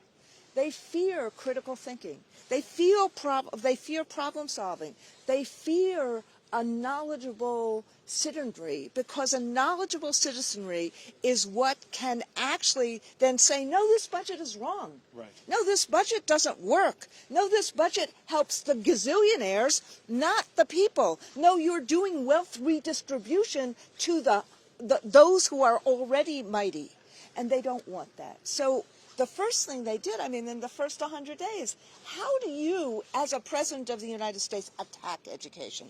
How do you do executive order after executive order, including a dear colleague letter, which, by the way, we just got 3 injunctions on Thursday. Not 1, not 2, but 3 injunctions that basically said, no, you cannot take money away from poor kids because you want us not to teach Jim Crow. Yeah. Sorry, you can't do that 3 times. And so what And where does that come from? This idea, this desire to erase our history, to sanitize it, whitewash it. Well, American history. Historyify it. It's even worse than erasing American history. It's erasing American progress. Yes. To answer your question in a shorter way, we're trying to actually. You got the teacher's privilege right now. Thank you, thank you. Thank you. We're trying to actually build community, nurture community, make sure both kids and adults, working families feel like they're not alone. That's number 1, safe and welcoming. And then the second is how we educate, and then how we escalate, organize, mobilize, so that people are on the streets and fighting back. Because the way in which you fight back authoritarianism is that you fight back together on the streets. That is the way we can help you in Congress. That's the way.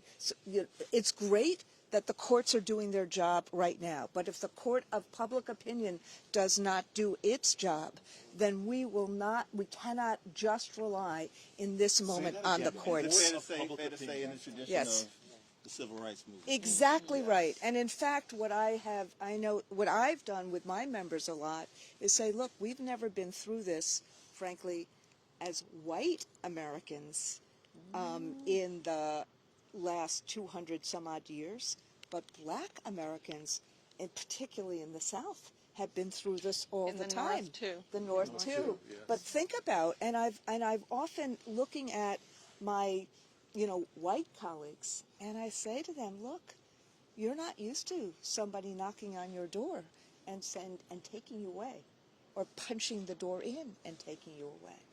And you can see we have to, and we have to meet people where they are.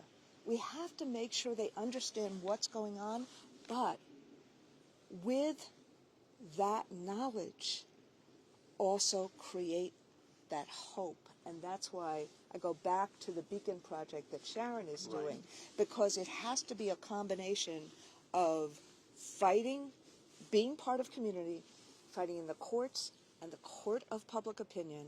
And in that way, we help you in Congress do your job to do the fight to ensure that you are that Article 1 body that actually says we have to check the president. This is not what we wanted. So that's what we're trying to do. But can I just press you on this, because your faith tradition speaks a lot to this idea of individual responsibility Yes. in service of the collective. Yes. That you stand up, even if you're just an individual, no matter what. One of my favorite parshas of all time is after Moses goes up to the mountaintop, gets the tablets, comes back down, and sees the Jewish people worshiping a golden calf, smashes the tablets. He's angry, and then God says, I will destroy these people and give you new people to lead. And then he snaps back to it and says in Hebrew, Ma cheni na mi sifreka. If you destroy these people, erase me from your book. Yeah. God, I want no part of you. And it was so shook me that here is the Torah celebrating somebody that told off God in defense of the people. And it's almost like saying that no matter if it's an act of nature, no matter what the injustice is, you stand up and fight. Yes. And that exposition. And yet you have people that do say, I'm just one person. I'm just watching at home. What can I do? And you and I were pointing both to, Exactly. to Rabbi Right, to Avot. Pirkei Avot. Yeah. It's amazing. It's not your duty to finish the work, but neither are you at liberty to neglect it. Exactly. Great Jewish wisdom there that everybody We has have to to play a do, role. everybody has to do something. Yes. But we have to, and this is what we do in education, we have to empower people to feel like they can. Yeah. And the agency, and part of what Trump does, and look, you know this, I was an AP Gov teacher at Clara Barton High School. That's right. Part of what the president does is that he says, I alone can fix it. It's the strong men. Yes. Part of what education does is we say to kids, to young people, have the confidence. How do we build the confidence? How do we build the agency? That's part of why, when they do a Dear Colleague letter or they do an EO and they say, I'm taking it away from you. You have no power. Only I have power. We have to, part of why I focus so much on community is that through collective action, that's what the labor movement is. Through collective Yes. action, we create power.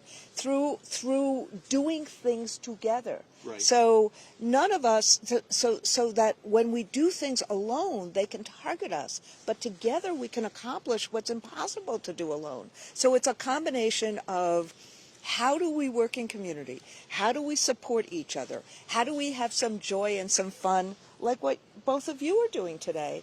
And then also, how do we understand what they're doing and fight back in the way in which we can, so everyone feels that they are part of the tapestry? But you just made a point that just got me all excited when you said the history of the labor movement. Yes. The Exodus story. Yes. The history of dig at that, the please. history of the labor movement. I love. We just went through Passover and Easter. The history of the labor movement is the Exodus story. I mean, think about it. 400 years, Pharaoh, Egypt, slavery. What happened? People didn't give up. They figured out a way. Now, hopefully, this will not be 400 years. Hopefully, this will be a few months. But at the end of the day, what did slaves do before the Civil War? What did people do between the Civil War, between Juneteenth and the Civil Rights Movement? We create community and we fight back in community. And then we fight back in the ways that we can, but collectively. And then when we see an opening, we do that together. Yes. And so that's why it's the courts for me and the court of public opinion. And when I say the court of public opinion, it's about education.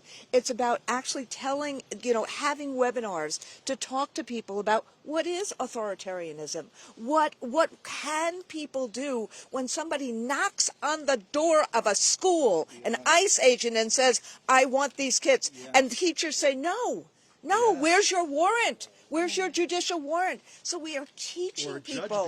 A judge being arrested when she said, no, you don't have a judicial warrant. The deportation of a 2-year-old American Citizen to one of the most violent countries in the world.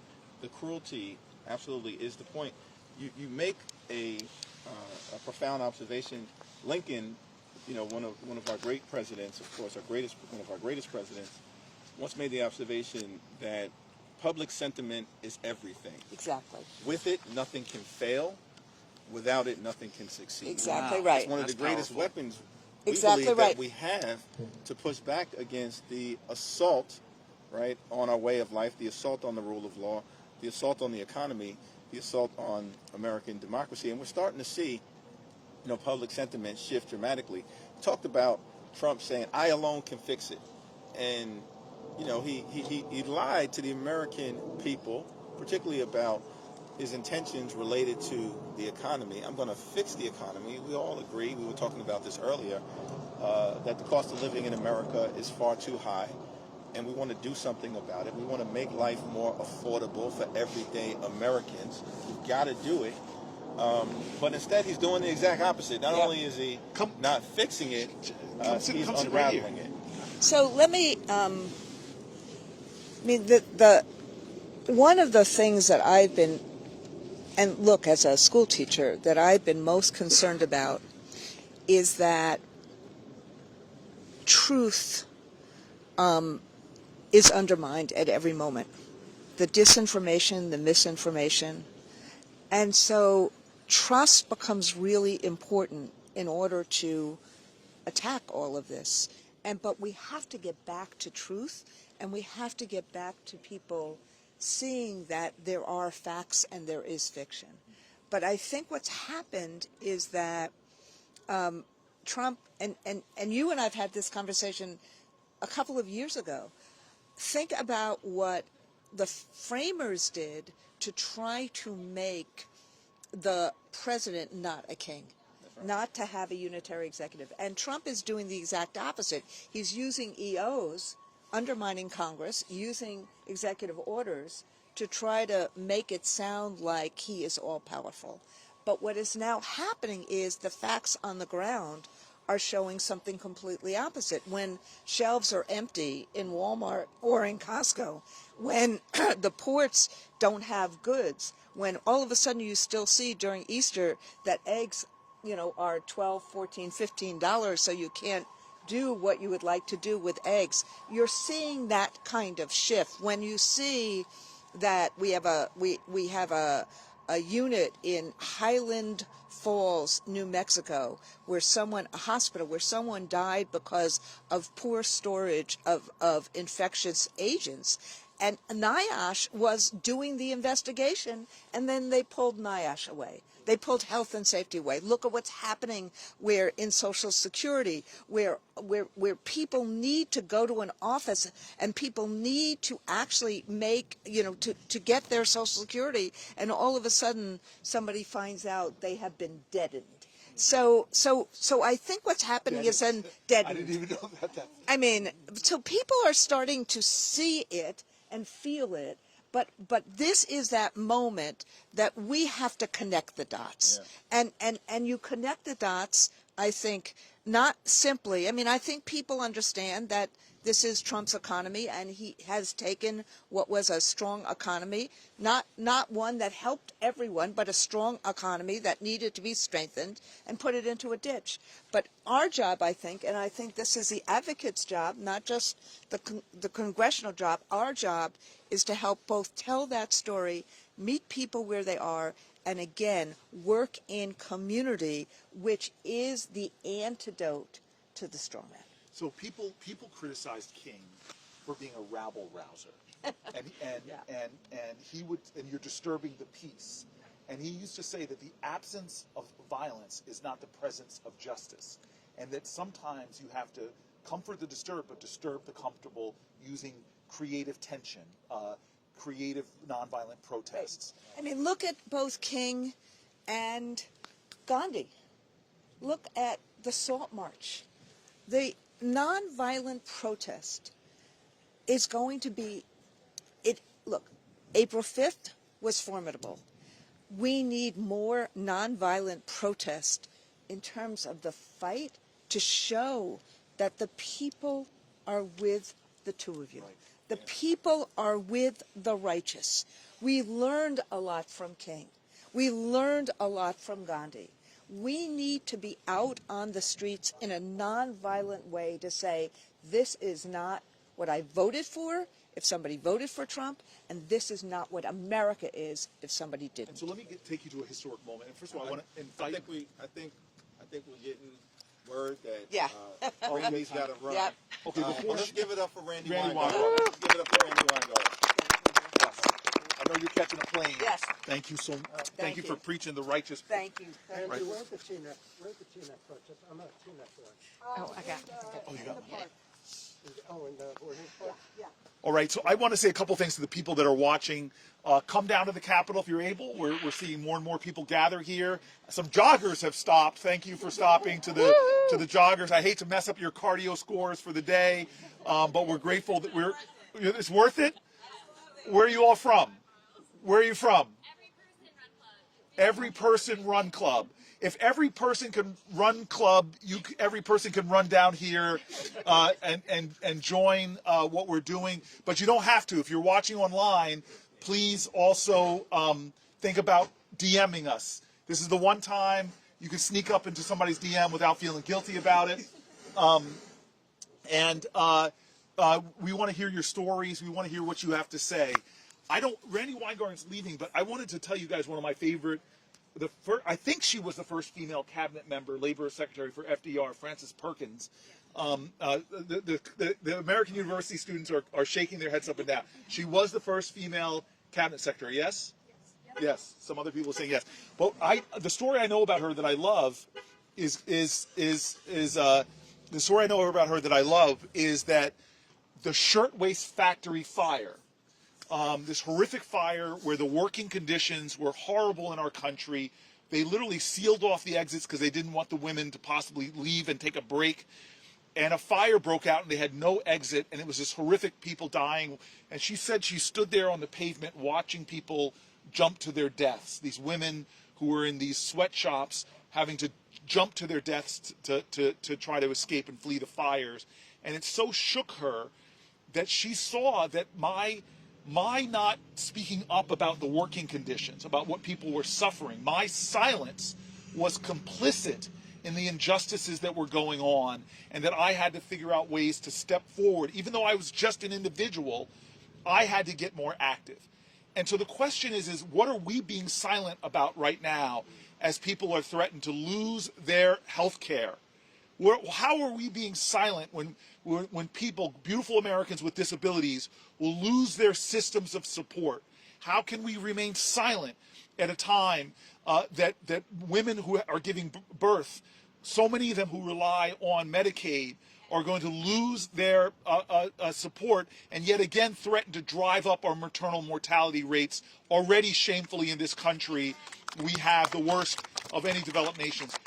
These are the things that we have to ask ourselves, which side of history do I want to stand on? Am I standing on the side of silence and complicity and apathy, or am I going to say that this is a moral moment when the very character of my country is in the breach? I'm going to stand in that breach. I'm going to speak up. This is not normal, so I'm not going to act like this is normal. I'm going to do something different, leave my comfort zone, sit on the Capitol steps, speak up, join a march, join a demonstration. Because could you repeat that powerful quote by Lincoln? I think we should repeat it every hour on the hour. Hakeem, we have now been out here. For 3 hours since sunup. We've now been out here. What's the Lincoln quote? So Lincoln was very clear at the end of the day that public sentiment is everything. With it, nothing can fail. Without it, nothing can succeed. You're not doing your inside voice. That's right. Public sentiment is everything. Public sentiment is everything. Public sentiment is everything. With it, nothing can fail. Without it, nothing can succeed. John Lewis told us all the time, never give up, never give in. Show up, stand up, speak up, right? Get into necessary trouble, good trouble. That was all in service of shaping the hearts and minds of the American people. And that's what we have to continue to do, right? Because it's an all hands on deck effort. It's an all hands on deck effort in the Congress, an all hands on deck effort in the courts, which we're going to talk about with Maya. But I'm going to quote, you're going to quote Lincoln, I'm quoting Ella Baker. Come on, let me take a little Ella Baker for you. We are the leaders that we've been looking for.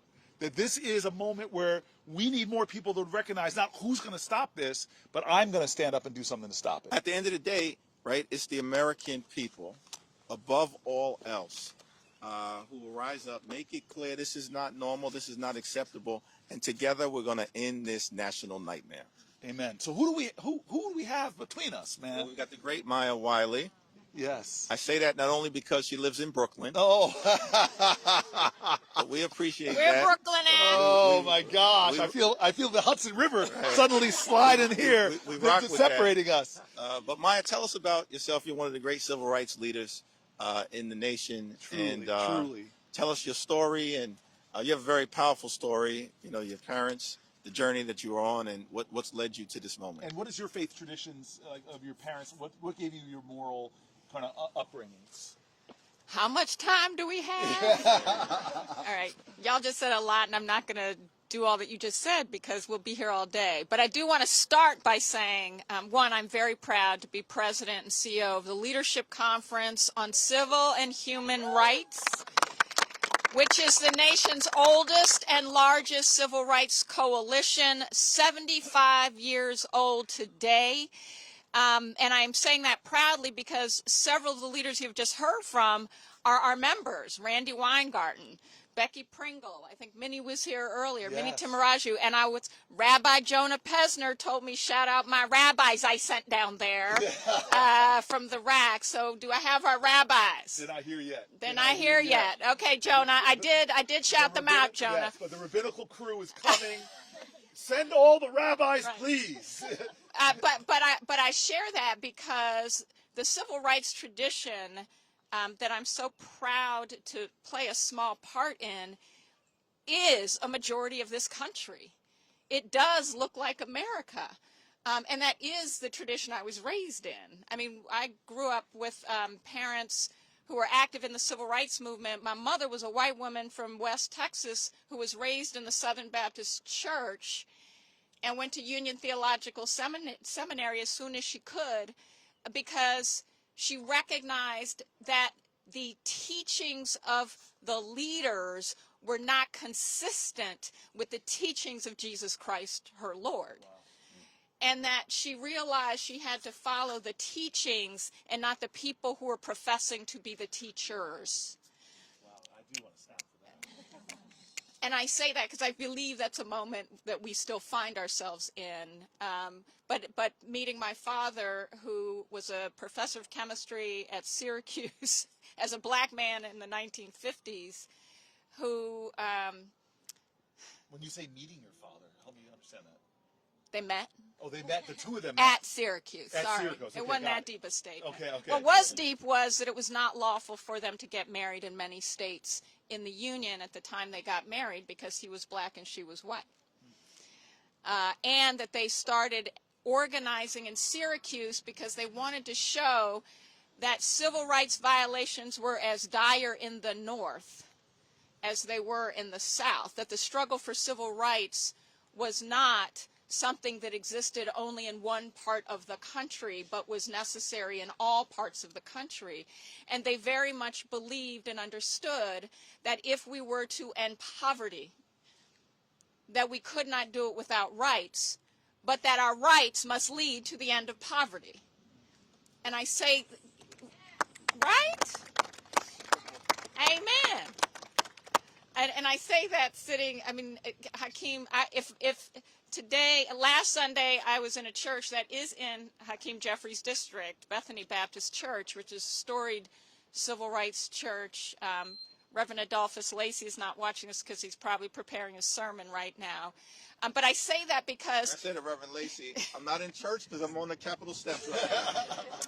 Church is not for Me too, Reverend Lacey. But this is a day the Lord has made. Hallelujah. Okay. But the reason I say that is because the civil rights movement always fought to make sure the hungry got fed. Always fought to make sure people could have housing that was decent and affordable. Always fought. Operation Breadbasket came out of the civil rights movement.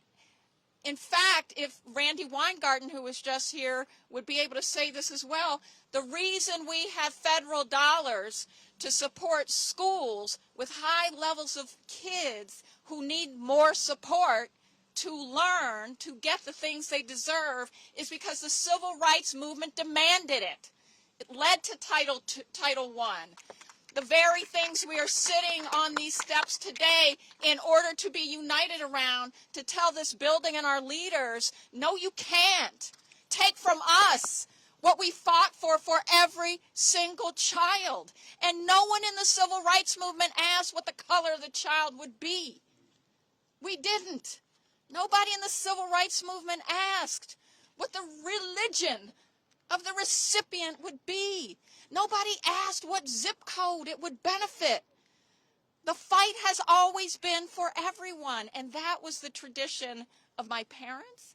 That was their belief, not just only in their marriage, but in their views of faith, but also in the faith they had that if we fought, we would win. Amen. I'm sorry, what was your question? Let the church say amen at this point. Okay, but can we just stick with your parents for a second? Because it's a fascinating story. I do. I want to know, so they raised you to be this strident, unapologetic activist. Like by the time you were, yes, they did.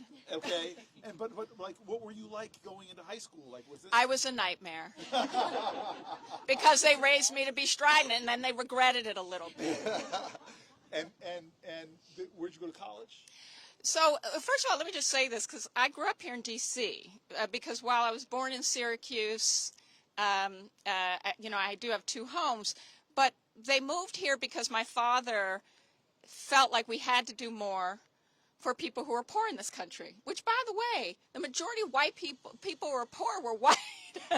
We forget these things, right?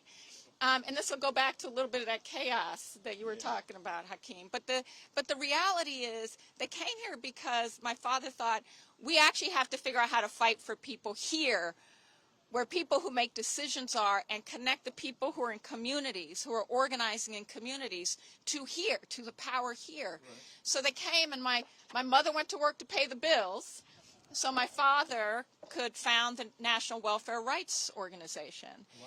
Who said, you know who's going to save us? Well, okay, he said black women. Did he really say that? Basically.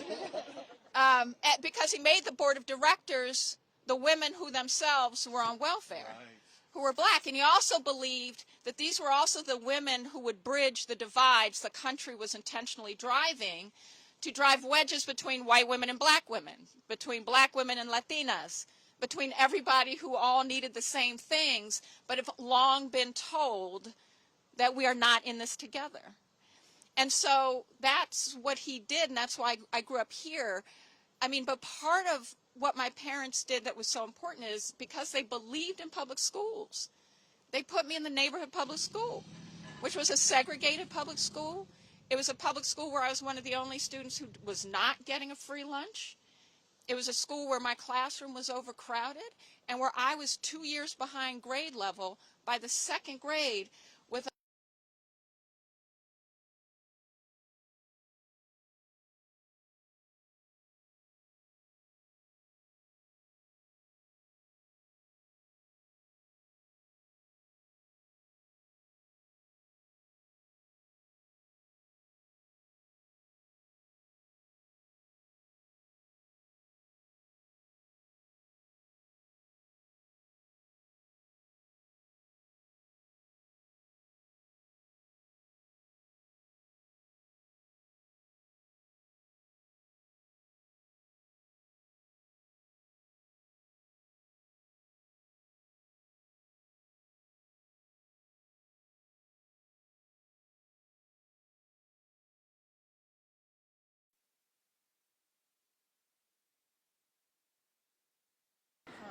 because the teacher had 35 kids in the classroom.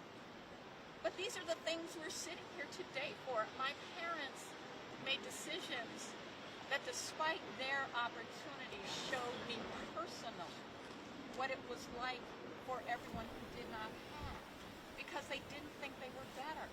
So when we're sitting here, when you, Leader Jeffries, and you, Senator Booker, are doing what you're doing here, when Randy Weingarten is doing what she's doing in communities, what her wife Sharon is doing, what Becky is doing, what everyone here is doing, is we're recognizing that when you say that we should give $314,000 back to Billings in a year, we won't give $2,500 for a program to serve a whole bunch of people. That's what we're talking about, and that is unacceptable. You're talking about these interconnections, and I want to pull one thread that we haven't talked about at all on the steps yet, which is environmental injustice and how it impacts often communities, rural and urban, from the lead paint problems to the water problems to the air quality. And the reason I bring that up is because I know a lot of the civil rights movement talked about that. And now we have a president that is cutting back on the people that are enforcing environmental justice laws and allowing polluters to literally pollute more toxin, removing the restraints from them and the impact that has on kids in trying to learn. Asthma rates are off the charts, but lead poisoning is off the charts. Did you experience that as you were coming up a little bit? And I know Hakeem, you may want to add to that too. Well, yeah, I mean, I was just going to say, you know, in Brooklyn we have a corridor. So in Brooklyn, and it's not just Brooklyn, it's everywhere. We have these corridors where people are in conditions where they're getting all of the pollution because of the truck routes, where they're getting all of the pollution because of where industrial is happening. And they're living there because that's where they can afford housing. And that's usually where those, we call them environmental insults, but get located, right? It's not, there's been studies that show people don't go to environmentally dangerous places. The environmentally dangerous places get placed where people have less power. Okay. But the reason I say that is, you know, we've got whole schools where you have high rates of kids who have asthma, not because they have some other reason they have asthma, but because they're living in a place where their air is constantly poisoned. Sometimes their school buildings have asbestos or lead. Where they're in apartment buildings. I represented a client when I was at the Legal Defense Fund when we were trying to stop a hospital from closing down maternal and child care beds in Harlem. St. Luke's Roosevelt Hospital when it was merging. But my client, who had children who were lead poisoned, because the apartment building they lived in, the landlord never made it better. And they just had shipping lead paint in their apartment. And they were in the same schools that didn't have the resources to give them all the supports they needed. And their hospital was being relocated. And several of the kids had asthma as well. I mean, we often see these things going together. But the problem is that we're seeing problems, and rather than seeing the solutions, like making sure we have public, accountable, transparent ways of making sure people aren't being treated badly. That's all government is. We're attacking the people who are paid to help us stay safe. We are firing people who are not only workers, but their day job is to protect our health. We're pulling down data because we don't want to know who's being harmed where, because if we knew, people would demand we do something about it. So what Randy was talking about was how we have an administration trying to poke both fingers in our eyes so we can't see, slap some tape across our mouths so that we can't speak, and then tell us, including our not-for-profit sectors who go out and make sure that government, that leaders are paying attention to the problems that people are raising in their communities, get called terrorists. Have our federal dollars cut, have the grants programs that pay for community groups to do the services like test water quality, like go into schools and teach kids, like my brother did in Brooklyn, to teach kids how they can test their air quality. Because when government fails, it's because they're not paying attention, and we got to wake it up. So you lead the Leadership Conference on Civil and Human Rights, which is an umbrella organization of all the legacy civil rights groups, as well as newer civil rights groups and organizations that have emerged, in defense of freedom and democracy for the people in this great country. Fuzzy mic too. Yeah.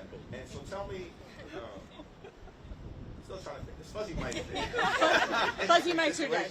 Fuzzy mics are dead now? Yeah, we're good. Senators are always late to the dance. And so, tell us what the Leadership Conference is doing right now, what the civil rights community is doing right now to push back against, the assault on the American way of life, the assault on the rule of law, all of the parade of horribles. If you could do a little bit, we said this is going to be a bit of teach-in as well.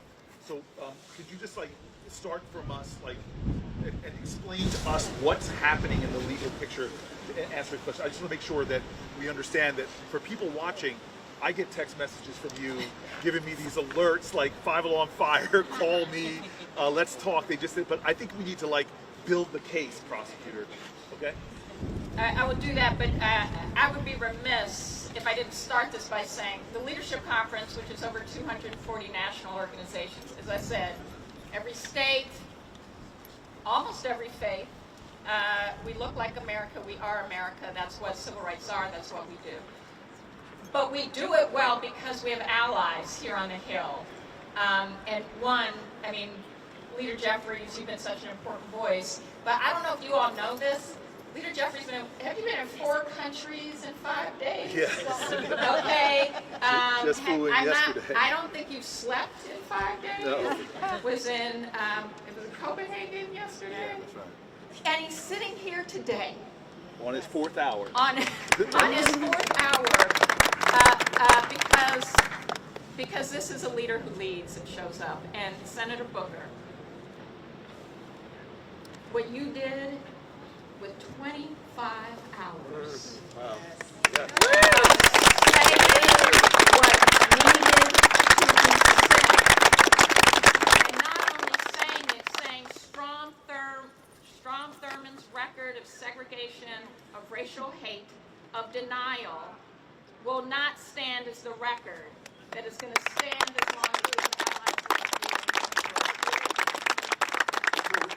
I just want to get, first of all, you are the best, and we're going to give it back to you, but I just want to ask some of the folks over here, especially that bald brother over there, you guys want to come sit up here. You got the youngest person here. He is too cute not to be in the camera. The future leader that he is. If he doesn't want to come up, he doesn't have to.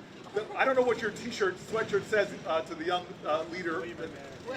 William and Mary. Come on up and sit behind us. My law school classmate, who I haven't seen in so long, Tom, come on the steps, man. I know you worked for the federal government at one point, and so come on up. Sit right here, brother. They haven't laid me off yet, but it's coming. Yeah, the statute of limitations is up. I copied your notes in class.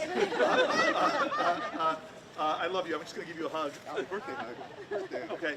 And anybody else who wants to come up? Sir, what's your name? I'm Emmanuel. I'm good friends of your cousin Pam. Emmanuel is friends with my cousin Pam, who sat there for the whole 25 hours. Wow. Whole 25 hours. Pam, why don't you sit behind me now? Why are you sitting so far away? Now you're suddenly shy? Dr. Pamela Bailey, he's an emergency room doctor. Yeah. And who's the young man? The young man. Introduce him. Moises. Give it up for Moises. Wife Sarah, thank you, Sarah, for being here. We both work at the State Department. You work in the State Department. Thank you for being out here today. Right, thank you for your service. Okay, now we can get back to our teaching. So, the way they try to take our power is they start with a pen. And on January 20th, the pen started writing that we didn't have the right to citizenship even if we were born here.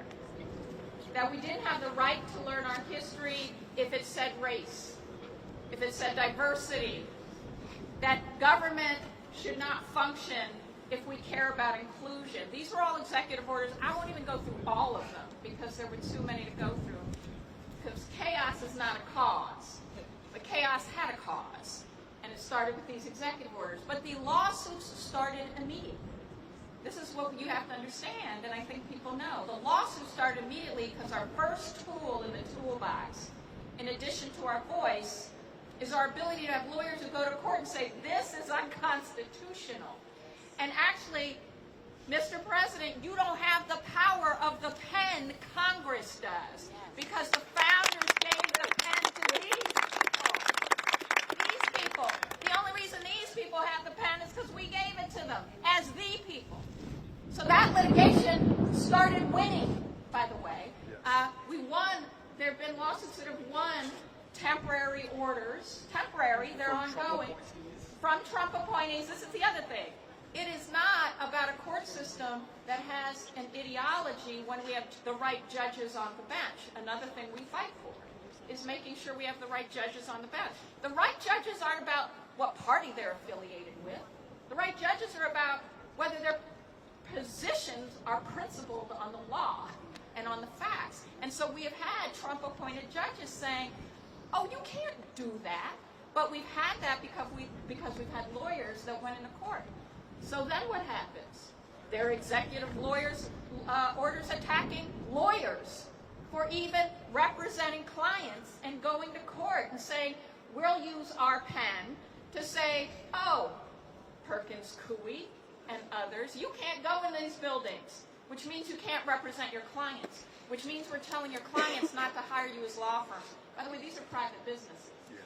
Last I heard, the Republican Party actually liked free market system and the private sector. We're talking about the private sector.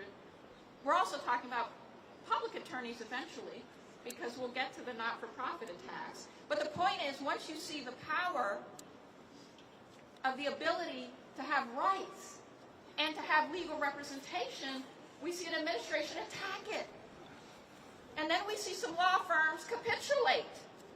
But then we see some other law firms that stand up and go to court and say, it is unlawful for you to tell us that we can't represent our clients, to block us from public buildings, to represent our clients who have a legal right to be represented and a right to choose us. So they are litigating now in courts.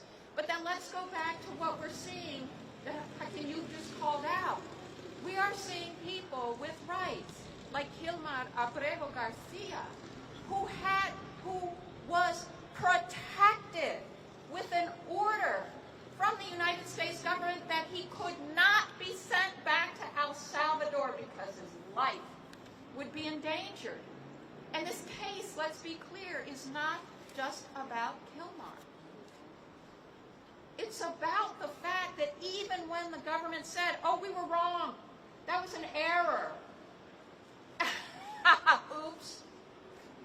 Literally, oops. And no, we won't go back and ask a dictator to return a person we should have never sent. And we know about all the other people, young men, Venezuelan, sent to El Salvador. First of all, Venezuelan, sent to El Salvador. That is not normal, people. Sent to El Salvador intentionally because it is a rights-abusing prison. And so we are seeing our American Civil Liberties Union as a member organization litigating to say, no, you can't. And many of these cases, there are restraining orders being entered against the government, and this administration saying, what order? What order? Again, not normal. Not normal that this Supreme Court, which many of us would call a captured court, a court that has sadly lost a lot of public trust for ignoring its own case precedents. Even this court said, wait, no, we don't think you are abiding sufficiently to protect the rights of Kilmar Abrego Garcia. So the courts, so this is the next line of attack, and we're seeing this moving now, is taking power away from the courts to be able to issue those orders that say, yeah, no, you can't do this. That if it's a nationwide injunction, that just means that a judge can say, you're going to hurt people everywhere. We think you don't have the right to do this. We are going to say you have to stop until we finish this litigation. We don't know how it's going to come out, but we think there's a strong enough case. There's enough likelihood you're going to hurt people all over the country that we're going to say you have to hold on that. That's all that means. And yet now we have elected officials trying to take the power from the courts to protect us from the harm of an administration that thinks chaos is a cause.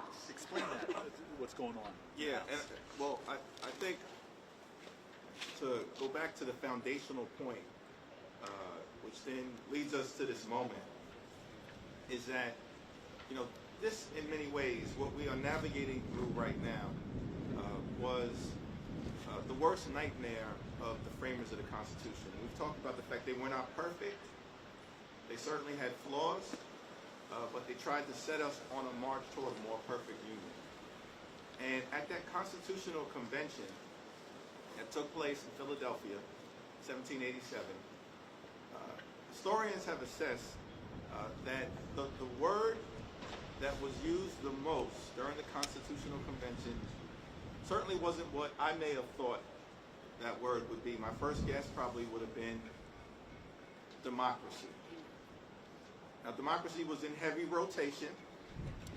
That's my music terminology. It was in heavy rotation, but it wasn't the word that was used the most. Probably would have said, well, what about liberty? It's also used frequently, but it wasn't the word that was used the most by the assessment of historians.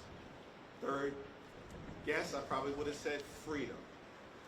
Also in heavy rotation, but was not the word that was used the most. The word that was used the most during the Constitutional Convention, when the framers were trying to construct this republic that we've now inherited, was demagogue. Wow. It was demagogue. Think about it.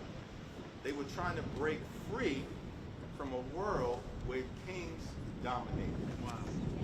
And so they were trying to construct a system that would be resilient enough to prevent the emergence of a singular figure like a king. And that was the whole premise behind separate and co-equal branches of government. It's interesting because Alexander Hamilton apparently used the word the most, by some calculations, 13 or 14 different times during the Constitutional Convention. And he said his greatest fear for the future of this country that was being built was that one day a demagogue might get elected and over a 4-year period of time try to turn into a tyrant. It was the framers' worst fear and nightmare. And now we're confronting someone who's acting like a king as opposed to trying to govern like the president. thing is we were given the tools to push back against it. That was the whole premise of separate and co-equal branches of government, which is why here in the Congress, as we sit here getting ready to enter into weeks of debate around this reckless, dangerous, un-American budget that they're trying to jam down our throats, is that we don't work for a president. We don't have a monarch. We don't have a dictator. In America, we have a democracy. The people of the House and the Senate who serve in the House and the Senate need to recognize that we work for the American people. And we've got to serve the interests of the American people. That's the system that we inherited. And that's also why you've got judges who were given lifetime appointments so that they would be free of the political pressure that might otherwise accompany someone trying to act like a king who has the power to appoint but to get rid of a judge, or, as in some instances, having a judge that has to seek re-election. That doesn't exist in our system, and that's why we've seen some of the resilience, I think, at this moment. What are they doing in the House about this impeaching of judges? Can you mention that for a second? Well, I think they've tried to move legislation to reduce the power of judges to be able to make the independent decisions that they are making right now, or the reach of those decisions, precisely because lawyers like Maya and others have had such success. We talked about this earlier. At this point, more than 200 different lawsuits have been filed. There's been a flood, the zone approach, right, with all of this unconstitutional and unlawful action and executive orders, but that's been met with a flood, an avalanche of righteous litigation. And the American people are winning in court, not losing. And because the American people are winning, Republicans in the House are trying to now change the rules, strip judges of jurisdiction. But let's be clear, we are not going to let it happen. So let me add, I mean, that is so phenomenal. So let me add, and this is why Maya's incredible presence here is such an important reminder that there are areas we have to fight. So the first thing is, you said immediately when he started pushing illegal executive orders, you all tied them up in court. And this is the amazing thing. Trump appointed judges. Obama appointed judges. Bush appointed judges. All across the board, you're seeing the judges step up and stop them, right? That's correct. These cases, and sometimes it's injunctions, but sometimes we're winning. Even the Supreme Court, which is 3 people on that court he put in place, have come out and have been stopping him from doing some of the things. The other arena is what you and I have to do. It is legislative, procedural, in every way possible. It's one of the reasons why I stood for 25 hours to say, what can I do to do things in this body with the levers we have, even though we're in the minority, in the levers we have. But the other arena we have to fight for is what you have said over and over again, is the power of the public. Because the power of the people in a democracy is greater than the people in power. And it is what our founders got right when they broke with the formation of governments all throughout history. This is not going to be because we all pray the same. We're not a theocracy. It's not going to be divine right of kings and queens because people are being this idea that we surrender our rights to a monarchy. It's not even going to be the power of the sword where people, through military strength, oppress the people, autocracies. We are going to form a democracy. And the debates at the time, powerfully written in the Federalist Papers, the arguments were that we were not going to concentrate power in any individual, but we were going to have 3 branches of co-equal branches of government. And what you see from President Trump so far is his willingness to immediately try to attack the powers of the other 2 branches. One, by saying, I'm going to move through the complicity of other Republicans in the House and do things that are not going to be questioned. Your job as Article I branch of the government, Congress, is to provide oversight. There's going to be no hearings. Do not have a hearing about Elon Musk scraping data from people's personal data, their Social Security data, their tax data. Not one hearing about this unelected billionaire that's causing all this havoc. When we have scandals like Signalgate, not one hearing about whether this is the pattern and practice, which we're finding out that Hegseth is doing. We're going to eviscerate the power of the Article 1 branch to provide a check. And then, God forbid, if Article 3 branch is going to try to check my power, now I'm going to start threatening judges. Now I'm going to start saying things on my platforms that literally have had threats on judges increase over 100%.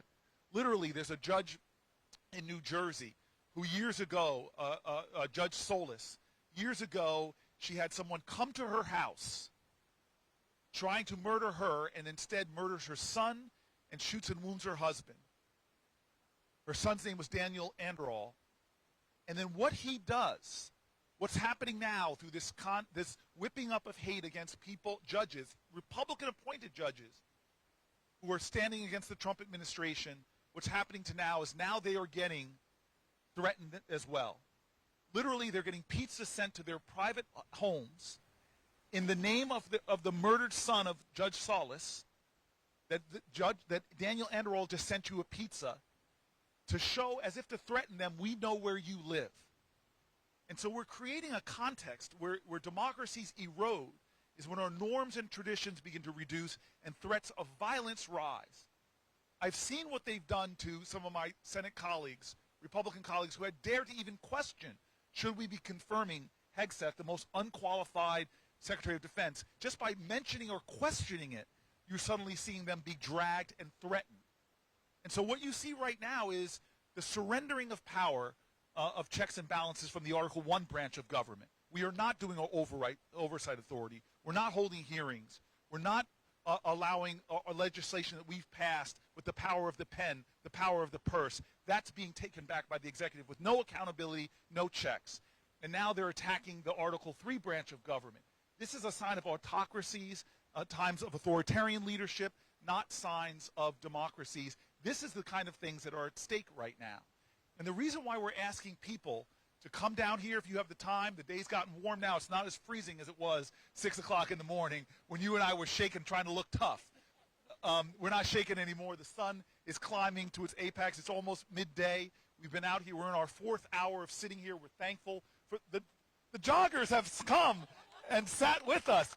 Just running through the plaza, they've decided to stop and stay. I'm so grateful for the runners making me feel guilty. Run home at the end of this, whatever time we stop. There are a lot of people out here on the plaza stopping. If you want to come down, come and join us in this conversation. Come and join us. We're grounding ourselves in who are we? That question, the moral underpinnings. I saw a man with a collar. Hello, sir.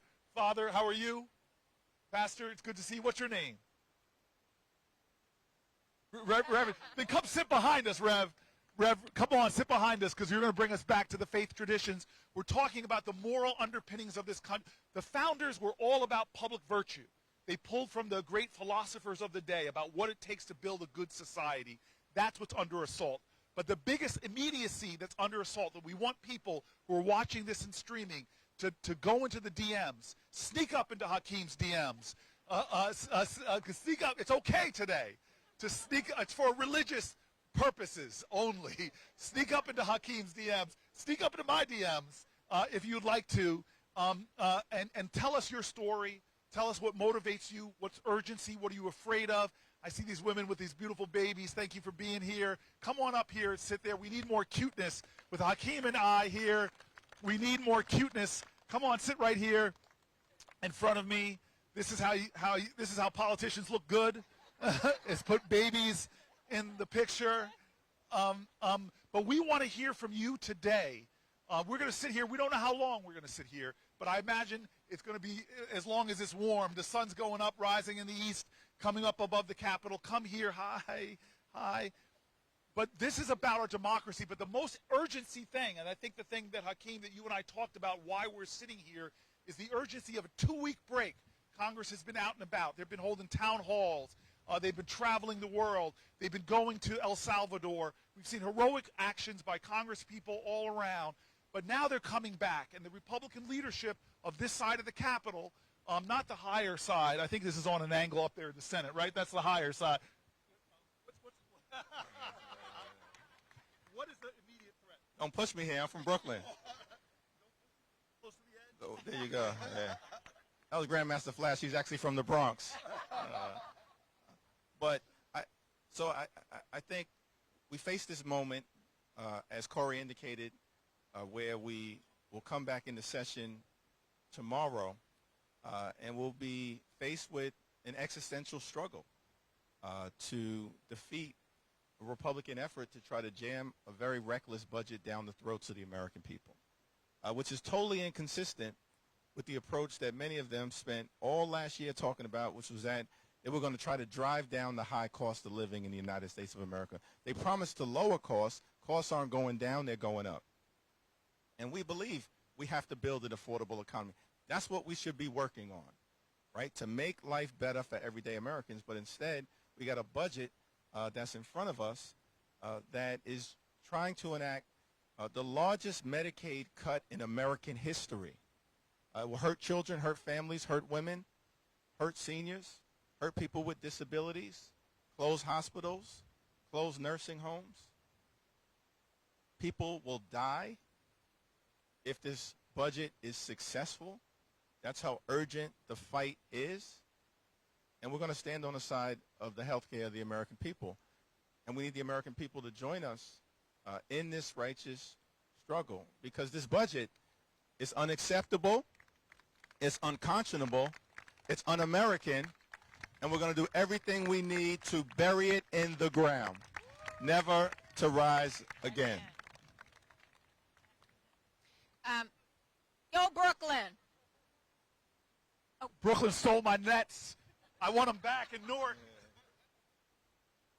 Hey, you stole the WNBA from us for a while, so I just want to reinforce both what Senator Booker and what our leader Jeffries have said. But I want to tell you, I want to say one thing about the attacks, because in addition to the attacks on ignoring Congress, on coming for the powers of the court, the attacks that we are seeing on the ability to organize people outside of government, to have a voice, or to provide services to people outside of government. Nonprofit organizations are under attack by this administration. You say Doge, I say Vera Institute, which is doing public safety programs and supporting public safety programs in community, not only had their federal grants snatched, Doge showed up at their doors demanding their information unlawfully. A not-for-profit.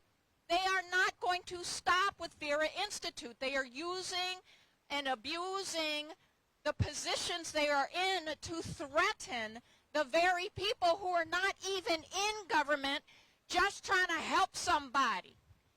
And that is what's happening. And the cuts, when we're talking about cuts, people bleed. And we should put names behind them. You know, Sarah in South Dakota had a son who has seizures 1 to 5 times a day. Had to quit her job to try to save her son. It is Medicaid that helps pay for her health care to do that. Or Jasmine in Alabama, in Tuscaloosa, with 2 kids, who was taking care of other people's children when she fell and became disabled, and it's Medicaid that was taking care of her. And by the way, farm country, when our leader says we can't let this hurt people, farmers are eligible for Medicaid. The people delivering our food are eligible. The same with hunger. We have farmers who are hungry, and they get food stamps. We have teachers. We have public servants. We have people who do all kinds of work. So this is who we're talking about. But it is the civil rights community has a pact, because they are trying to make us all fearful. They're trying to make judges afraid. They're trying to make legislators afraid. They're also trying to make us afraid. And we have signed not only a letter to the American public, that says we will not be silent. You cannot threaten us into silence when it comes to people like Sarah or Jasmine or anybody else. But we also ask you to sign that pledge, because the only way they win is when they try to take our voice and our power. Go to civilrights.org and please sign the pledge. But when you are there at civilrights.org, you will see a link where you can send a message to your senator or your member of Congress saying, do not cut our health care. Do not cut food for the hungry. Do not take dollars out of our classrooms and away from our kids to put that money in the pockets of billionaires who don't need it. Their kids in private school, y'all, they don't need it. The people who need it, that's our money, by the way. You paid for that. So you should get it back. So please do that. And the other thing I will say is we will not be silent. We will be at the National Press Club on Wednesday with Vera Institute, with Planned Parenthood, with representatives. They're even trying to threaten our funders. People have the power to decide they want to give us money. Our funders will be there, and universities and colleges, because they're trying to tell us we can't learn. They're trying to tell us our children can't stand up and have a voice if they don't want to be attacked. So all I am saying to you is we will not be silent. We have leaders who will not be silent. And we are all leaders. So we ask you, do not be silent. Use your voice because you have power. Let's give it up for Maya Wiley.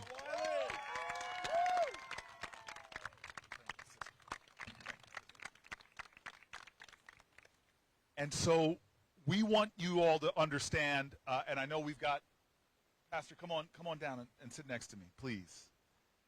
We want everybody to understand that we started this with an understanding that it is a Sunday morning. It's the last day before Congress returns to session.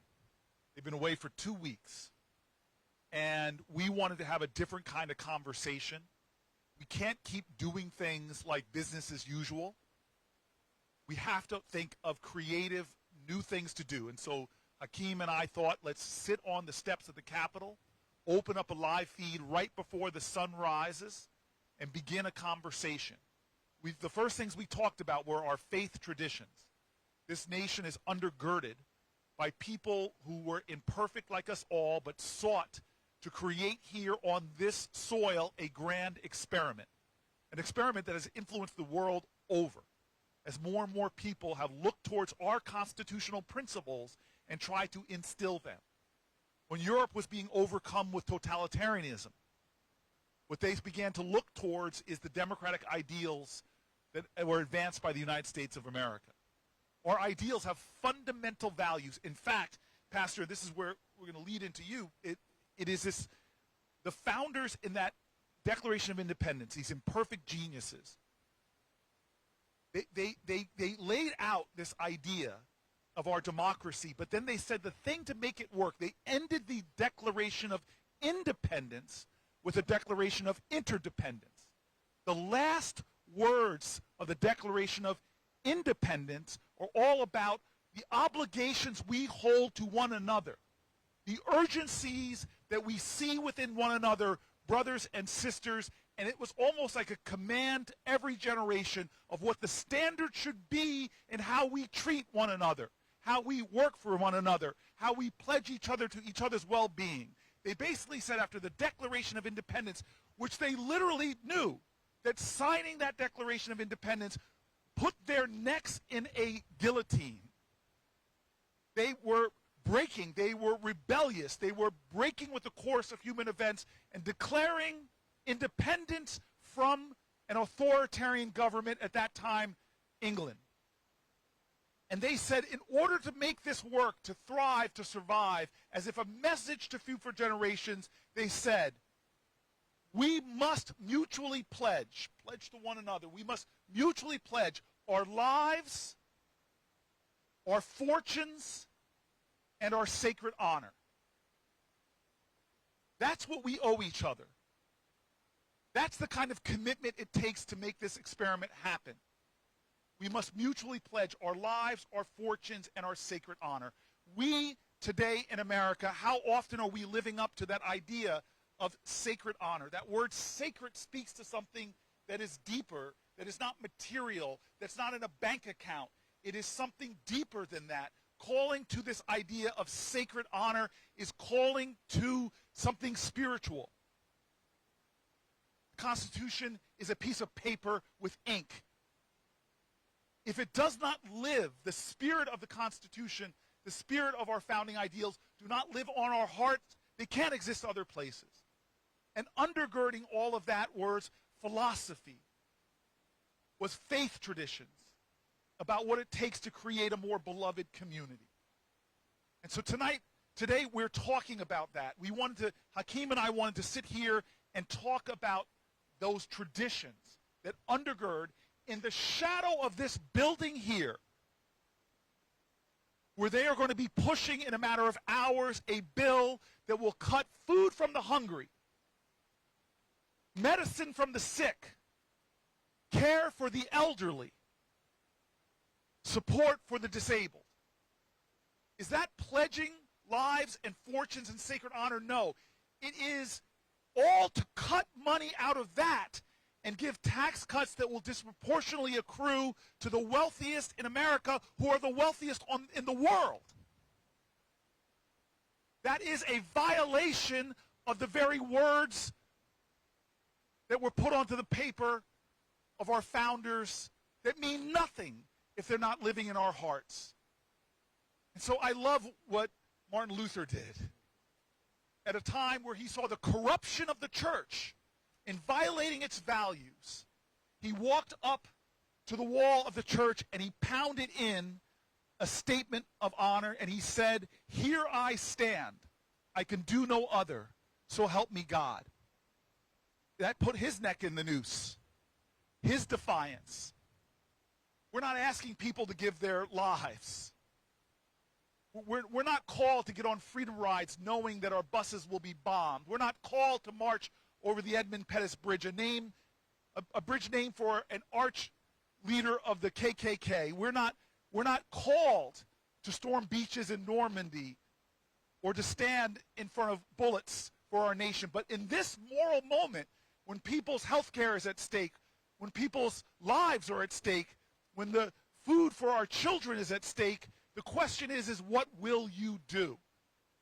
And so I want you to introduce yourself, Pastor. I want you to speak to this moral moment. I want you to tell us from your faith tradition why it is so important, as we learn from our faith, our shared faith, that faith without works is dead. Thank you very much, Senator. Let's really applaud what he has just said. I'm Reverend Jimmy Hawkins. I'm with the Presbyterian Church, and I am the advocacy director for our Washington office right across the street. I love that building. You guys caused some good trouble yes, over in that building. Exactly, in right the United Methodist building. Court. And also for our ministry at the United Nations. Also, I'm the tri-chair for the Washington Interfaith Religious Committee. So I'm here to talk about how this is a spiritual moment. And this has to be a spiritual movement that we are embarking upon. Because this budget, any budget that hurts people is against who we are as people of faith.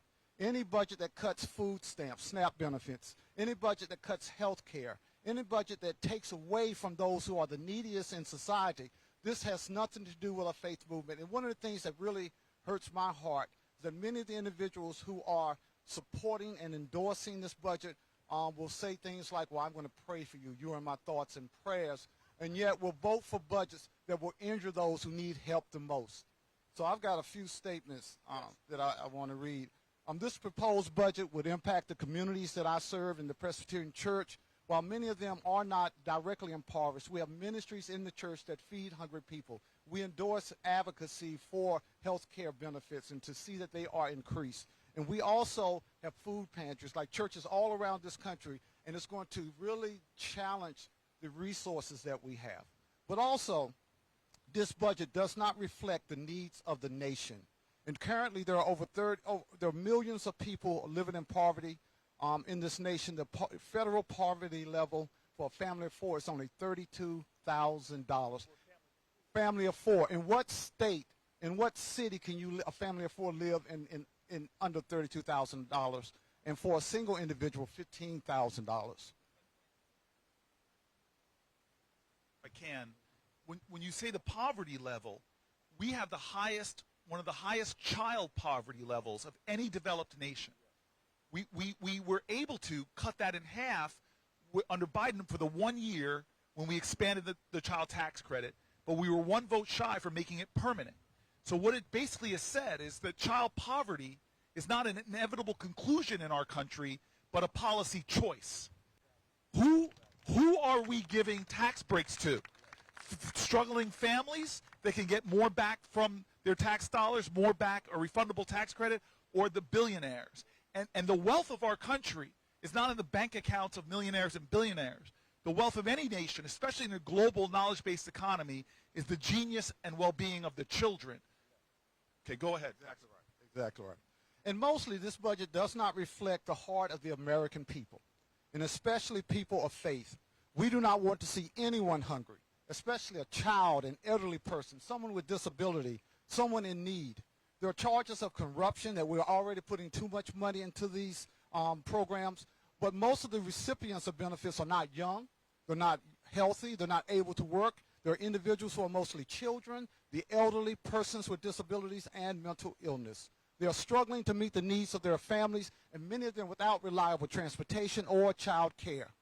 As a minister of the gospel of Christ Jesus, I am called to be compassionate, caring, generous, and responsible, a steward of all that I own, and we're called to be responsible stewards of all that we own, recognizing that everything that we have comes from a generous God, and we are to be cheerful givers to those who are without. Jesus told a multitude of parables, charging those with wealth to be responsible and generous. The parable of the rich old fool and the rich man and Lazarus issue a warning to the wealthiest nation in the history of the world that the failure to utilize our resources on behalf of the poor is a sin against God. Matthew 25 has Jesus saying, I was hungry and you fed me. I was thirsty and you gave me something to drink. I was sick and you ministered unto me. I was a stranger and you welcomed me. This one statement addresses our current responses to hunger, health care, immigration, and poverty. If we are going to proclaim that America is the greatest nation in the world, then we must ask ourselves, by what standards? Are we great in compassion? Are we great in mercy? Are we great in generosity? Are we great in setting an example of what it means to be a democracy that allows everyone to have opportunity, a voice, and a vote? Or do we prefer to be the greatest in accumulating wealth held by the few and the greatest military with the capability of destroying the world several times over? Let us be great in our response to a God of love, a God who asks us the question, what does the Lord require of you? But to do justice, to love mercy, to walk humbly with your God.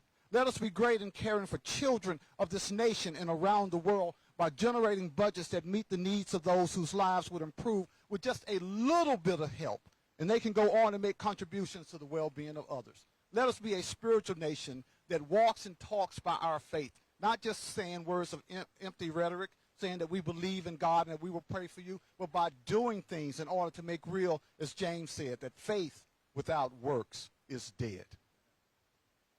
Amen. Amen. Thank you so much. Thank you for being here. Thank you. We are now. We're going to stay in church this morning. We've had Muslim leaders, rabbis, but we're going to stay in church right now because one of the men who has been a true deep source, I think I can speak for Hakeem, and I'm going to pass the microphone to him to give the final introduction. But one of the men that has been such a source of strength to me, an inspiration of a moral light, in like a North Star, as well as an anchor, keeping those in high positions grounded and anchored with the people, is here with us right now.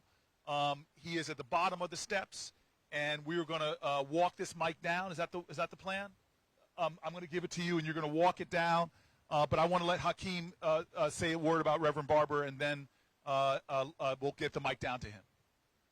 Well, throughout the day, I think we're on hour 4 now on the steps of the Capitol, and we have been hearing from a variety of different leaders, civil rights leaders, educators, of course, men and women of faith, of all faiths, Christian leaders, Jewish leaders, Muslim leaders. Andre Carson was here with us just a little while ago.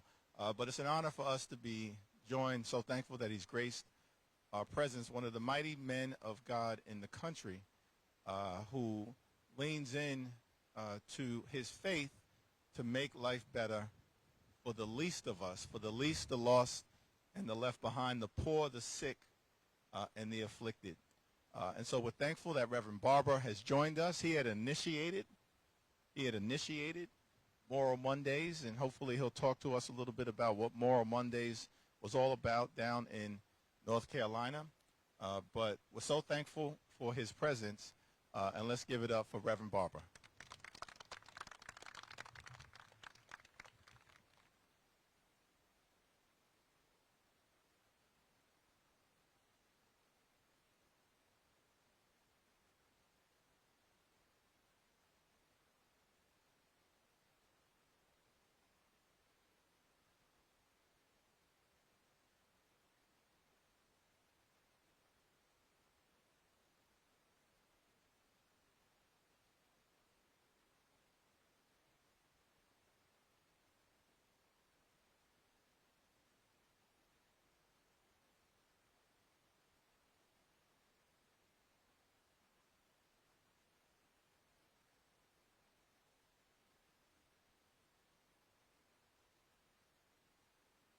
They can come that way. See those Yeah, folks so back up. you can see the Capitol behind him. If you can come this way. Yeah. First of all, I want to thank Senator Booker and our leader, Jeffries, for, on a Sunday, convening this public gathering conversation. And I want to thank your staff for making provisions for those of us that have ADA issues. You know, because when you care, you got to care all the way around. And I want to thank you for that. I want to encourage y'all to come down a little bit closer to the ground so that folks at ADA, because some folk, even in this crowd, can't move up. And we need everybody on the field for this one. And we need everybody's face and everybody's body. I was thinking yesterday, Senator Booker, when I got this call from Jeffries about coming, and how in 2016 we did a national call for moral revival in 2016. And in that 2016, we said then that, and I almost got arrested saying this in Kentucky, in the Kentucky State Legislature, when the extremists were controlling the governor's office. When they asked us why were we there, were you Republican or Democrat, we said no, some things are not Republican and Democrat, they're not liberal versus conservative, but they're right versus wrong. They're right versus wrong. And when I heard Senator Booker lift that the other day on the floor of the Senate, if we can get that right and get that clarity about why we're here, we may be elected in parties, but once we get elected, we have to have a principle bigger than even a party. Because actually in 2018, we found out we had 140 million poor and low-wage people in this country. 2018. And we've not raised the minimum wage in this country since 2009. 2009. So this is a moment. Moral moments don't just go after any one group. What moral moments do, moral moments speak to those who are trying to go backwards. But moral moments also say to those that want to go forward, it's time to push harder and deeper and stronger. Moral moments cut both ways. The Bible says that, my friend Jimmy Hawkins will quote in scripture, that the word of God is like a double-edged sword. It cutteth both ways. And I thought about the day, 98 years ago today, Coretta Scott King was born. Today, in Alabama.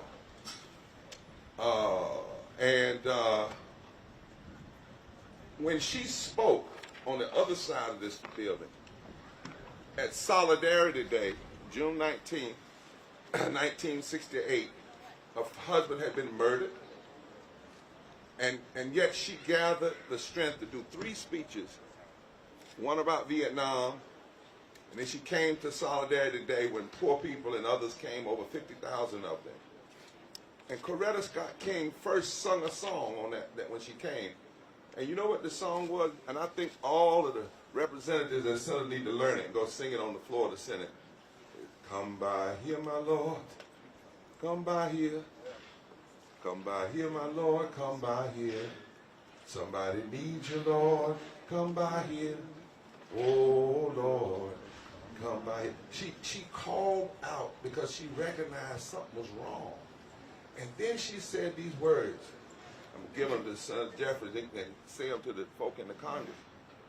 She said, in this society, violence against poor people and minority groups is routine. I remind you that starving a child is violence. Suppressing a culture and taking people's history is violence. Neglecting school children and undermining their education, violence. Punishing a mother and her child, violence. Discrimination against a working man or woman and not making sure that they have a wage that's out of poverty, violence. Ghetto housing, violence. Ignoring medical needs and health care, violence. A contempt for poverty as though poor people are somehow on a glorified vacation and not being affected by structural reality, violence. But this is this last line. Even the lack of willpower to help humanity is a sick and sinister form of violence, especially when you have the power to make a difference. Wow. That's correct. So when we talk about this budget and what's going on today, we literally are talking about policy violence. 57 years ago, the night before he died, Dr. King said, nothing would be more tragic than for us to turn back now. And they were reaching into their faith when they were talking. Jesus said before he was crucified, he knew he was going to die. You've got to listen to people when they know they're going to die, because they get real truthful. Yes. And he said, I was hungry, and you gave me something to eat. I was thirsty. You gave me something to drink. Watch this. I was an immigrant. Well, yes. And you invited me in. Yes. I needed clothes, and you clothed me. I was sick, and you looked after me. He didn't say you took my health care. And he said, inasmuch as you do unto the least of these. And it's interesting, Senator Booker, if I might exegete, since we're in church, if I might exegete the text, he did not say that to individuals. He says, and the king will say to the nation. It does. See, we've taken this text and made it about individual piety. You know, a little food on Thanksgiving, a little food Christmas, feeding a few folk. That's all right, but that's not what Jesus was talking about, and that's not what got him killed. He said to the nations, and then Isaiah, way before him, said this in Isaiah 10. I wish a lot of the people that claim that they're all about religion would really read the Bible. In Isaiah 10, it says, woe unto those who legislate evil and rob the poor of their rights and make women and children pray. Not P-R-A-Y, but P-R-E-Y, which means if you pray at the opening session of the Senate or the House, but then after you pray P-R-A-Y, you pass a budget that prays P-R-E-Y-S on people that are vulnerable, then you just canceled out your P-R-A-Y. Yes. Yes. So, and then our Constitution says that we are to establish justice. I think what that means, I'm not a lawyer, I'm just guessing here, that the preamble of the Constitution in a sense says every policy we pass it ought to be like a grid on top of it. And we ought to ask this question. Does this policy establish justice?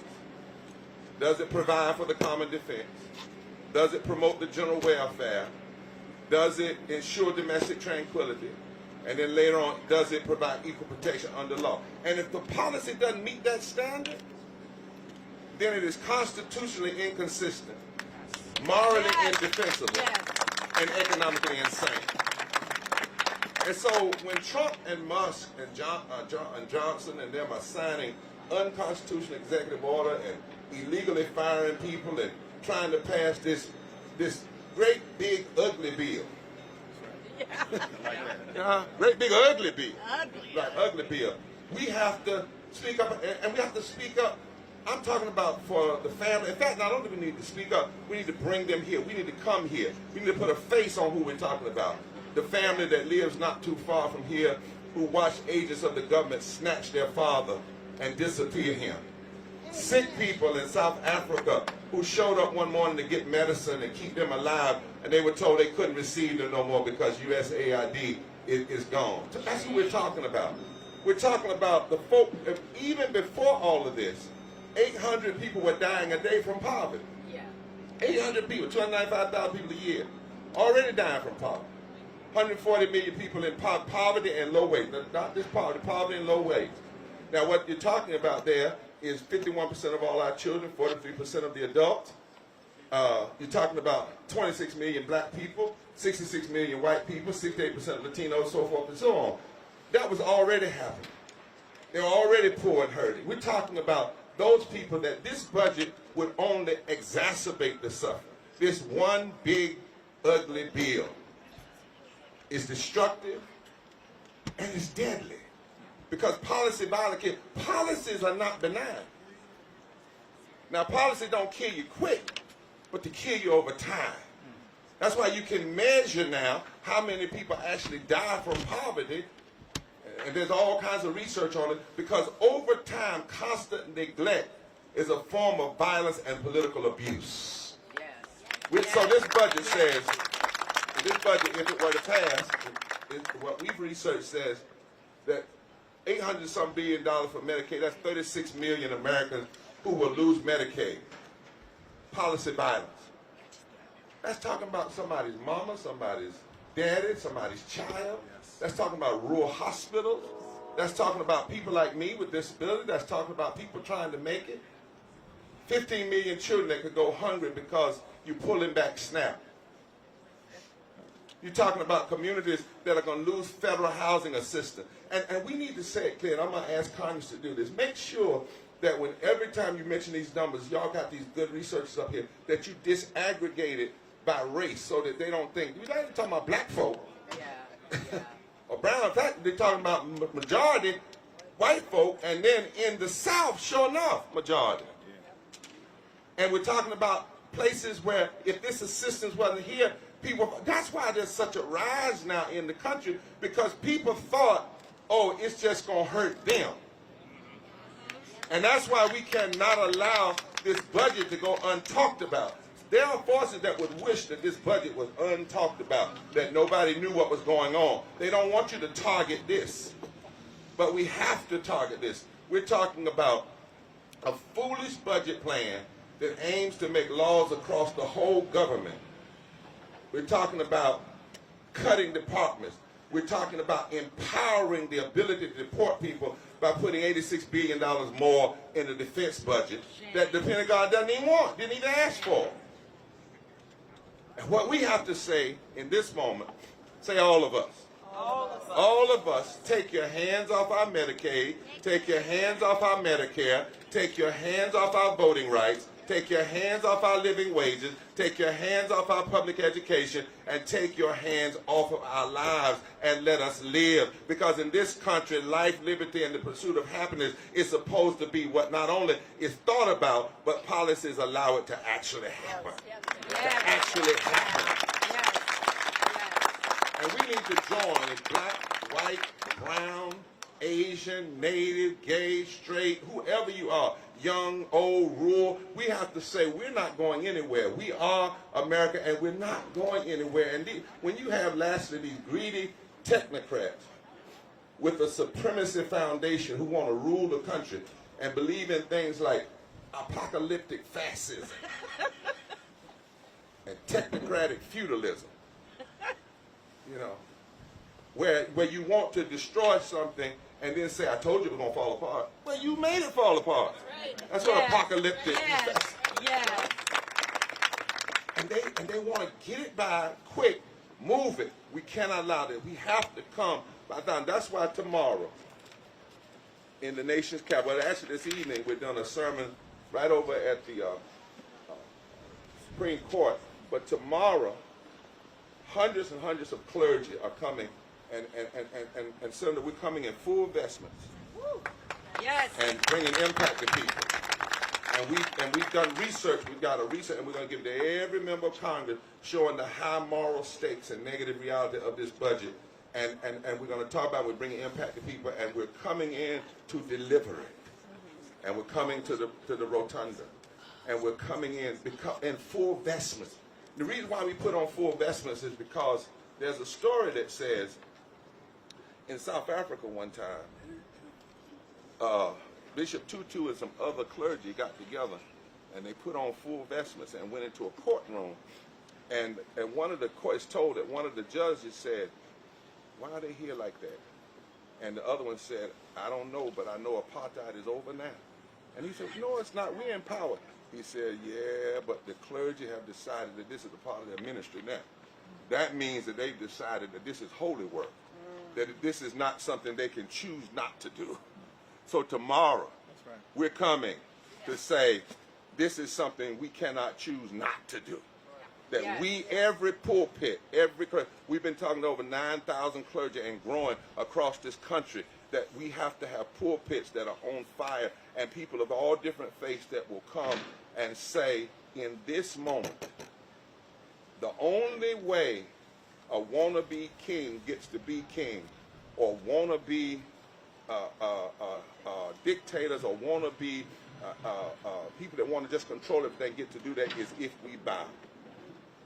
And somebody has to come and say, our DNA won't let us bow. We bow only to God. We bow only to that which we see as ultimate reality. But we cannot and we will not bow. This is bigger than a party issue. This is an outright battle for civilization itself. It is an outright battle for democracy itself. And we must declare that we will not bow. And every now and then you need to look at a neighbor and say, neighbor, I just can't do it. I just can't bow. I cannot bow when I see people hurting sick people. I cannot bow when I see people taking people's wages. I cannot bow when I see people who ought to be lifted up being torn down. I cannot bow when I see billionaires wanting to hurt the poor. I cannot bow when people in this building raise their salary but keep everybody else's salary at poverty wages. I can't bow. I can't bow. I just can't. They may not change right now. I may not have the vote, but I can't bow. Moral dissent means you have to have a moral dissent until such time as you have the political power. But the moral thing. And so maybe it's time to stand tall.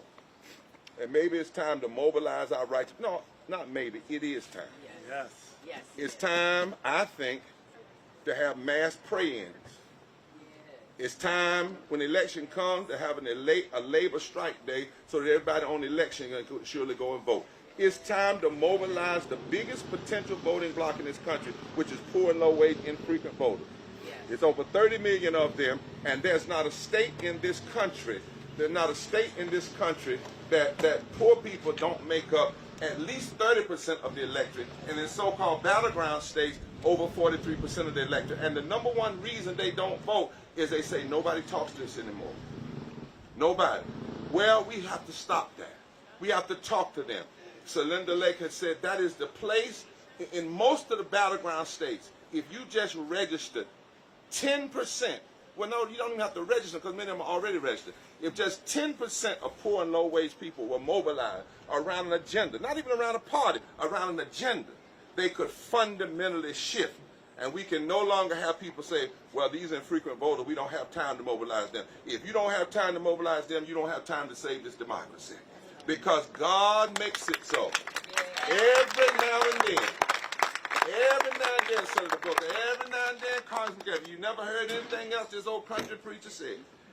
Every now and then, God makes it so the stones that the builders rejected are the only ones that can build a new society. Psalm 118 says, the stones that the builders rejected have now become the chief cornerstone.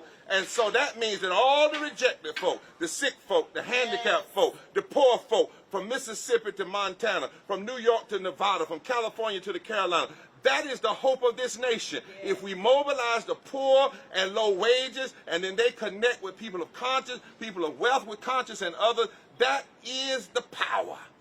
The stones that the builders have rejected. Any of y'all know what it's like to be rejected? Yes. How about reject because of who you love? Raise your hand. Rejected because of where you come from. You know some folks that have been rejected? Raise your hand. Because of denial of health care, or rejected because of their poverty. If all the rejected folk come together, the scriptures say that they produce a power. And this is what it says finally. When they come together and they shift the foundations of society, this is the last part of that verse. This is the day that the Lord has made. Amen. When we all get together and lift every child, when we all get together and make sure the sick are taken care of, when we all get together and make sure people are paid a decent and a living and a loving wage, when we all get together and stop injustice and push for justice, when we all get together, this is the day that the Lord has made. Amen. Hallelujah. Hallelujah. Hallelujah.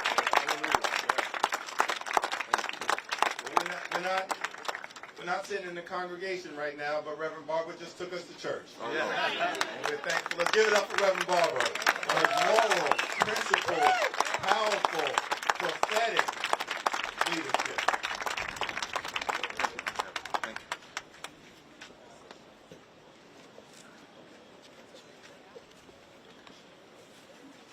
We're going back to our seats. Anybody can come up to the steps, join us. You are amazing, Cory. You are amazing. You are amazing. You are amazing. Honey? What's that? Yes. Oh, yeah, yes. Citizens sitting out. I love that. I love that. Senator. Hello. Come on down here. Give me a hug. Thank you. Thank you very much. Of course. You got a minute to do a little spiel? I don't. We got to get back to our program. Unfortunately, we got the next speaker here. Okay. So forgive me. Let's do a selfie. Sit.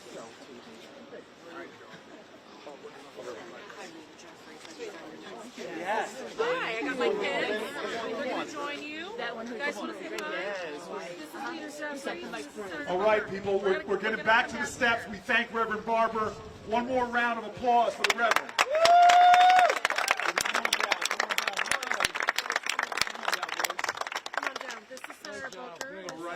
And I'm going to let Leader Jefferies help you sit down. I'm just going to remind people why we are here.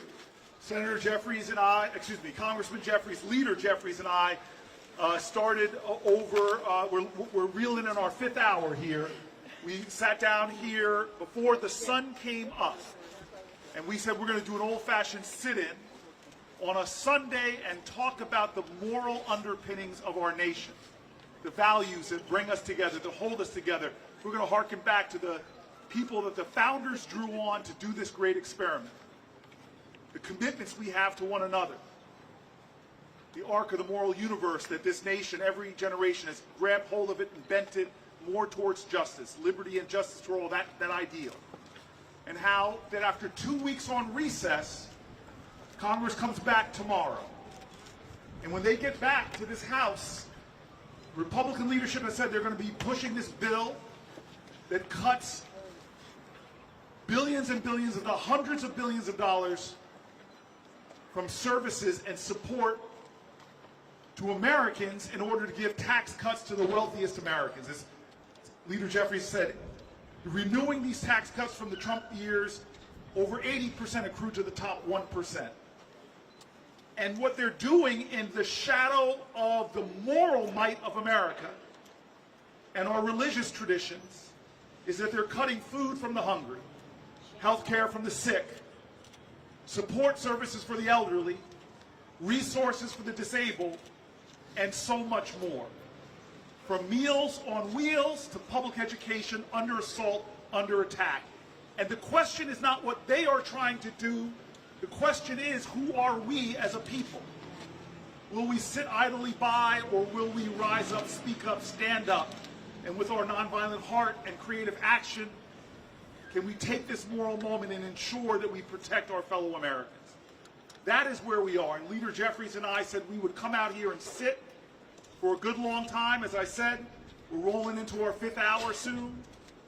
And invite people to join us physically. If you're watching online, this plaza is beginning to fill up. We have more and more people sitting down. God bless American University. You all are stalwarts. You were here in the cold hours. You were here when it was chilly. Now it's warm and easy. Come on out. But we're also asking people who are watching online to DM us messages from you. Our team is going to collect them all. We're going to start reading some of them. Maya, who was out here, was reading the names of people, speaking people's names, speaking to the experience of Americans who are struggling right now and face real challenge. And so we're inviting different speakers to come out. On my left is another senator. We're keeping count. There might be a little bit of a rivalry between the House and the Senate. I think the score right now is senators outnumbering House members, and there's only 100 of us. But maybe you can do your rebuttal. You can reclaim your time, and then introduce our guest. Let's be clear, we're on the House side of the Capitol right now. That's true. This is the people's house. Now, Reverend Barber mentioned that this is a time for us to put principles over party. Principles over party. It reminds me, I think that's a powerful moment for us. Reminds me of a letter that Ulysses Grant was said to have sent at the start of the Civil War. Of course, the great general who subsequently became president. And at that moment of great turmoil in the country literally tearing itself apart, Grant wrote that whatever my prior political positions have been, my prior opinions have been up until this point, I have but only one objective now. And Grant then said, we have a government and laws and a flag, and they must all be sustained. Government, laws, and a flag, and they must all be sustained. And then he said something even deeper than that, because at that time in American history, there were multiple parties. We're in a two-party system right now, but there were multiple parties. And what Grant said is, there are but two parties in America right now, patriots and traitors. And at this moment, when Reverend Barber talked about the need for us to put principle over party, we're calling upon our Republican colleagues as we approach this budget to put the American people first, to center the American people, and the principle of making life better for everybody. Whether you're a Democrat or Republican, this is an American moment, and we need the American people to show up and stand up and speak up and partner with us, and we're going to get through this moment. We're going to end this national nightmare, and we're going to make sure America can become the best version of herself. That's what all of you represent right now on the steps of the People's House. And so we've been joined by a great advocate, a great leader, someone who actually does trace her roots to the House of Representatives in terms of her career. So we put that on the house tag, Cory. You got it. I got it. You get to Minnie Timaraju has been a long-time champion for reproductive freedom. Thankful that she's joined us here with her two children, who I think she'll introduce. But right now she is the president of Reproductive Freedom for All, a great champion, a powerful voice, and an American leader. Thank you, Minnie, for joining us. Thank you, Leader. And thank you, Senators. Want to say hi? He thought about it. He thought about giving his speech. This is my, thank you, Senator Shops. It's great to see you. Thank you, Senator Booker. Can I keep going? Oh, okay, thank you. This is Krishna, and this is Satya, and they are my twin boys. And you know, they wanted to come to the Capitol today. Krishna, I'm going to ask you to let me finish. No, we're gonna let me finish. Thanks, babe. I wanted them to come to the Capitol today because I wanted to talk about Medicaid. And one of the things that's the most shocking, and I think you've been talking about it already today, about the proposed cuts to this budget, which frankly could only be found in Medicaid, that there's no way to do what they're talking about doing without gutting Medicaid, would have a dramatic impact on our nation's kids, disturbingly so. And I think there's an untold story about Medicaid and how important it is for reproductive freedom. You know, I was just in Arizona with your colleague, Ruben Gallego, and we did a Medicaid town hall in a congressional district that I think we have some interest in. And we were talking to a lot of moms who, because they had Medicaid coverage, and Medicaid covers almost 50% of births in Arizona, 50%, and now has recently been expanded to cover postpartum, they've had a dramatic decrease in maternal mortality rates in Arizona because of Medicaid. I think it's so important to tell that story, especially as we have a maternal health crisis for Black and brown moms, right? So it's so critical that we protect this program. The other thing I wanted to say about Medicaid is how many family planning services are covered by Medicaid across the country. So STI testing, birth control, cancer screenings, cancer treatments. And when you think about losses and cuts to Medicaid, I want you to think about two things. I want you to think about clinics in your community. I want you to think about Planned Parenthood. We know the extreme right's been going after Planned Parenthood, trying to shut down Planned Parenthood. We know Donald Trump knows how deeply unpopular that is. But they can do it through Medicaid. They can shut down the nation's safety net family planning programs, including your Planned Parenthood clinic, the most trusted provider of care in this country. Most Americans got their first health care out of Planned Parenthood. They can shut it down through these Medicaid cuts.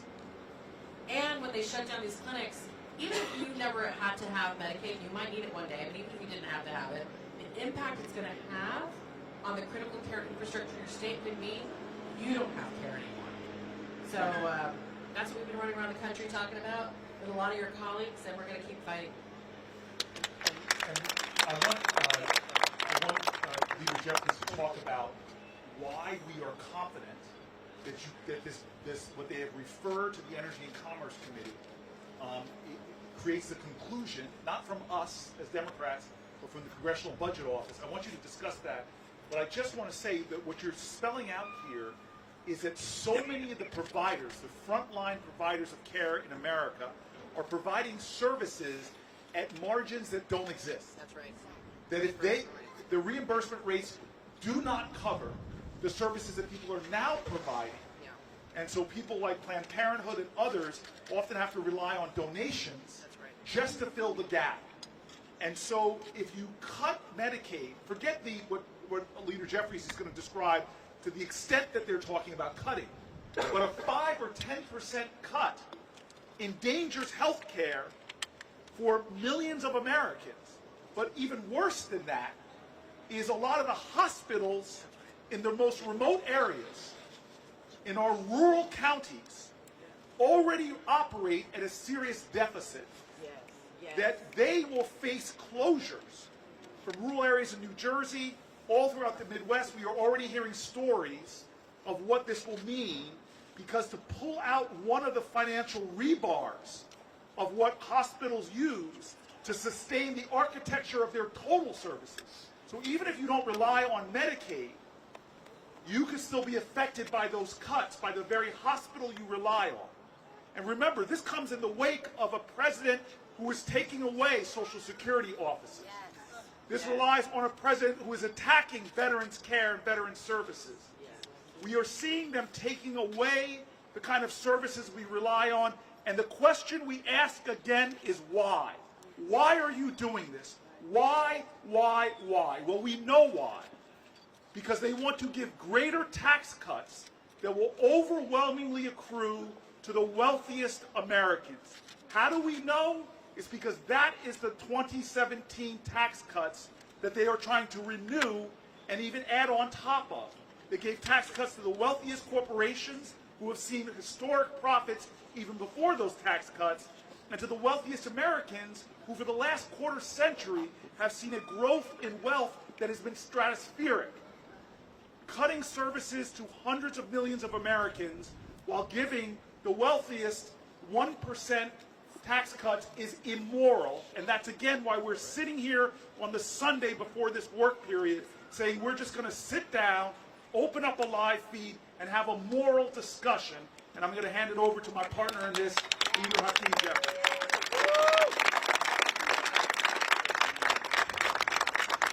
Thank you, Reverend Booker. But we're so thankful for all of you, the American people, who've come out at a critical moment, and we'll hear from our senator momentarily, who has joined us. But we're on the cusp of entering into an intense period where we're working hard to stop this reckless Republican budget. It only takes 4 Republicans on the House side and 4 Republicans on the Senate side to join us. And we can stop this reckless effort to enact the largest Medicaid cut in American history. Now, as Cory indicated, despite what they've tried to say up until this point, and they're going to try to deceive the American people, I think maybe in early to mid-February, after they had already frozen Medicaid disbursements across the country. Actually, this was the January Office of Management and Budget unconstitutional freeze. They froze it. American people rose up. We were able to fight to get that rescinded.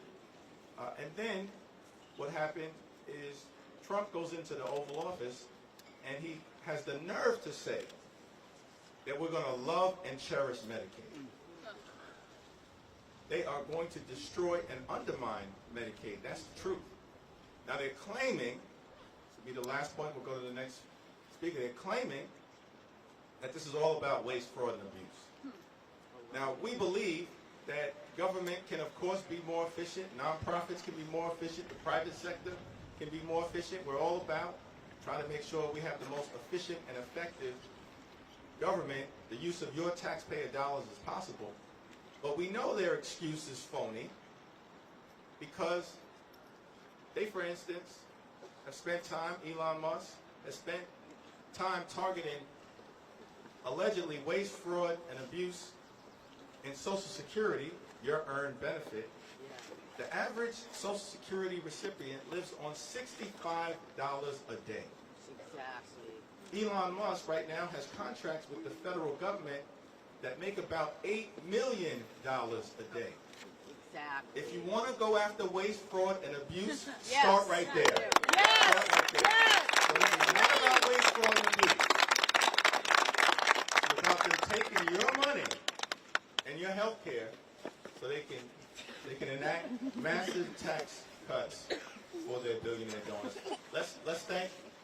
Yes, Minnie? Thank Thank you, Minnie. You want to close out one more thing? Close out. Thanks, guys, and thank you guys for your patience. I promised them ice cream after this, so we're gonna go. Can I finish? Yes, I can. It's gonna be really short.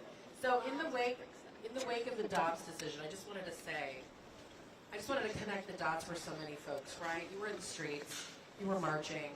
You know, our leaders here have been incredible champions for fixing this crisis. 21 states with abortion bans and restrictions. 21 states where women can barely get access to care. And then we're going to compound the crisis with these cuts.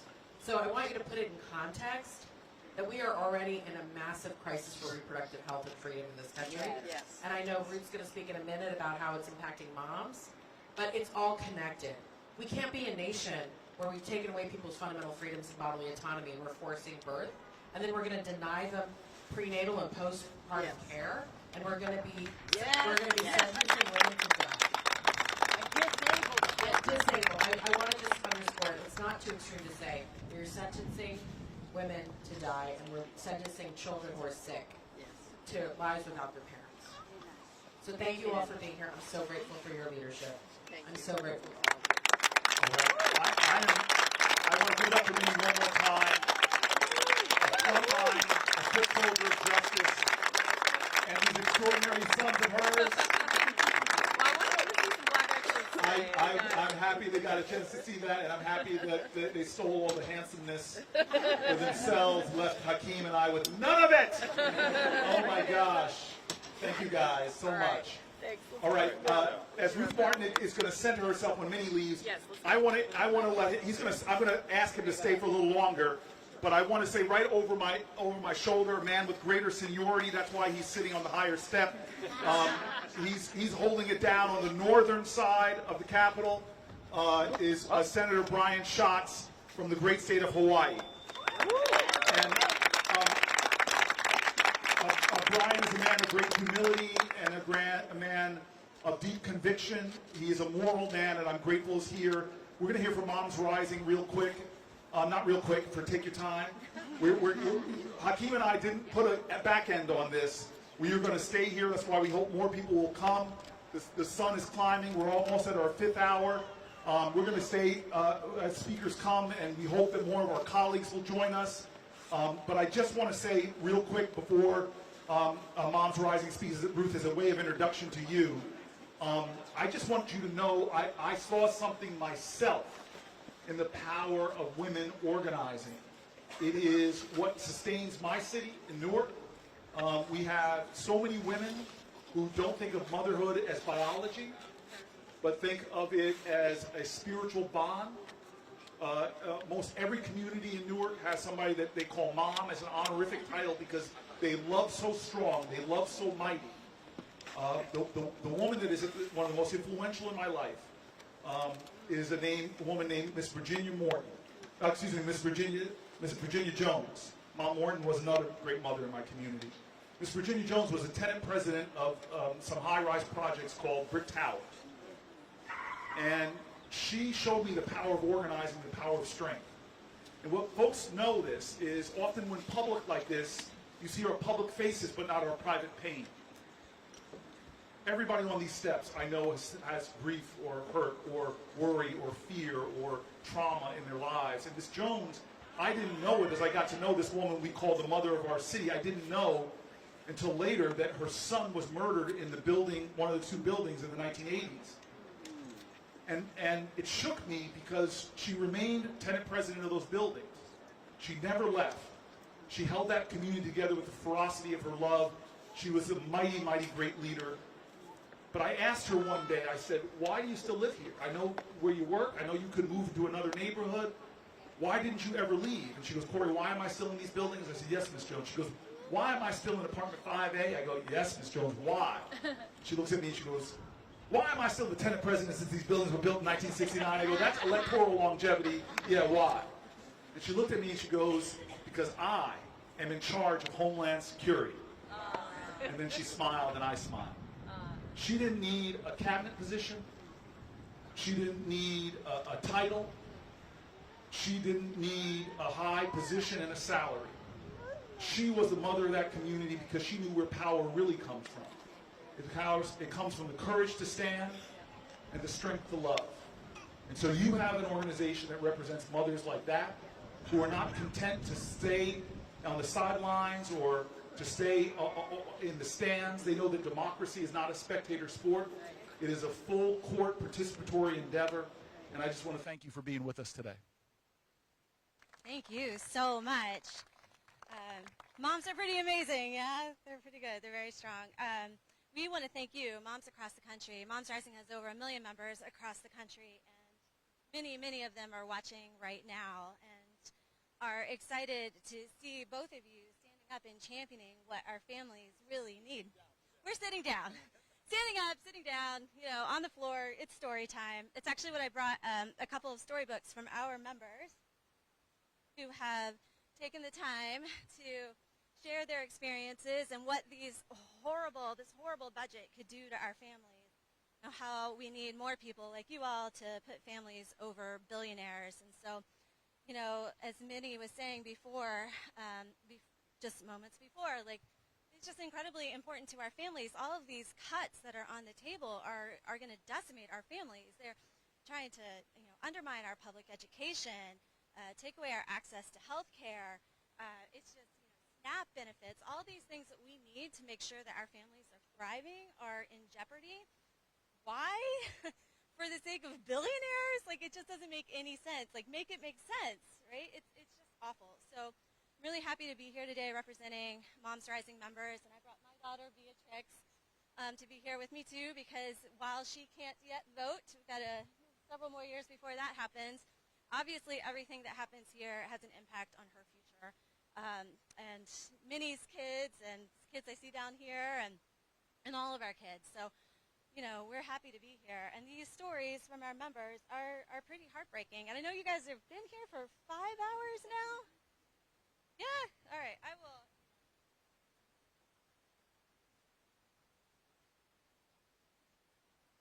So I'm going to read you Amber's story from Ohio. Streetsboro, Ohio. Amber says, I go to school to afford a child on my own.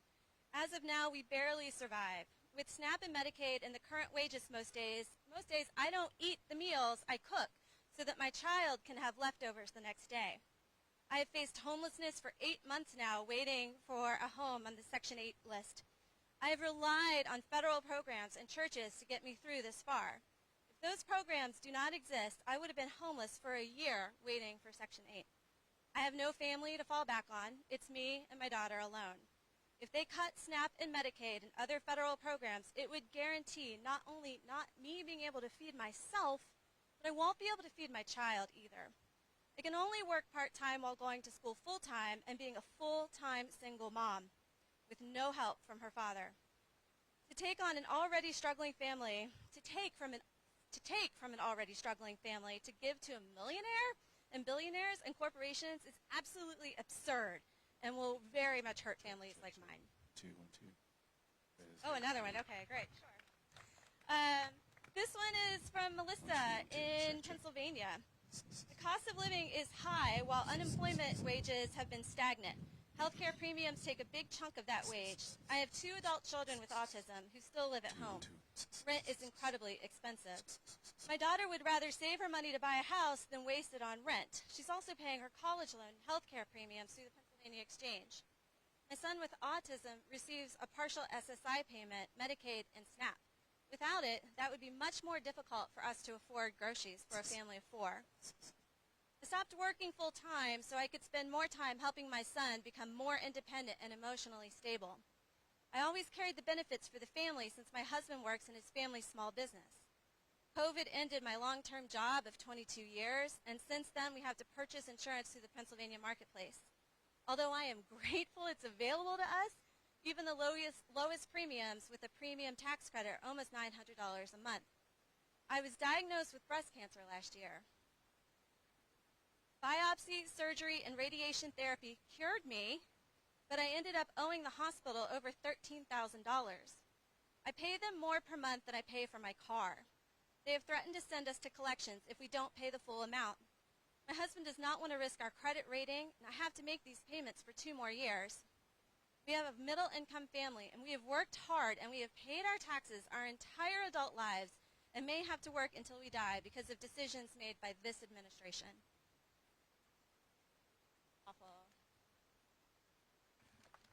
Thank you so much for your leadership and for presenting these stories, and it's going to be important for us to continue to lift up and elevate stories. We've been spending a lot of time on the Capitol steps talking about Medicaid, but Medicaid is not the only thing that is under threat, and you've done a great job in documenting that reality. In addition to the proposed efforts to try to cut health care from the American people, what they're trying to do in this budget is to cut potentially supplemental nutritional assistance by as much as $230 billion. That literally will take food out of the mouths of babies, families, children, veterans, and seniors. And you've had a lot of folks share their stories. I'll read one. This is Kat Cottonwood from Arizona. I received SNAP benefits. I had to reapply recently because I stopped receiving alimony, and I don't earn enough to make ends meet in the rural area where I live. I have a daughter in college. My daughter comes home, there is no adjustment for the added grocery bill. He will be home almost 4 months this summer, but I received no additional benefits now that they're trying to cut. I received no additional benefits because she lives in another state most of the year. And then she makes a profound observation: college students eat a lot. But at the end of the day, the effort literally to cut nutritional assistance is a moral outrage. And we're here sitting down on the Capitol steps urging the American people to stand up, and together we will stop this from happening. Please stay, because I know we're now running behind because we have some speakers lining up, but the stories you have in here are so important, and everybody's not going to be able to get this. I want to read one more from a state that unfortunately sits in the shadow of New Jersey. It's called New York, if anybody hasn't heard of it. I'm sorry, we got some sibling rivalry here, but this is from Bethany, from Jackson Heights, New York. And again, the reason why I want to read this is what you said. It's like there's an irony that we are talking about Medicaid, but there's so many other things that are being cut. Support for children with disabilities. But the absurdity that this letter points out, and you'll hear her in her own voice, but this is the absurdity in our nation right now.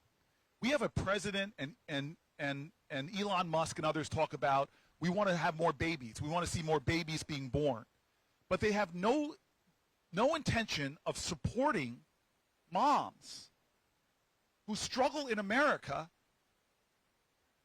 struggle in the areas that other countries, their mothers don't worry about. The cost of childcare in America is more expensive in about half of our states than tuition at a college. The stress that a mother is put under financially is outrageous, and this woman is going to talk about it. Bethany writes, with my first child, I had to go back to work starting at 6 weeks because we don't have adequate paid family leave or maternal leave in this country. With my first child, I had to go back to work starting at 6 weeks. She was born with a birth defect and required extra, more specialized care, and none of the daycares could provide that level of support. But beyond that, none of the daycares would even take 6-week-old children. We couldn't afford a full-time nanny. I'm a preschool teacher, so we hired a nanny for part-time while my mom came down to the city a few days a week to help care for the baby. This lasted until she was able to attend preschool where I teach. I just recently had another baby while my husband and I were not allowed to have 12 weeks leave, thanks NYS. Finding a nearby daycare that we could both afford and had openings proved to be almost impossible again. This whole process is insane. We are on multiple wait lists and still have not received any spots. We are lucky in many respects because my work hours are short and my husband works from home, so we are able to get by with another part-time nanny share situation for now. But it also means we are spending a huge chunk of our income on childcare. The system is totally broken. What we should be doing is not cutting programs to support mothers, but investing more, because there's no better return on investment than investing in mothers and children in America. We want to say thank you very much for being, thank you so much, and we're grateful. And please, I hope there's a lot of moms watching this. Continue to tune in, share the link, share your stories. We're going to be recording them, go into DMs, but thank you very much. Thank you. Thank you very much. All right, I know we have, Brian Schatz is still here. You okay to wait for a little while long? You're okay to wait. So we are now going to bring up Lindsay Latham. Oh, we're going to go down to Lindsay. Everybody else stay put. We're going to weave down to Lindsay. And she is a parent advocate. Her husband, Toby, her son, Calvin, is here. And daughter, Lucy. I see you, Lucy. Lucy, I'm coming.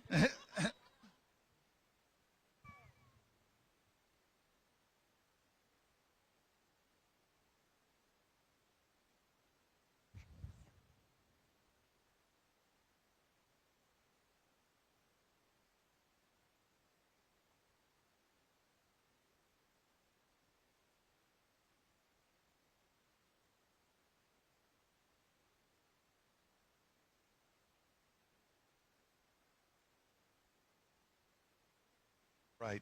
Thank you very much, Lucy's mom. Hi, thank you so much for having us. I'm Lindsay Latham, and this is, do you want to introduce yourself on your talker? No? Okay. This is Calvin, age 11. No? And Lucy, age 6. Their dad.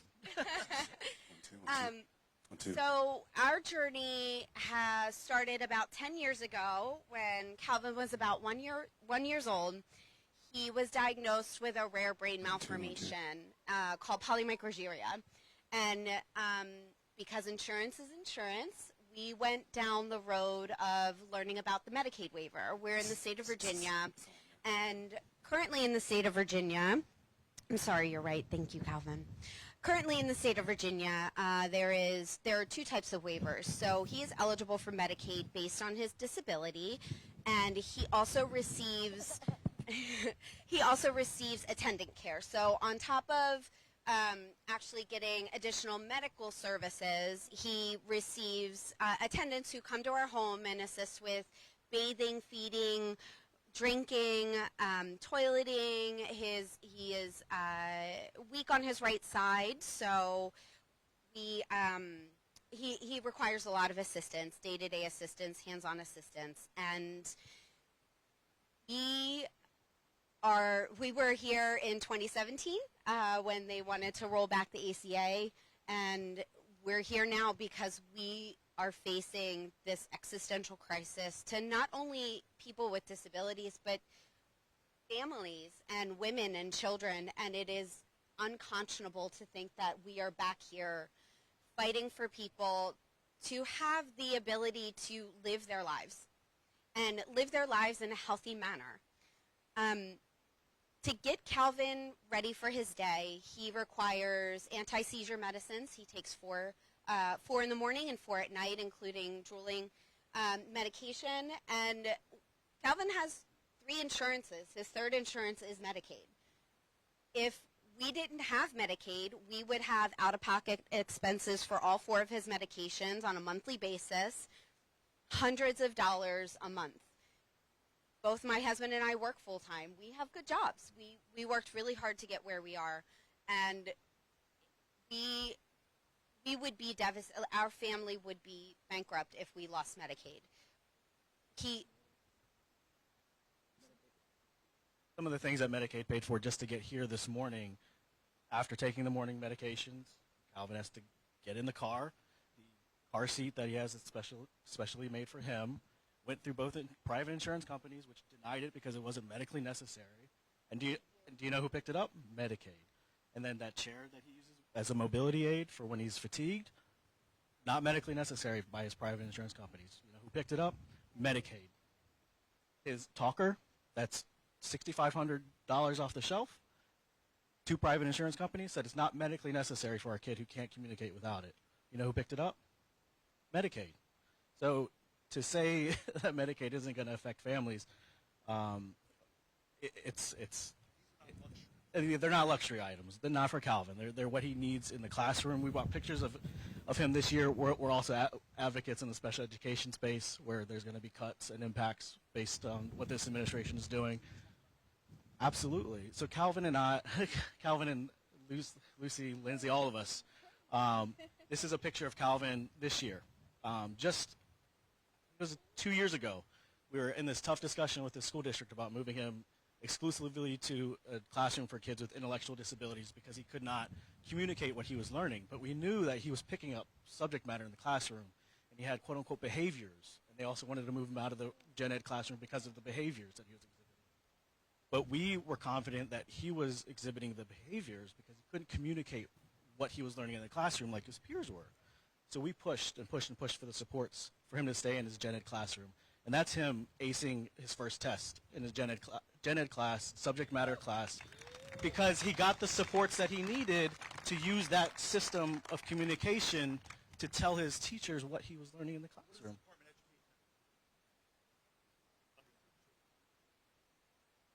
Well, there's a gap in the funding. We talk about year after year when the IDEA and its predecessor were passed. Congress promised it's 40%, and we're going to keep coming asking for that 40%, and it's currently at 13, I believe, in funding. But there's also resources that people don't know about or don't think about when they talk about cuts to the ed department, which is the research and the best practices, which we as parents can go to and go back to our school systems and say, hey, there's this research backing classroom use of communication devices and effective communication regulations, which allow us as parent advocates to go back to the school system and say, until you're supporting our child and using his mode of communication, we're not moving him out of this gen ed classroom. Because that's the deal we struck with our school district. Like, you do this effectively, and we show that he's not picking up the subject matter, then we'll talk about moving out of the gen ed classroom. But until you do this well, see, he just said he heard a fire engine somewhere. So the Department of Ed cuts in staffing and in the research and the supports, in addition to the Medicaid, it's a whole holistic system of supports that we get from the federal government that people do not think about.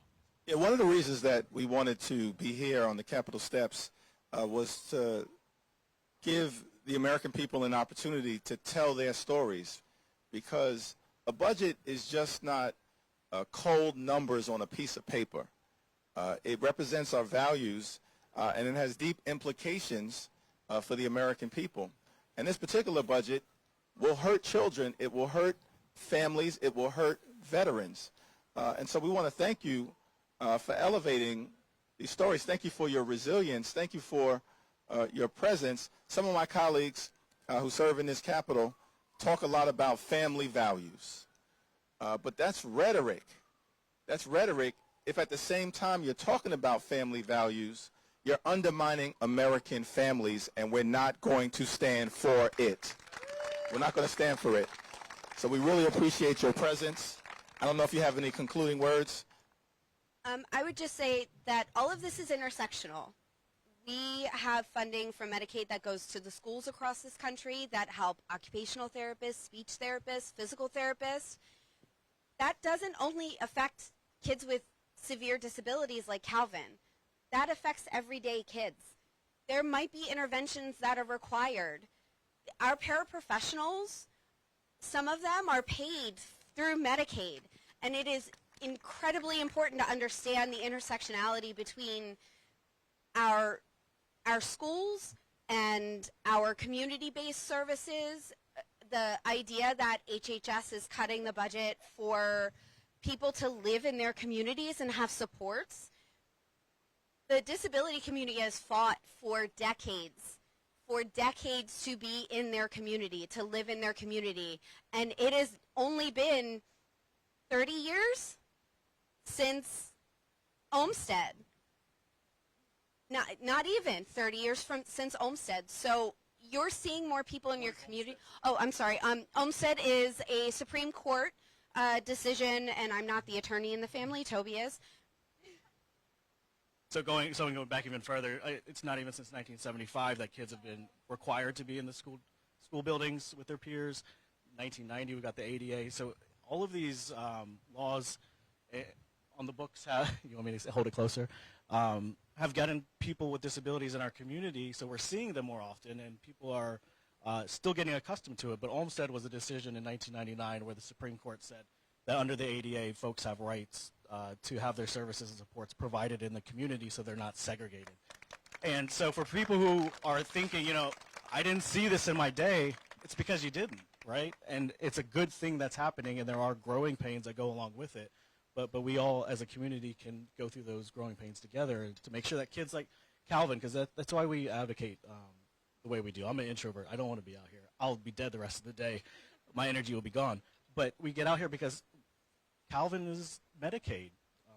And it's not this myth of this huge group of folks defrauding the government to suck away funds that were paid by taxpayers. No, it's Calvin. Calvin's Medicaid. People like Calvin are Medicaid.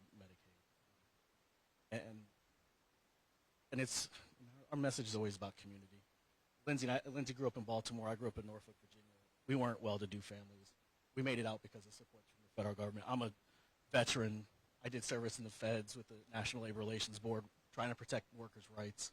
And through public service, we are now able to advocate and have the time and resources to do it. And we would pay more in taxes if necessary to make sure kids like Calvin could stay in their community, because that's important to us, and it should be important to everybody else.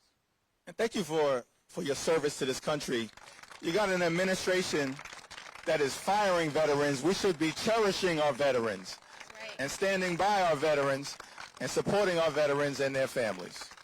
And then we just have a book for each of you called A Day with No Words by Tiffany Hammond. It is a really beautiful experience of a family who are AAC users. This is an AAC.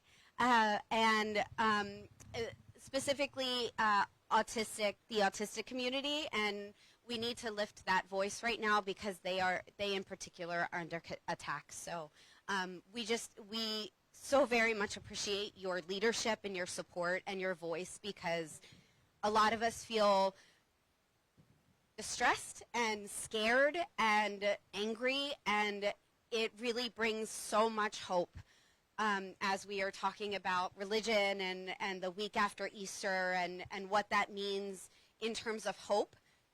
This brings hope, and we are just so thankful that there are voices.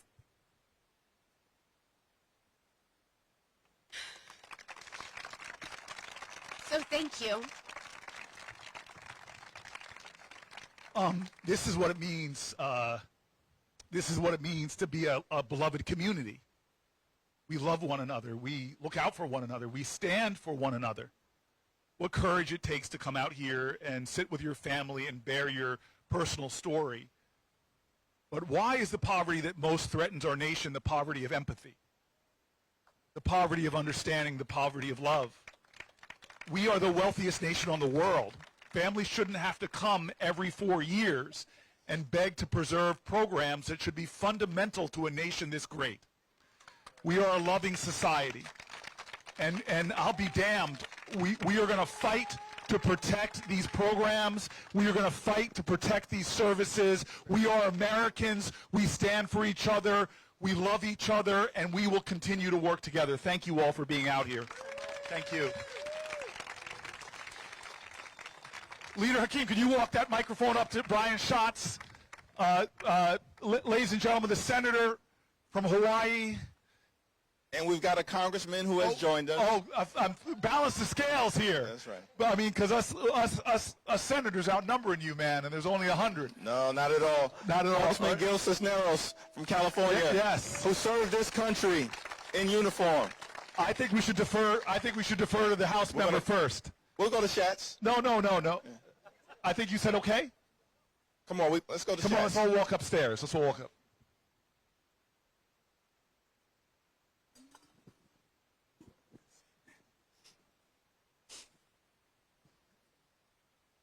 I'm struck not just by the growing crowd, but the extent to which I see this as a kind of metaphor for the movement and Cory and Hakeem's role in that. And everybody understands what Cory did a couple of weeks ago to take the floor. And I got to say, doing 25 hours is one thing. Doing 25 hours when the last hour is as good or better than the first hour is another thing.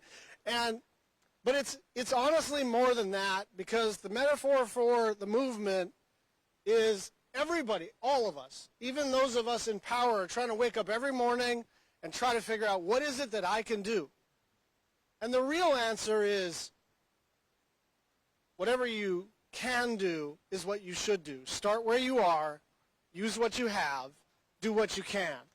And so one thing I want to do is, for those of you who are not capturing this in a live stream and you're just watching this from the bottom of the steps, you are welcome to join up on the steps, because the way I see this is people watch it online. Some people can show up in 3 dimensions. Some people go to the base of the steps, and that's as much comfort as they have. Some people want to step and sit next to the great Cory Booker and the great Hakeem Jefferies and his colleague Brian. And the reason I think this is so... Don't forget the great Gil Cisneros. And the great Gil Cisneros. And the reason I think this is such a powerful moment is there is this recognition. Maybe all I have to do is what I can do. Maybe I don't have to fit into some grand strategy, because Maybe a movement is faith in strangers. Maybe a movement is about what Cory did, which he stepped out onto the United States Senate floor and said, I don't know when I'm going to have to use the bathroom. I don't know how bad my headache is going to go. And by the way, one of the things that Cory told me in advance was, I don't know if my knees are going to hold up. I don't know if my feet are going to hold up. He is not 38 anymore. He is fit. He is strong. But, man, that's a long time. And he's 39. But the point is he took a risk because he didn't know if it was going to look goofy. He didn't know if anyone was going to care. And they did the same thing this morning. Why don't we just sit at the Capitol steps because the leader, Jefferies, has access to the Capitol steps and see who's interested. So now we've got 25,000 people watching this on just one platform, and those numbers are going up. And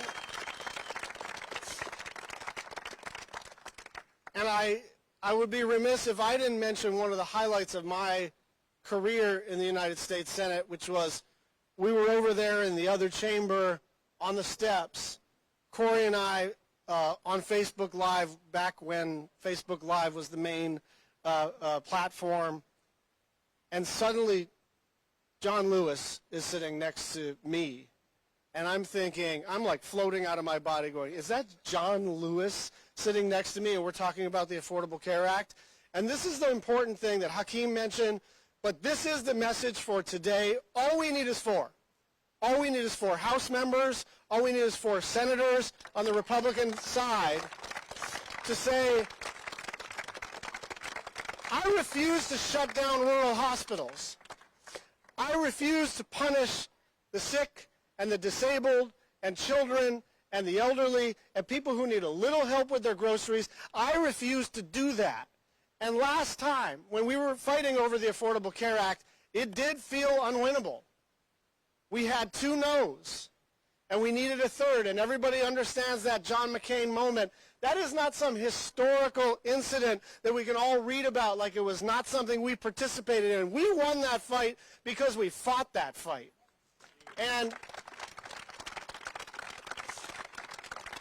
But these fights do not magically line up with vote counts, and we observe them like we're watching our fantasy football team and just rooting our team on. Politics is not a spectator sport. Democracy is not what we have. It's what we do. And so as this movement builds for a pluralistic, fair democracy, we need to understand we're all going to have to take some risks. They took a risk this morning. I want to see everybody online and in person having their back, not because their egos are so dependent on our support of them, but because they're fighting for all of us. They are fighting for the poor and the sick and the disabled and the rural hospitals and the urban hospitals and the kids who need special education and all of us together. This is no longer a partisan question. This is a question of who we are as a country. Are we really going to rob families who are struggling and shovel all that money to the wealthiest people who have ever walked this planet? And so join us on the steps. And if you can't physically join us on the steps, do your online thing and understand that this is the kickoff to one of the most important policy fights that we will see in many, many decades. Senator Brian Schatz. Senator Brian Schatz. We thank you. And we thank you for once again anchoring us in the spirit of John Lewis, because that really is the shoulders that we're standing on at this moment when Cory and I talked about heading into this legislative work period and the battles that will be in front of us.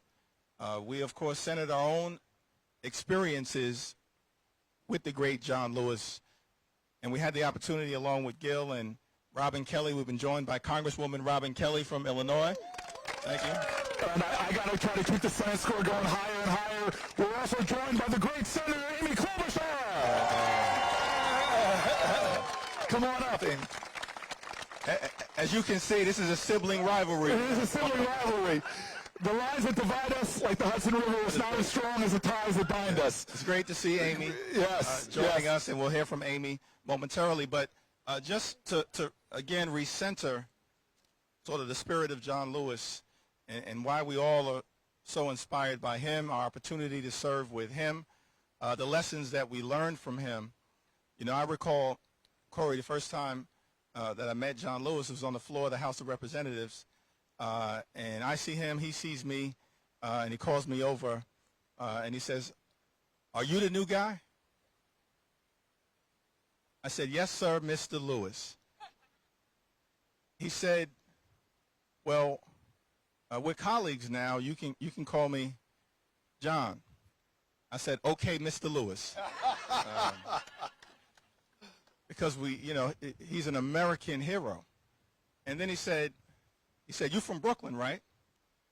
Now I gotta admit, Amy, I was tempted to say, Brooklyn is always in the house. But instead I said, "Yes, Mr. Lewis." And then he said something to me that was interesting. He said, "Well, I'm hearing some good things about you from your predecessor, but Washington, D.C. can be a tough place, So I don't want you to get into any trouble unless it's good trouble." Yes. And we're here to get into some good trouble on behalf of the American people. Yes. On behalf of the American people. Necessary trouble. Necessary trouble.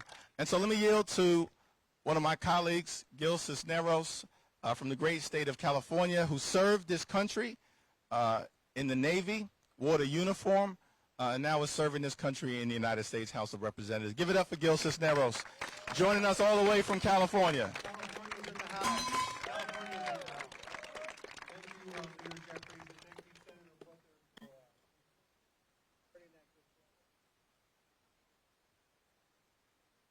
I gotta say, the crowd, like the senator said, the crowd is getting much better.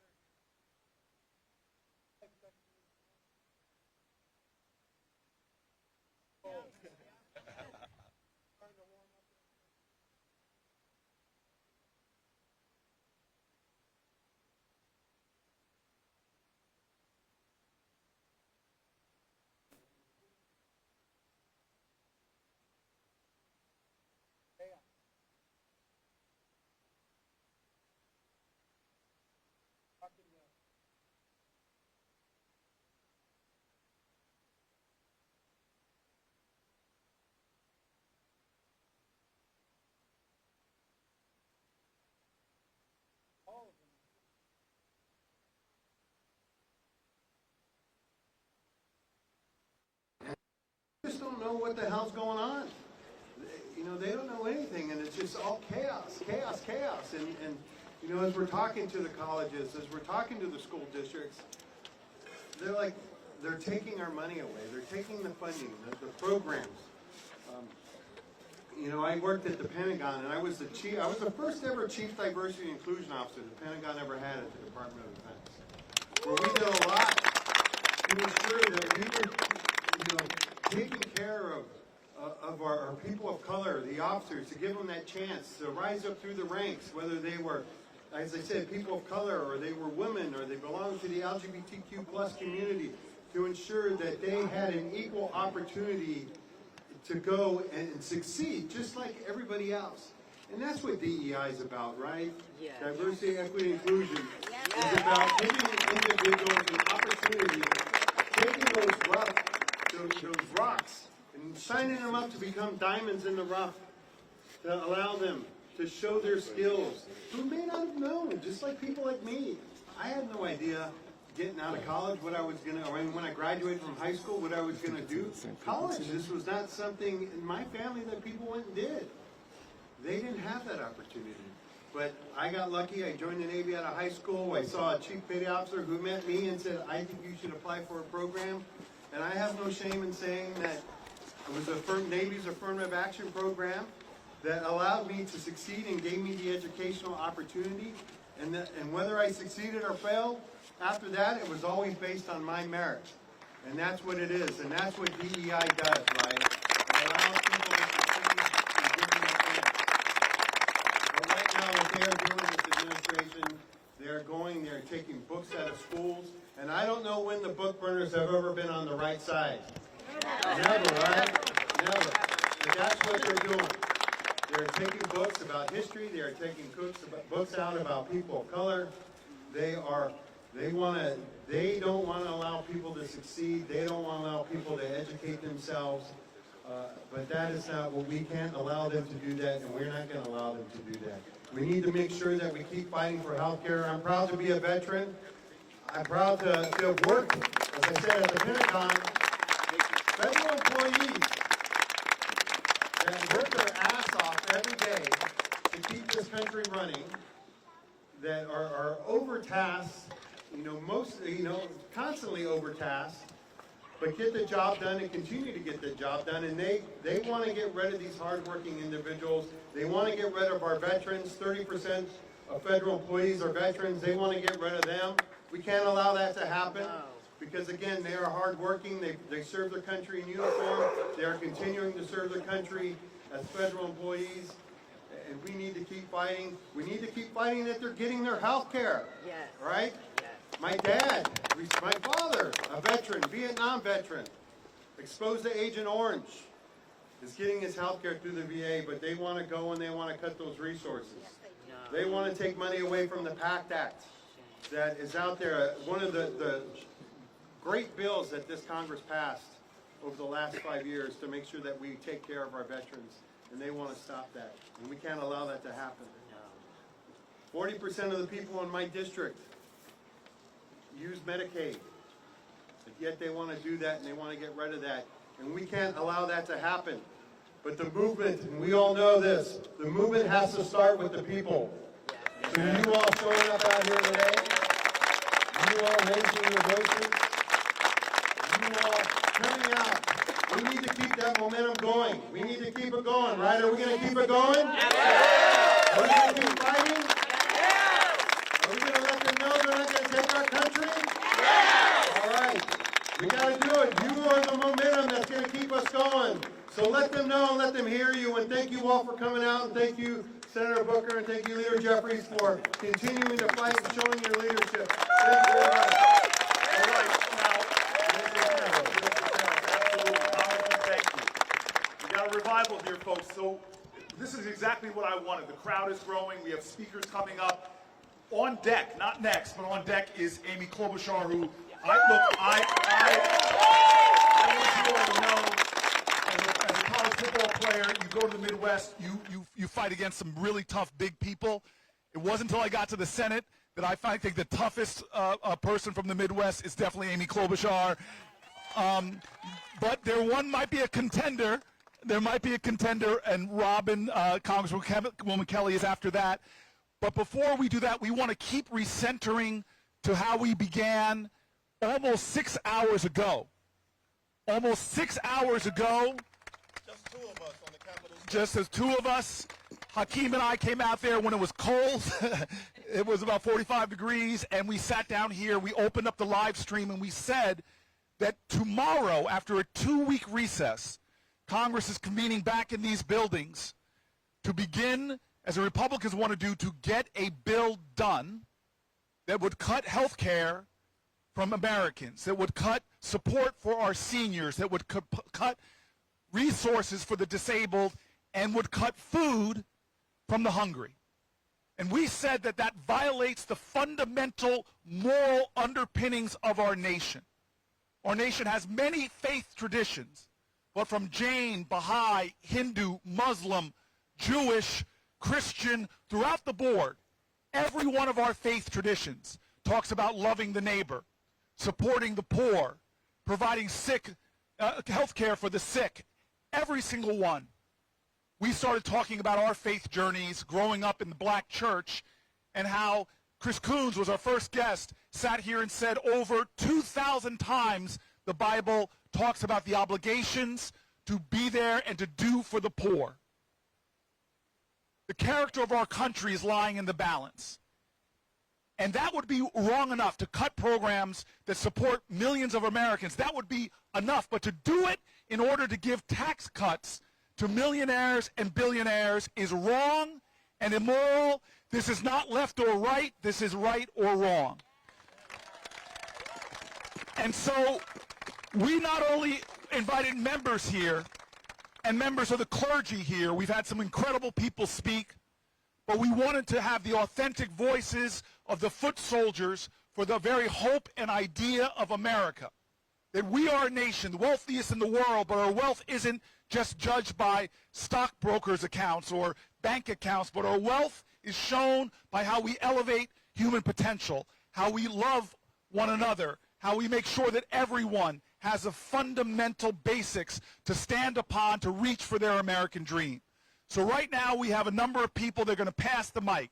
I'm going to start with LaMonica Jones from DC Hunger Solutions, which is an anti-hunger program. We're going to also let the mic be passed to Sal Valencia, New Jersey, that great NJ. You have a Mets shirt on. Well, don't worry, most New York sports teams play in Jersey anyway. The Giants and the Jets, that is.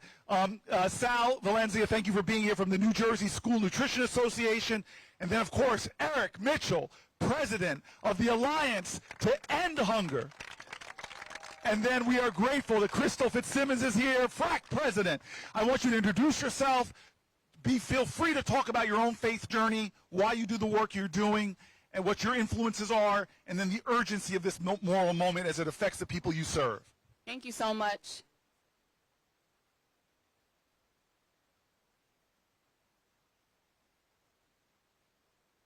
Thank you so much, Senator Booker and Leader Jeffries, for one more time. One more time. Whatever gets the job done. Thank you again, Senator Booker, Leader Jeffries, for having us all here this morning and for setting an example.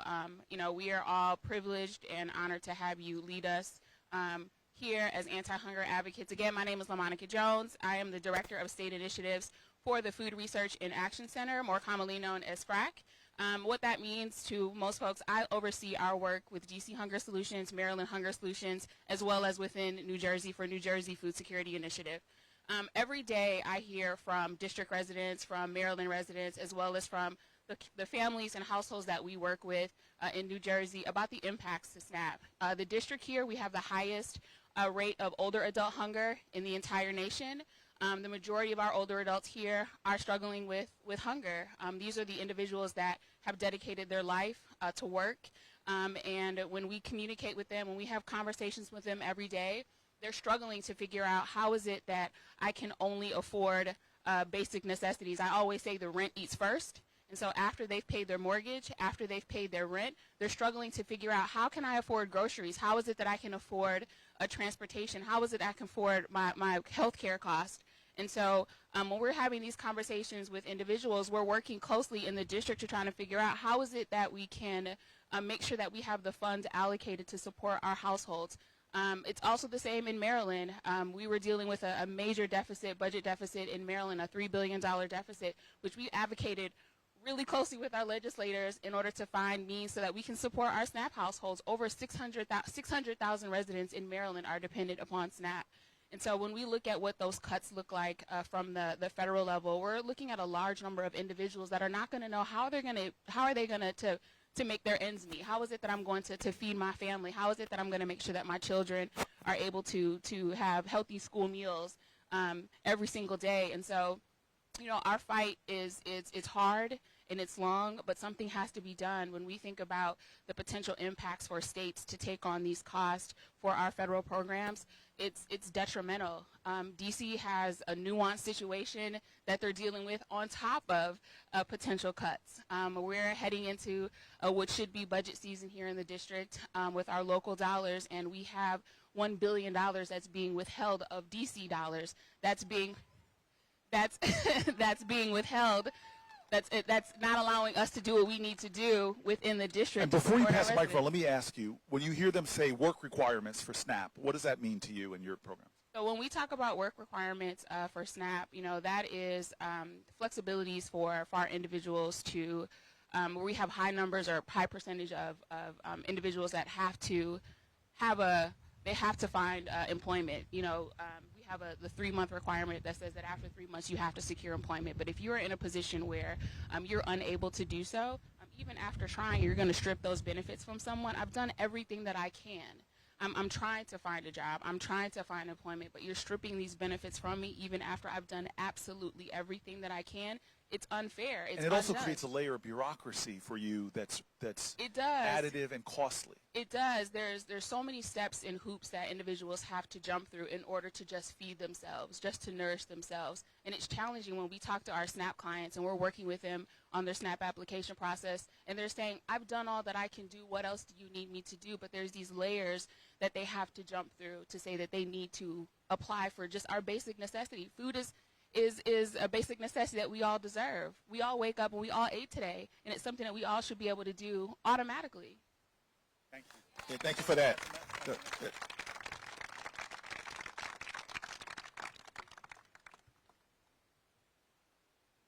Over there. Thank you. My name is Sal Valenza. I've been providing food that is delicious and healthy to students that are hungry for over 30 years.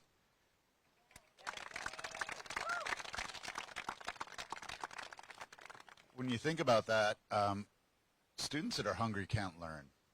It's one of the things that I just saw recently. It said, hunger steals dreams, school meals bring them back. And to look at those programs and talk about taking funding away from them, to me is just a terrible thing that people talk about. When you talk about cutting Medicaid access, people need to understand that Medicaid access being cut cuts access to school meals for those people as well. Because those students, when they get Medicaid, are directly certified to receive school meals. So these are things that are super important when we look at the budget and need to understand that we're affecting the health of our future. We need to make sure that these students are heard and that we take care of them. One of the things that I talk about a lot when I talk about what we do in schools is that we tend to do things to and for kids and not with them. And I'm just going to throw this back to Senator Booker. I handed you those quotes. Those are all from students that are in your district, and these were collected from Health Corps. So we asked kids what they thought about lunch and why it was important. And these are what kids said. Lunch helps students and families. A lot of kids only get one meal per day. Think about that. How many of you out there get one meal a day? Doesn't happen. How many people there that we're talking about giving tax cuts to get one meal a day? None of them. Students should get free meals because their families may not be able to afford to pay. To make parents decide between whether they're going to feed their kids or pay their rent isn't something that we should ever do. That school meal could be the only school meal that kid next to me eats. You never know what someone else is going through. All right, this is a kid from Newark, and it's just simple. Every child should be nourished. And I'm going to end on that because I think that when we look at what we do with school meals, we're not just nourishing them with food. We're giving them the ability to learn, grow, and have a great life. We're going to hear from two more. We're going to hear from two more advocates. We want to thank them for their powerful testimony. I think it's important to make a point that, America is the wealthiest country in the history of the world. Yet it's estimated that there are as many as 50 million Americans who are hungry or food insecure, and millions of children. That's a stain on our society. It's a stain on our society. And this budget goes in the exact opposite direction of where we should be headed. Here in America, it's our view that we shouldn't have a single hungry child, a single hungry veteran, or a single hungry family. And that's the direction that we need to go in the United States of America, not cutting nutritional assistance. So we thank the four of you for your advocacy and look forward to your continued testimony. Just want to foremost just thank Leader Jefferies and Senator Booker for bringing us here this morning. I woke up a little over before 8 o'clock this morning, logged on. There literally was only 3 of y'all up on stage. So to come down to D.C., I live in Montgomery County, and to come down here and to see this crowd, it's just heartwarming. It just lets us know that this really is a movement of people who really care about these issues. Quick introduction of myself. My name is Eric Mitchell.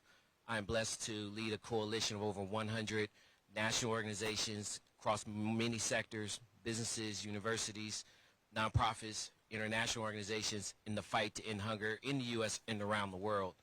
The Alliance End Hunger, we are a young organization, relatively speaking, less than 25 years old, but we believe in the collective action, the collective power in building the movement towards the goals of ending hunger. Just to kind of give you a stark reality, globally, there's over 750 million people in the world who are suffering from food insecurity in many forms, including children. Over half of the kids who die in the world die as a result of malnutrition. We're blessed here in this country to have a safety net program of federal nutrition programs to ensure that we do not fall deeper into hunger. But in that perspective, our federal nutrition programs like SNAP only serve 40 million Americans in this country. So as you know, as Leader Jefferies just said, even with what we have right now, it doesn't cover everyone who falls under the threat of food insecurity. And so this program is essential to ensure that we do have the ability for families to be able to make ends meet. It covers across every congressional district, every state in this country, every race. Many of us who go to church, we have folks in our communities and in our congregations who use these programs. We have people who work with us, people who go to our schools, who at any given day wake up in the morning not understanding how they're going to feed themselves and their family. I think the stark reality of how important these critical nutrition programs are is when, a few years ago, when we were dealing with COVID and our food banks numbers were swelling because families were literally on the cusp of one paycheck away for not being able to take care of themselves and their families. And so this is critical for us. We need to ensure that we have a budget that puts ending hunger first. This is not a partisan issue. I know we have many Democrats here today, but this is historically has been an issue that's been supported by Democrats, Republicans across the board. A few years ago, Congress passed a bill to make ending hunger a national priority. That was led by Congressman Jim McGovern and the late Congresswoman Janet Walorski from Indiana, a Republican. These are issues that we continue to fight in a way to make sure that there is bipartisan solutions to this. This SNAP program alone, it doesn't just benefit the end user. It serves as an economic engine for this country. Farmers, grocery stores, rural communities all benefit from these programs to the point that over $15 billion is put back into the economy when SNAP benefits are used. Say that again. $15 billion.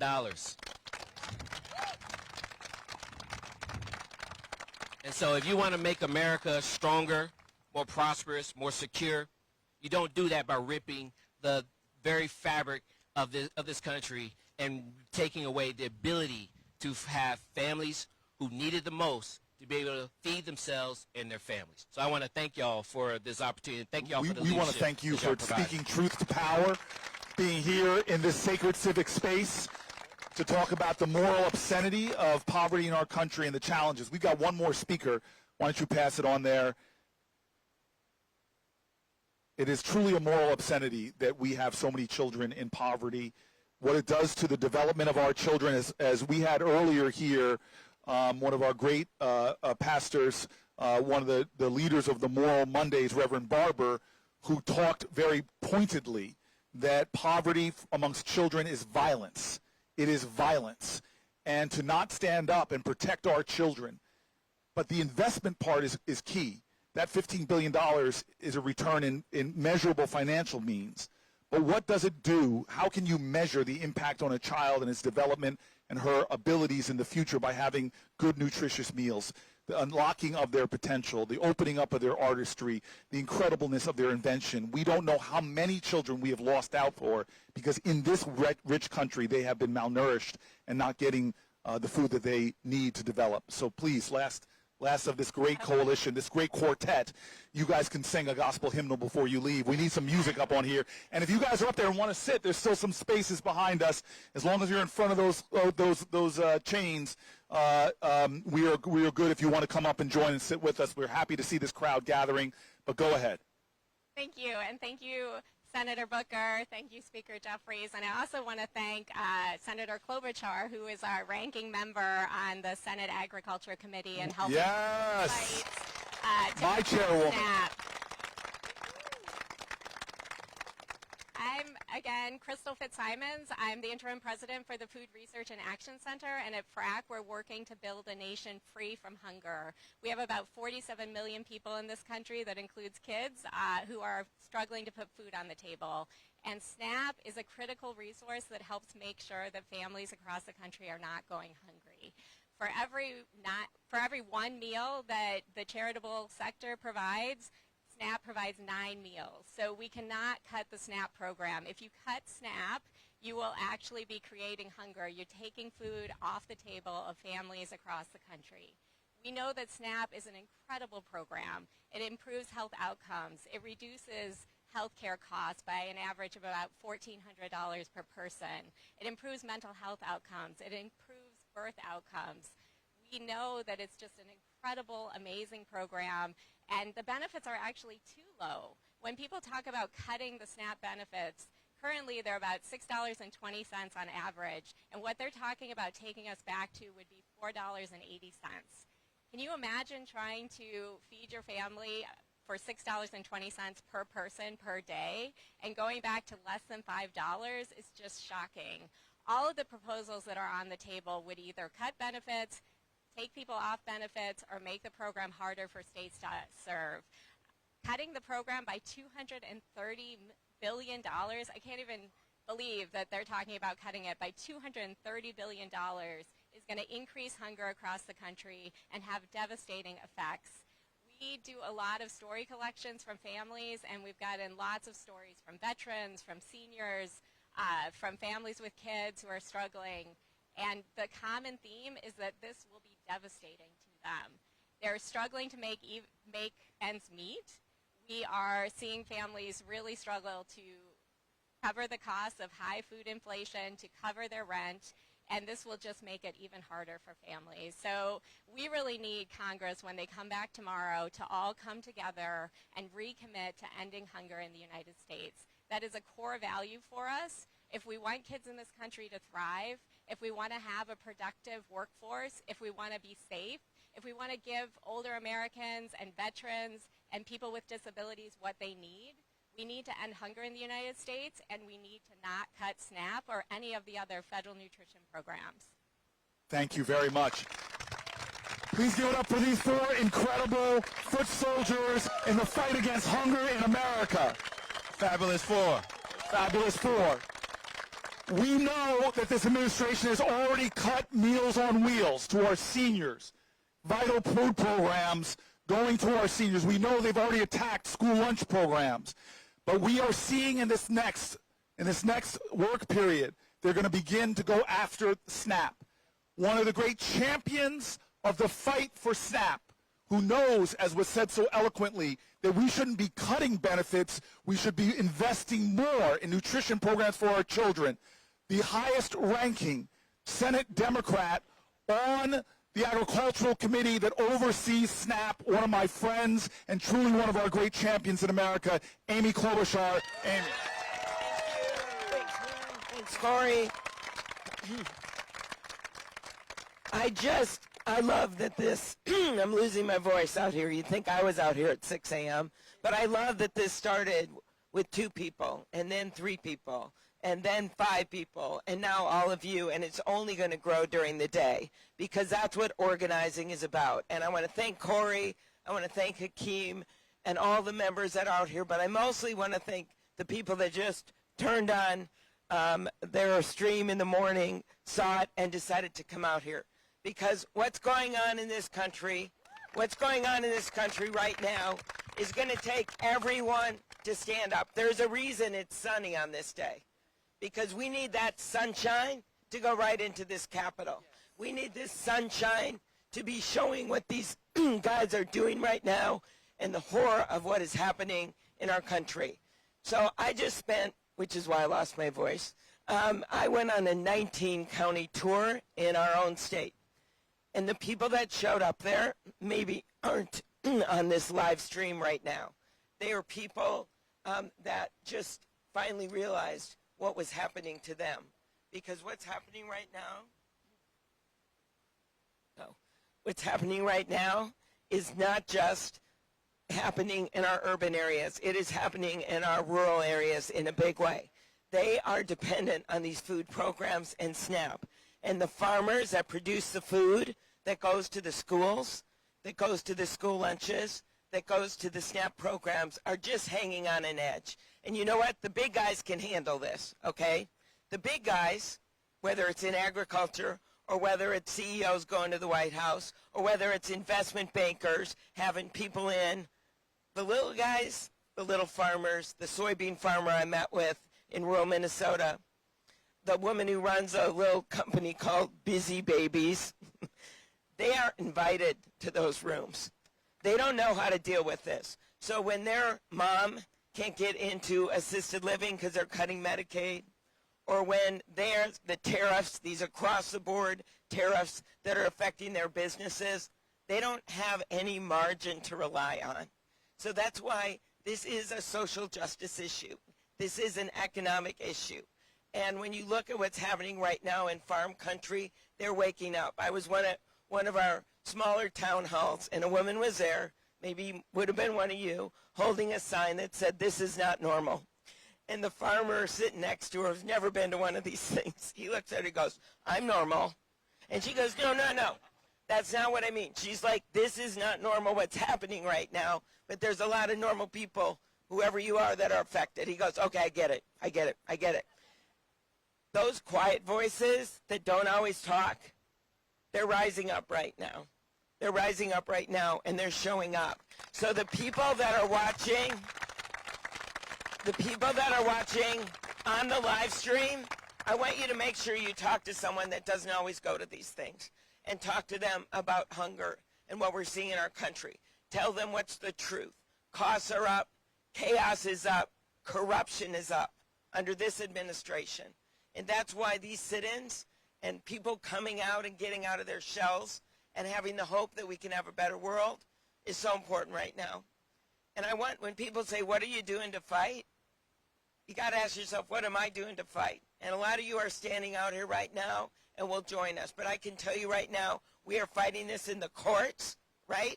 We're fighting it in the courts where 90 judges, Republican-appointed judges, Democrat-appointed judges, are standing up and saying, no, this is unconstitutional. We are fighting it in Congress, where all it takes, as Hakeem and Cory know, to have 4 Republicans stand up in the House, 4 Republicans stand up in the Senate and say, no, we're not going to do these tariffs. We're not going to cut Medicaid. We're not going to take lunches away from kids. Remember that number.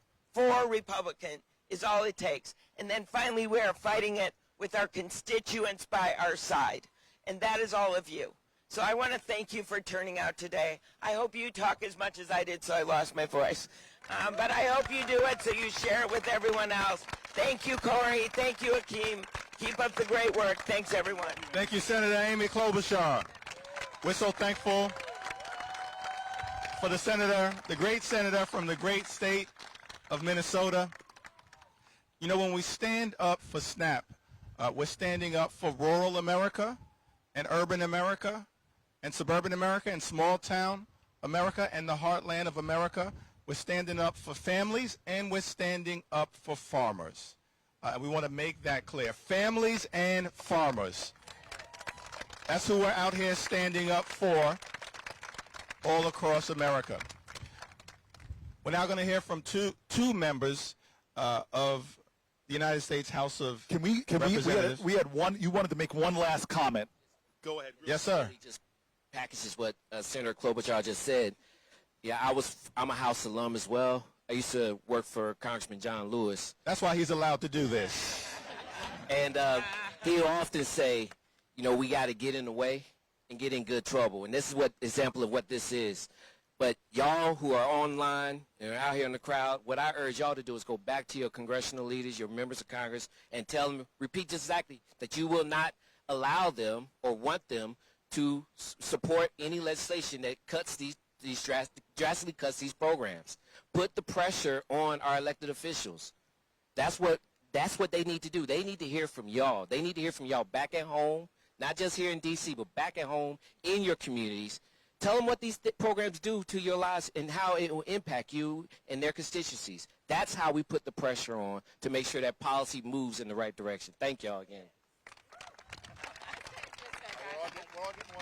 Yeah, so just to drive Eric's point home, we want to actually flood the emails for all the members of Congress as they come back to Monday, because they're all returning from recess tomorrow. We want all of their inboxes to be flooded. If you go to frac.org, frac.org, and go to our Action Network, you can actually find an email that you can easily send and tailor however you want to go to your members of Congress, to your representatives, and your senators. So I encourage you to do that, because the only way we are going to make this happen and push back on these proposals is for people to hear, for our elected officials to hear what a big deal this is, and that people are paying attention and that they care.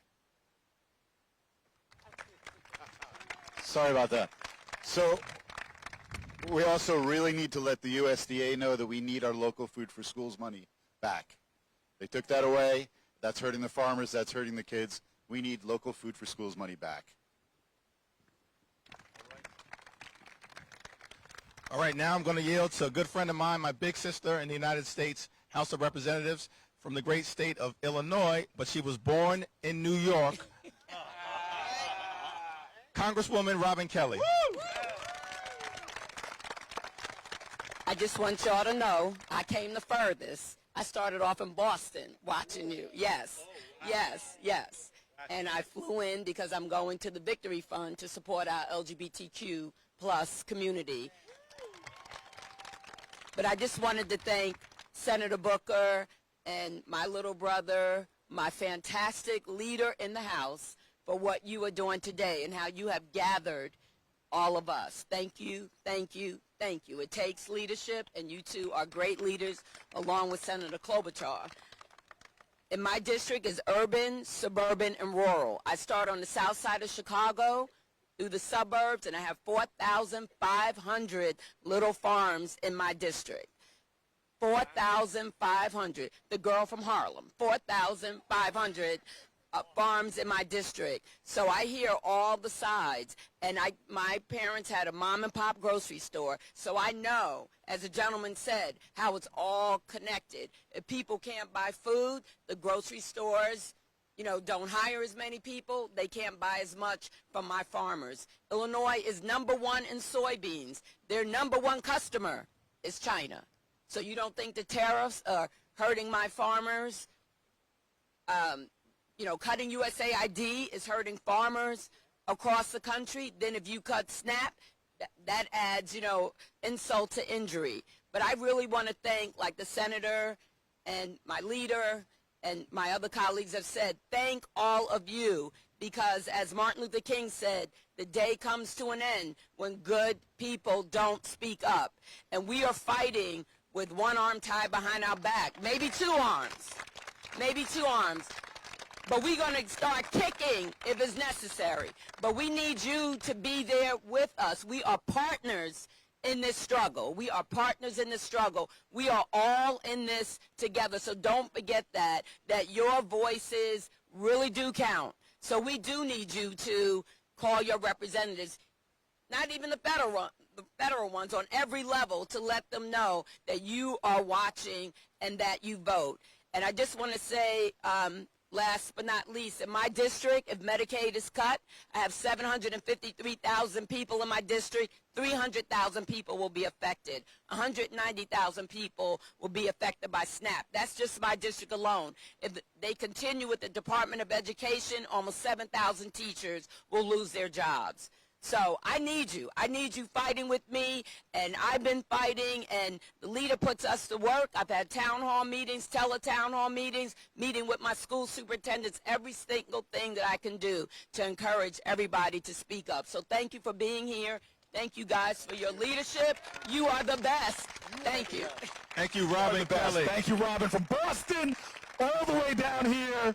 We thank her. Thank you, Amy Klobuchar. Thank you, Amy. All right. Robin. You can come up to the Capitol steps if you want to sit here. I know the crowd's getting big, but I want to thank little Catherine. How old is Catherine?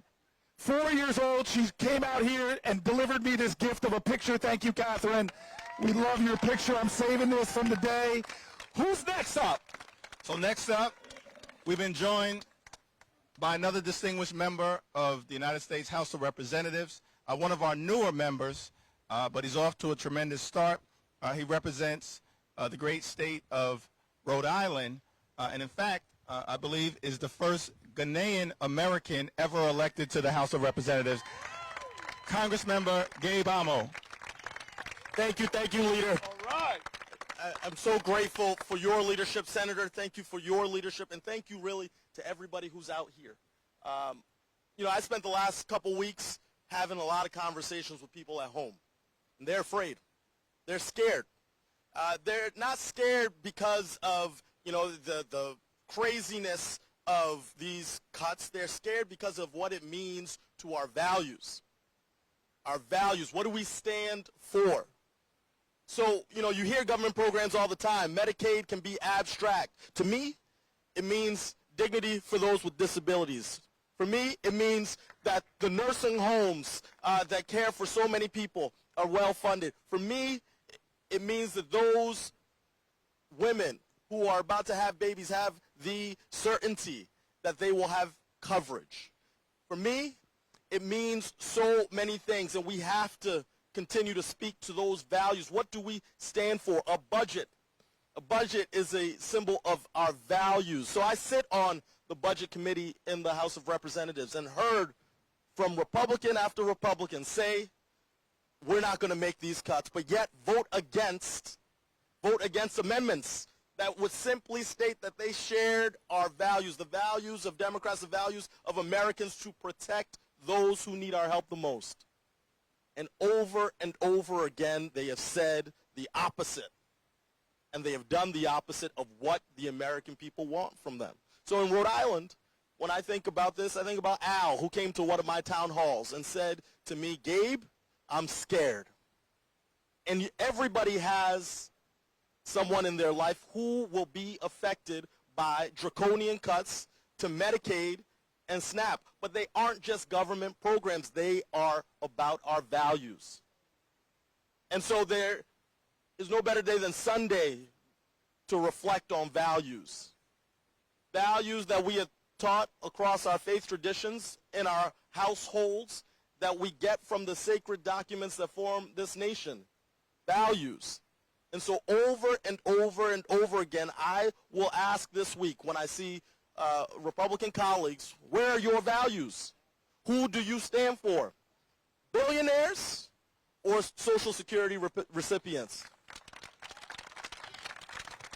Do you stand with big corporations, or do you stand with those children who need health care in your district?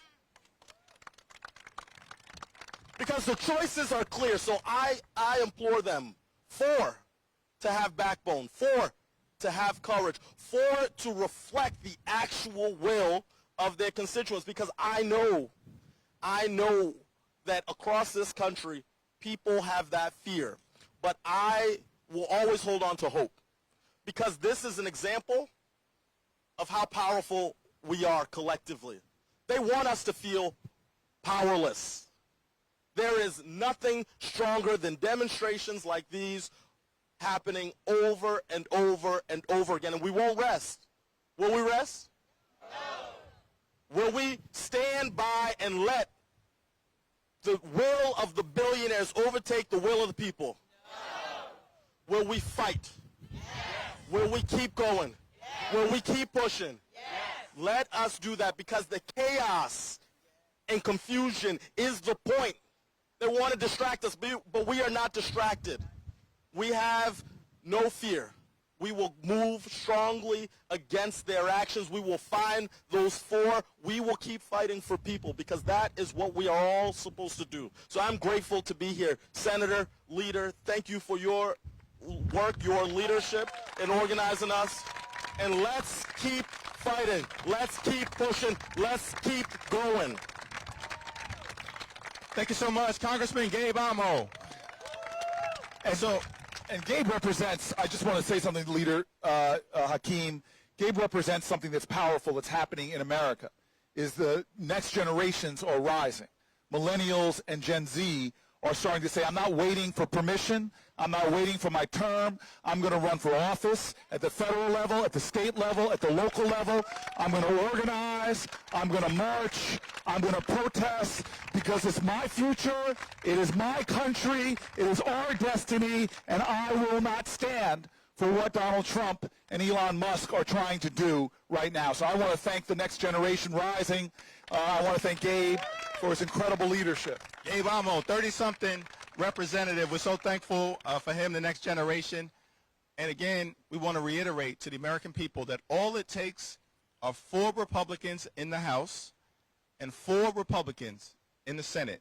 And we can stop this madness. We can stop this extreme budget to stand up for the people that they represent. Because in America, we don't have a king, right? We don't have a monarch. We don't have a dictator. We have a democracy. And we want to make that clear. And in a democracy, we don't work for the executive branch in the United States Congress. We don't work for Donald Trump. We work for the American people. And that's why we're here, sitting down. And we sat down very early in the morning. It was cold. It was just the 2 of us. How long ago, my friend? We didn't know how long we would be out here, and now we have passed our 6th hour with all of you. And we're not going anywhere. Not going. I'm feeling strong. How are you feeling? Feeling strong. And so we've got a distinguished public servant with us. So many things that are under assault right now in the United States of America. The economy is under assault. Republicans are crashing the economy in real time, driving us toward a recession. Healthcare under assault. Nutritional assistance under assault. Rule of law under assault. We also know Social Security is under assault. But I'm thankful for the voice of the next person that we're going to hear, a distinguished public servant. He was the mayor of Baltimore. Then he was the governor, shout out to Charm City, Baltimore, mayor of Baltimore, then the governor of the great state of Maryland, 2-term Democratic governor, got big things done for the people of Maryland, and then was asked by President Joe Biden to help lead a turnaround as the administrator of the Social Security Administration, which he did, and now he's fighting to preserve this earned benefit. Governor, Administrator Martin O'Malley. All right. Now, hold on. He said government administrator. I got to go a little bit further back because this man and I have known each other for a long time when our hair wasn't gray. That's right. But we were mayors together. yes, and you need to know something. I solved my gray problem by just shaving it off. But let me tell you something about this incredible leader here. I became mayor of New Jersey's largest city, and I looked around to try to figure out who my mentor mayors were going to be. And one guy that we literally sent a management team to go down and learn from was the then mayor of Baltimore, Gabe. Thank you, Congressman. Thank you very much. We sent a delegation down to learn from you. But this is the amazing thing you were doing, is when you want to talk about government efficiency, you had this system that didn't just take a battle axe or a chainsaw. You didn't stand in front of the cameras waving a chainsaw. You found creative ways to make your government dramatically more efficient and became the gold standard in America for mayors that created efficiencies that stretched tax dollars so much further. We copied your system. I never gave you credit till now. And this is the last time, too.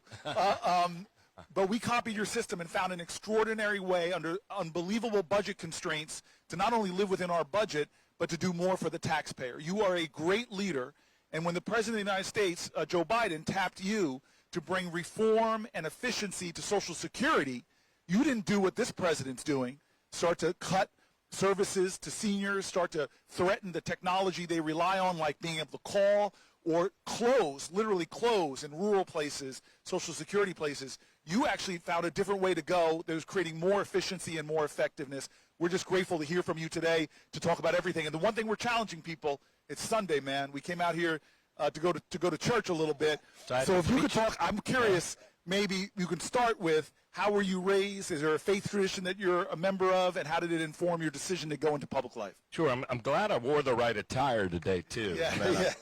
I looked on live stream and said, well, the Capitol, it looks very Baltimore. These guys in their black hoodies sitting on the stoops. And so, yeah, my faith tradition, look, I went to high school right down here on North Capitol. In fact, I'll be going to Mass later at Gonzaga.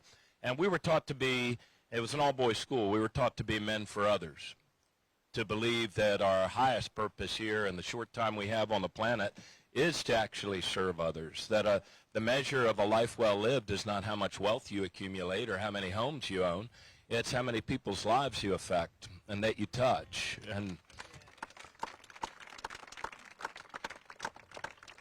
And so that's how I was raised. I was one of 6 kids. A small Irish Catholic family at the time, only 6 kids. At Our Lady of Lourdes, they thought we might be Lutheran spies. We only had 6 kids. And so I was honored when President Biden asked me to go to Social Security, and the White House was straight up. They said it's not because it's doing well. It's because after 9 steady years of House Republicans cutting their staffing was at a 50-year low, and the number of customers, because of baby boomers of my generation, I know you guys are much younger than me, but baby boomers of my generation, customer base at an all-time high, staffing at a 50-year low. But I was so heartened. You know, you talk about that system we use called CityStat that you and so many other really effective mayors used all over the country, which I borrowed and took from New York and CompStat.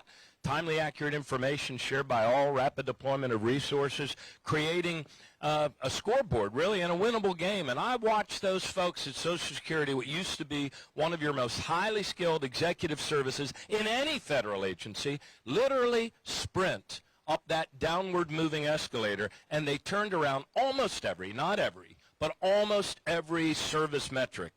I'll give you just one of them when I'm talking service metric, like the time it takes to get through on the 800 number. When you've worked your whole life to earn your benefits, but you need to set up an appointment to effectuate those, the average wait when I walked in there was 42.5 minutes. That's average. So you could wait an hour and a half if you had called at the wrong times. They got that down. We got that down to just 12.8 minute speed to answer come October. And there's a few other metrics, like the time it takes to get initial disability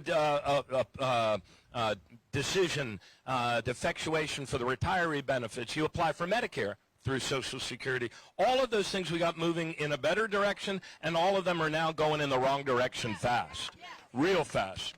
Because Elon Musk and his Doge team and Donald Trump, they came in with a chainsaw. They gutted Social Security. They have driven more people out in a shorter period of time than ever before in the history of this storied agency that never missed a single monthly payment in 90 years. Through world wars, through the pandemic, they came in and they took your money and paid your understaffed agency employees to quit and to leave. So far, they've driven out 7,000 people.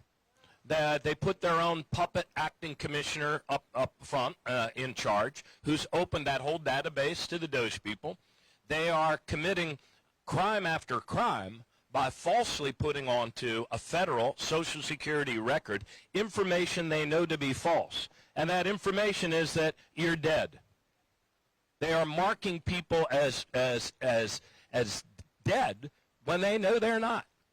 And they say, oh, we're just kind of cleaning up the database. They are on their way to marking 10 million records as dead, and they've already sent out a memo to the field offices that says, if you can believe this, hey, if somebody shows up and they're alive after we've marked them dead, this is how you go about resurrecting them. But it's a mess. You lose your bank account, you lose your ability to function financially. So anyway, what does that mean for this moment right now? I want to thank both of you for being the leaders that you are for our country. Leader Jefferies.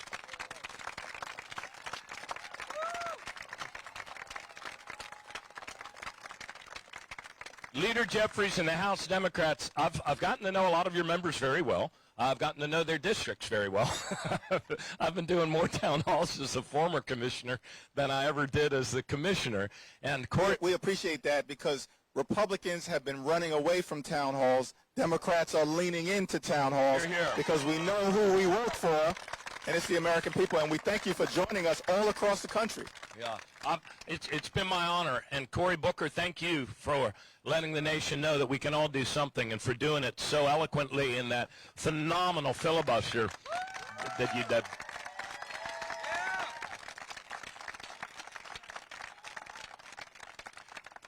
I truly believe that because of your efforts, the democracy is very much awake. I believe that people are focused in, and we may talk about the nuances and differences between how Medicaid works in one state and another. And yes, we've relabeled, some of the Medicaid programs as Badger Care or Apple Care, so that can, make people ask a few questions. But anybody who gets Social Security gets Social Security. And it's 73 million individuals. By the way, many of them children. Most of us don't think that Social Security of a child's program, but actually Social Security lifts more kids out of poverty than any other program, with the exception of, I think, the child care tax credit. And so the public is very much woken up. I understand there have been millions of calls to members of Congress, and that's what we need to do. I was with Emmanuel Cleaver in Kansas City the other day for a town hall there. And you're from Missouri? Yes. Where in Missouri? Hannibal, Palmyra, Missouri. Hannibal, Palmyra, Missouri. Y'all can afford two names for a town in Missouri? Well, they're two different towns. Oh, okay, I see. All right, one mayor, two mayors? Huh? One mayor, two mayors. One. Okay, well, that's efficiency in government. So where was I going with this? People are waking up. People are calling. And that's what we really need to do. Emmanuel Cleaver said, you know how many congresspeople were standing with Dr. King on the steps of the Lincoln Memorial? 0. So we have a lot more congresspeople than that helping us now. We've got Leader Jeffries. We've got Emmanuel Cleaver, Tom Suozzi. And this program is actually I think, the antithesis of what Elon Musk is all about. This is a guy who, he believes that people who are disabled, who can't work, who are elderly and can't work, he believes that people that don't work in the economy that's made him so wildly wealthy are by their nature useless, wasteful, inefficiencies. He even said that he believes that empathy is the greatest weakness in the Western mind. We believe differently. We believe we're all in this together. We need each other. We have to help each other if we're going to succeed.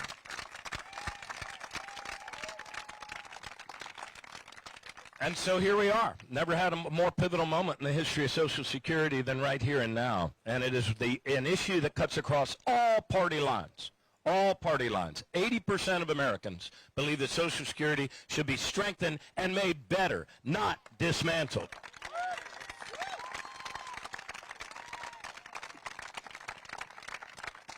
So you guys have been at this a while, huh? Did they give you comfy pillows or anything? You've just been sitting here on this hard step since dawn's early light. Right. For the people. Of the people. Let me ask you one question, because one of the ways in which the extremists are going after Social Security, and they've been doing that for a long time, they've been at this for a while, is to claim that Social Security is an entitlement program. It's not an entitlement program. They call it an entitlement program because they think they're entitled to destroy it. It's not an entitlement program. It's an earned benefit. The American people have earned this benefit, paid into this benefit, and we're going to protect this benefit. Yeah. Could you speak a little bit about? Sure. Yeah, here.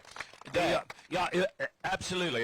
It's an earned benefit. Everybody's, and these cats at Social Security, they have collected a lot of data for a lot of years. All of our very first, when we first had a summer job or had a W-2, all of that data is in there. And they've done a phenomenally good job over the years. And they keep that data because it is exactly that earned benefit. You have to work 40 quarters, roughly 10 years, in order to earn the benefit. It's like an insurance company. So you become insured against living in poverty in your golden years, or living in poverty if you get disabled, or having your kids living on the street if you should die before they're old enough to earn a living for themselves. So that's, you earn your way into it. It is nothing that it is nothing given to you. It is something that we, the people, do for each other in the here and now, and as a promise over the generations. It's a, you've heard Elon Musk say it's a Ponzi scheme. Not a Ponzi scheme. You know, it is a pay-as-you-go program. In other words, the dollars that get paid in by Americans working in the economy are the same dollars that get paid out for the benefits. So it is a pay-as-you-go program, not a Ponzi scheme. Now, Bitcoin, that might be a Ponzi scheme, but not Social Security. And the way to keep it going, I see a lot of younger people here, which is awesome, because sometimes at the town halls, all right, next gen, let's hear you, next gen. Next gen in the house, all right. I'll tell you something. When I was a senior in high school, it was right before Congress. Congress has to make an adjustment to Social Security every 30 or 40 years, because it operates on a 75-year forecast. How many of you young people operate on a 75-year forecast? None of you? I can tell you this 62-year-old guy doesn't operate on a 75-year forecast. But Congress was right on the brink of it. You know, they had to make an adjustment so that Social Security would get back on that 75-year healthy financial future forecast. And all of us were saying in high school, it'll never be there for us. We just pay for the old people. It'll never be there for us. Well, it's there for me now. And it's going to be there for you if we defend it, because it's a promise over the generations. But listen up. Tell your friends, would you, when they kind of tune out because it's Social Security and they're not near retirement age, the people that stand to lose the most, if they should succeed in liquidating it, and maybe doing lump sum payments for people already in pay status, the people that would hurt the most were all of you who worked the 10 years, you put your money in, you earned it, and you'll never get it back unless we continue it into the future. Yeah, so not going to let them take it from us. Absolutely. Should we blow up some other big lies about Social Security? Man, as long as I'm here. I'm here, and by the way, I'm here all week. Take care of your bartenders and waitresses. And so we already handled the Ponzi scheme thing, right? Not a Ponzi scheme. You've heard people say also, oh, it's going bankrupt, it's going bankrupt, it's going bankrupt. Not true. Not going bankrupt. It is true that the big surplus that Congress built up since 1982 to cover the lifespan of baby boomers like me and my generation, that's being depleted sooner than they thought in 1982, but that's a solvable problem. You know why it's being depleted sooner than they thought? Income inequality. So income inequality push dollars that should have been had a percentage of them paid into Social Security, pushed it out of Social Security. Why?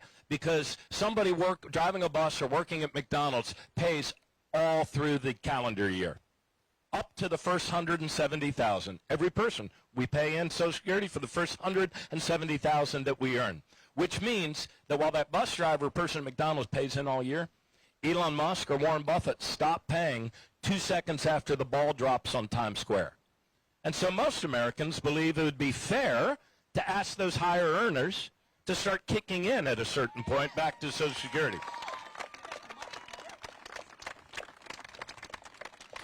So not going bankrupt. Let me blow up another big lie about the bankruptcy thing, because the cliff, so-called, the dip, is a 17% reduction. But if you had a family-owned business and your sister that does your accounting told you that by 2035, sis, we're going to have a 17% reduction in income, you wouldn't immediately run out and plaster a going bankrupt out of business sign on your business, would you? You'd make the adjustment.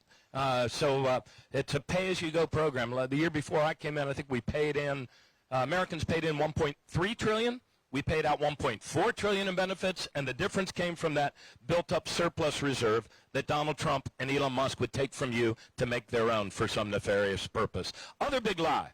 There is a zombie apocalypse taking place all across America. The Walking Dead. have checks spewing out of their cadaverous pockets, and it's your money.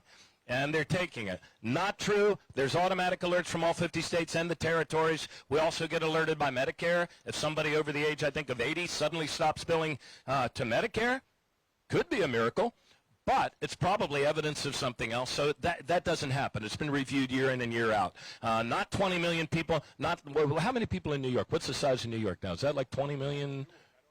20 million. 20 million? 20 million. So if Donald Trump said to Congress, he says there's 20 million people walking around dead and taking their checks. That's the size of New York. It's ludicrous. It's outrageous. It's not true. The other big lie, illegal immigrants are milking the system and bankrupting Social Security. Not true. Illegal immigrants, so-called people working here outside of legal status, actually are prohibited by law from receiving any dollars from Social Security, any benefits ever, but they pay in $25 billion to all the rest of us. So there's other big lies out there. You need to confront them. And thank you, gentlemen, for everything that you're doing to lead our country. I really, really appreciate it. Thanks so much, Gov. I'm gonna walk you out. All right, but we're so thankful for Governor O'Malley, Administrator O'Malley, and the work that he's doing. Mayor O'Malley as well, and Councilman. Is that right? Beforehand, got a lot of jobs, bro. All in service of the American people. So we're thankful for your service. All right, how are we doing out there? We're not tired, are we? We're past 6 hours. We're closing in on 7 now. We're going strong. I want to center this for everybody before I walk down and talk to one of the most extraordinary set of lobbyists I have ever met. That's usually a dirty word in Washington, but this is the most righteous lobbyists I've ever heard. I'm going to walk down in a minute, but I want to recenter us really quick. At about 6 a.m., before the sun came up, Hakeem and I came out here and sat down. Why? Why? Because these are not normal times. These are not normal times. Gutting food programs is not normal. A society gutting the health care for families is not normal. The society's gutting services that give dignity to our seniors, not normal. Our society taking away support for people with disabilities, not normal. Our society cutting science research, not normal. Our society attacking institutions of higher learning, not normal. Therefore, we, the people, cannot treat this like normal times. So Hakeem and I, at 6 o'clock in the morning, one of many things we want to start doing in honor of the shoulders upon which we all stand, we wanted to cause some good trouble, some necessary trouble. Get in the way. Congress comes back here tomorrow after a 2-week recess to start consideration of a bill that Donald Trump calls the big, beautiful bill. I think it is a petty, cruel, ugly bill. And we have to find some way as a people not to condemn congressional Republicans, but call to their conscience, call to their morals, like we did in 2017 when 3 senators changed their vote, Murkowski, Collins, and then the famous John McCain, and saved health care for tens of millions of Americans. So we wanted to have a conversation. We opened up our live stream and invited people to come to us. And if you couldn't come to us, we're going to read them later. We wanted people to start texting us or DMing us through the platforms what their stories are.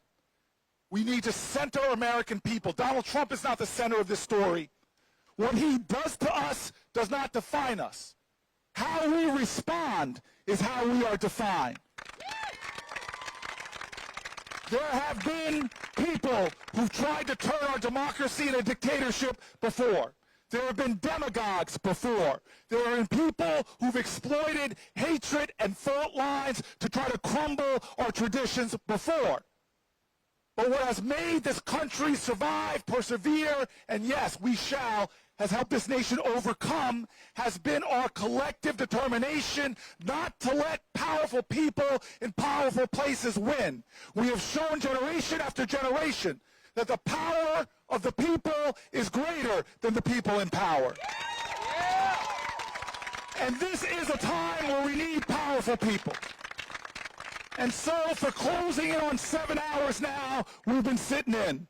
We've been sitting down, and I'm so happy that folks are joining us out here. Some of y'all, like these American University folks, you've been out here for about 5 of those hours. I love it. I love it, the stamina of these young people. But before I go down to talk to the greatest lobbyist I've ever met, this brother right here, what's your name, sir? My name is Michael Walensky. I'm an emergency resident down in North Carolina. These cuts... Hold on. I'm going to set you up for the comment you want to make. There is Washington math and there is real math. Some people think that when they gouge these programs, it's saving money for taxpayers and for society. I believe you can find ways to create more effective, more efficient government. We just heard from Martin O'Malley talking about what he did. But when you go to the core of programs, you're not saving money. You're pushing the costs out there to other people. You're pushing the costs to local governments. You're pushing the costs to state governments. You're pushing the cost to the moral conscience of a country. What does it cost us when we take food away from children who need nourishment to learn? What does it cost us when we take away health care? Well, I know this as a mayor. When you cut care for people, primary care for people, when you cut prenatal care for people, they end up getting their care in the emergency rooms where it's far more costly. The young man to my left comes up and tells me that if this bill goes through, it's going to cost us more, and the real math of America. Speak to that for a minute. How many of you have been to an emergency room, a family member to an emergency room? You know the wait times. You know how long it takes to be seen for sometimes the most rudimentary of things, sometimes for serious trauma, gunshot wounds, loss of a pregnancy. You've been there, you've seen it, you've felt it, you know it. Cutting preventative care to get out ahead of these problems in the emergency room will only burden the emergency room that much more. Volumes will go up, wait times will go even longer, and you may not get seen in a timely fashion. I don't think we deserve that in this country. No.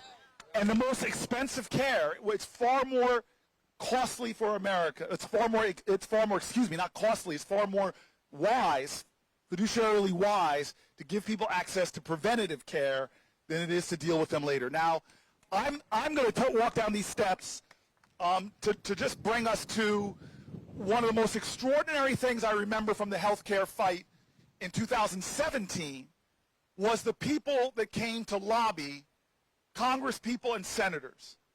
And they called themselves the little lobbyists. They were beautiful children who happened to have disabilities, but truly their superpower was their courage. I watched them in their wheelchairs. I watched them move around and go right up to senators and speak truth to power, go right up to people, and not with hate in their voice, but with a heart of redemption and grace. Please do not cut the services that I rely on. They were the most effective lobbyists there are. I'd like to say that we changed John McCain's vote by the persuasiveness of the voices of his fellow senators, but it wasn't the case.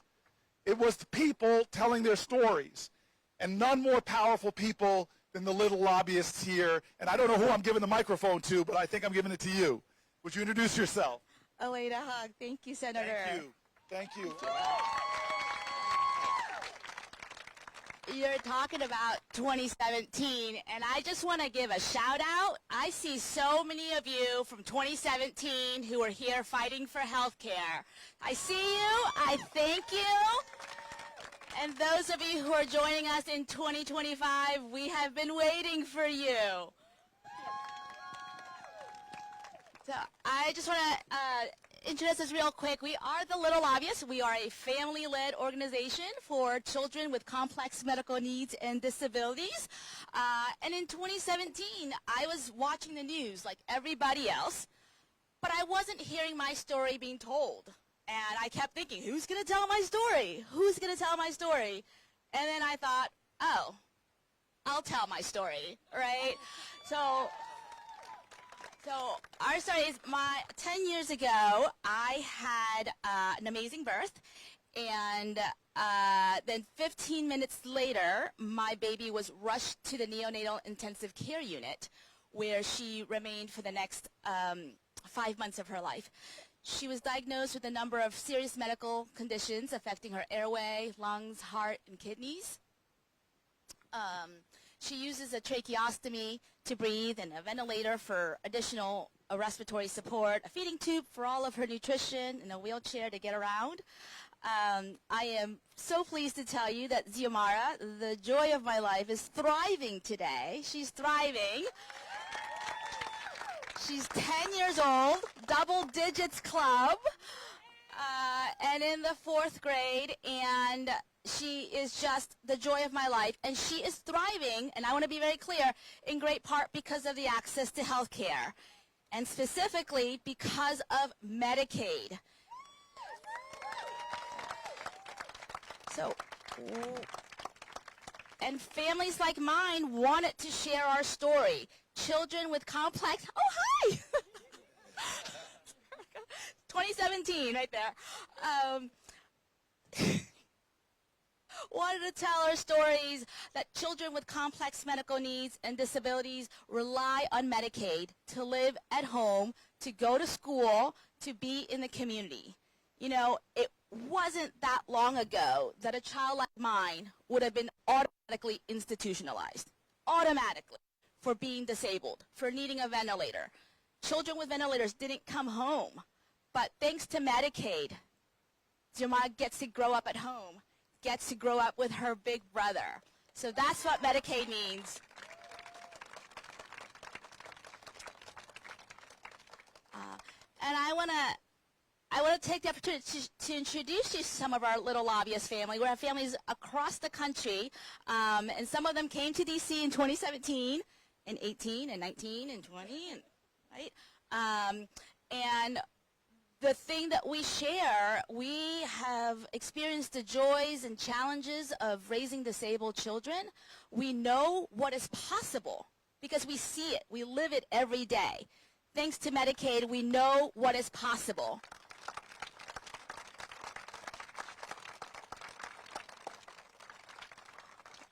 Which means we also know what is at stake. We know what we might lose. We are so close to losing it, and that's why we're here.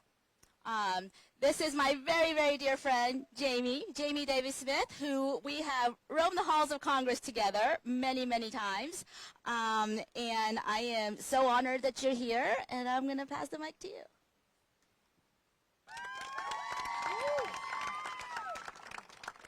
Thanks. Well, I can't believe we have to be here again. As Elena said, Little Lobbyists started in 2017 when a group of parents who didn't really know what we were doing decided to come walk the halls of Congress and tell our own stories and how much our disabled children rely on Medicaid and the joy they bring to our lives and how happy they are, how happy we are to have them at home. And this is my daughter, Claire. She's a very happy young adult now who loves her daddy very much.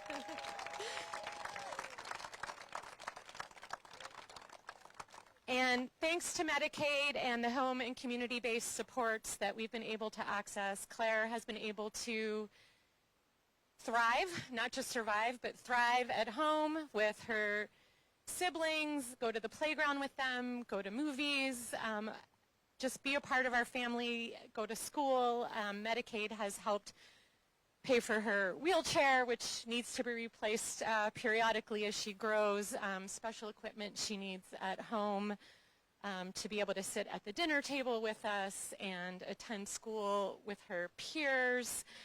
And we can't let that go. It's what Claire deserves. It's what we all deserve.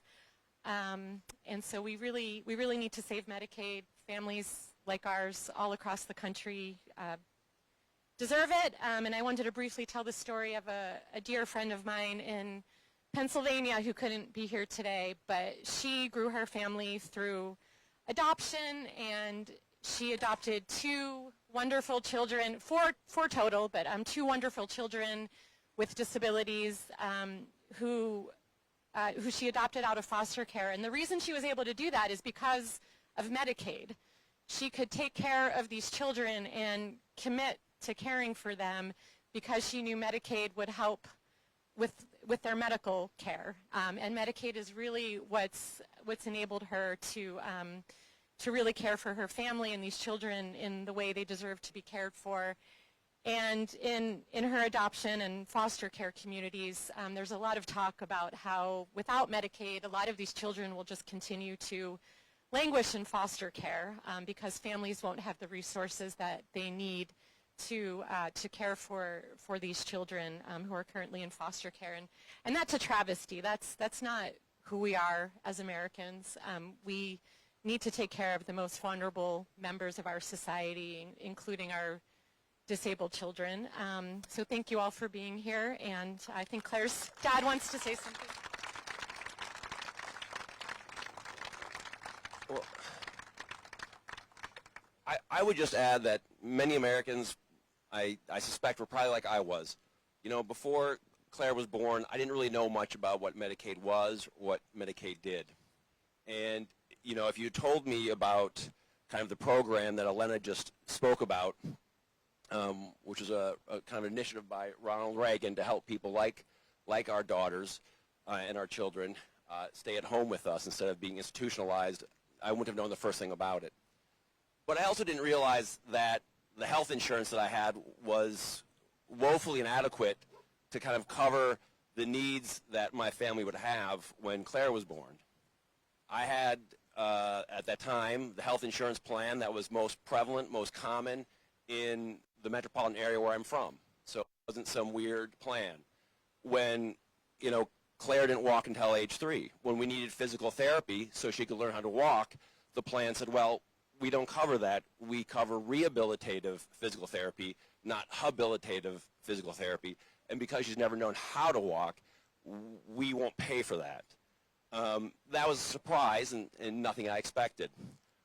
When Claire needed genetic testing, you know, as was recommended by the genetics clinic at the Children's Hospital that we had, you know, where Claire sees, you know, many doctors, the answer was, well, we're not sure how that's going to help treat her.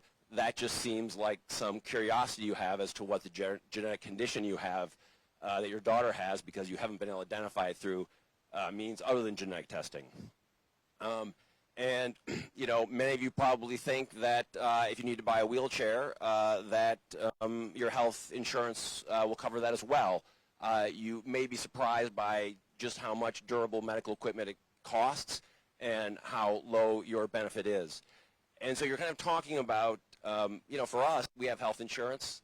I never thought that Medicaid was for people who have health insurance, but as it turns out, it is. You know, I've never been more grateful of kind of my fellow Americans and the federal government than I have been since I've received Medicaid, and the incredible amounts of money that it's provided. You know, Claire has thoughts on this too. I love you too, baby. The incredible amount of resources that have been dedicated to my daughter to make sure that she can be as happy as she can and frankly be alive today. And I just think that oftentimes there are a lot of programs out there, and I don't think Medicaid's the only one, that we don't realize it actually covers all Americans, not just uninsured Americans, Americans with insurance.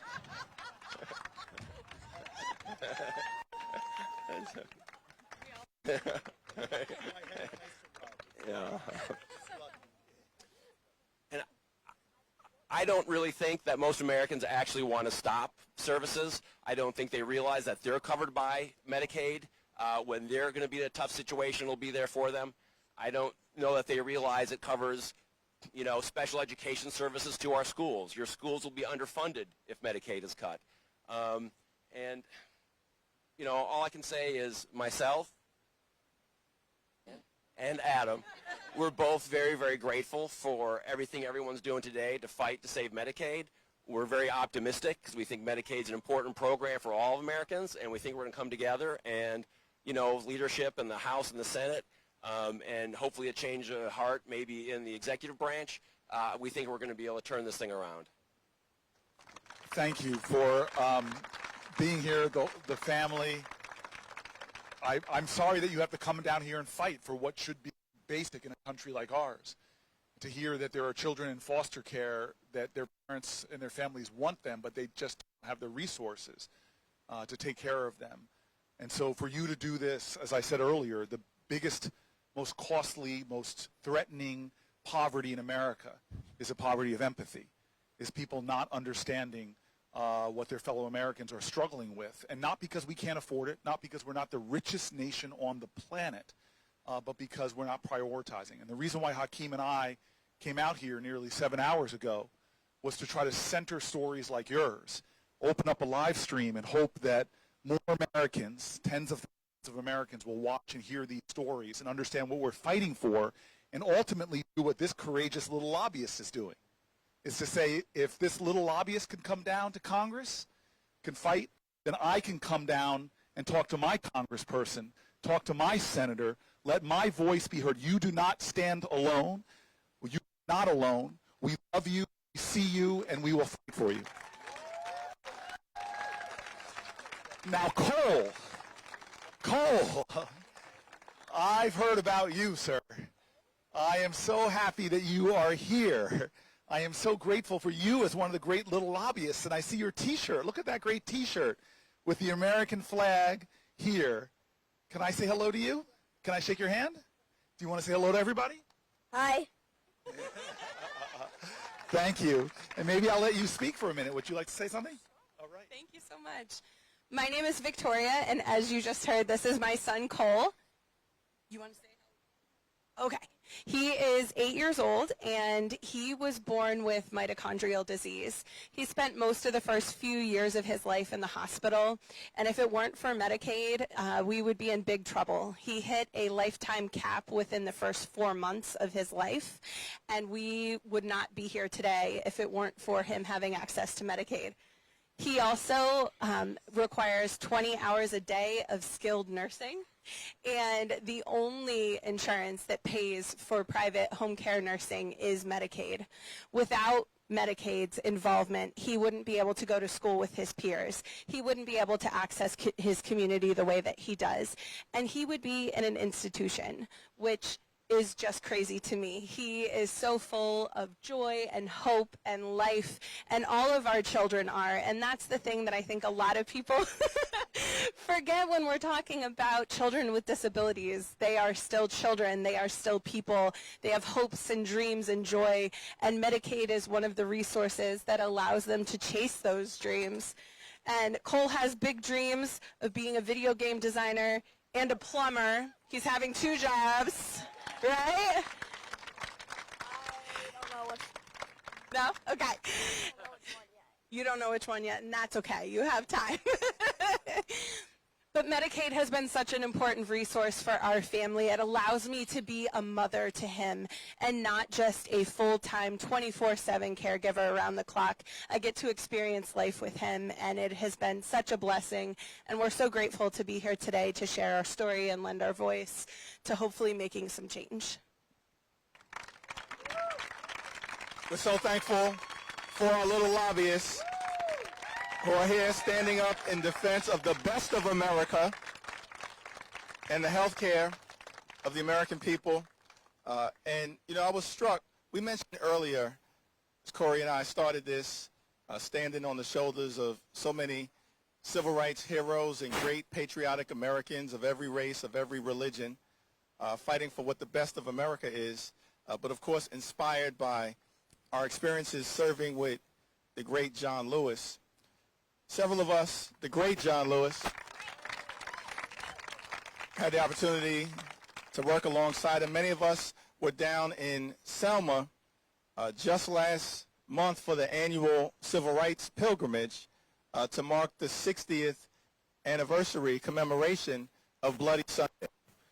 John Lewis and Hosea Williams and those civil rights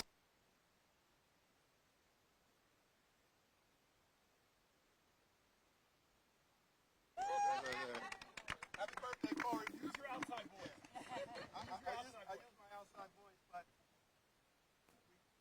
let's go. Hey, Mike, come back around. We're going to go up. Okay, we're coming up. Okay. Cole, can you walk up the steps? Point about Cole.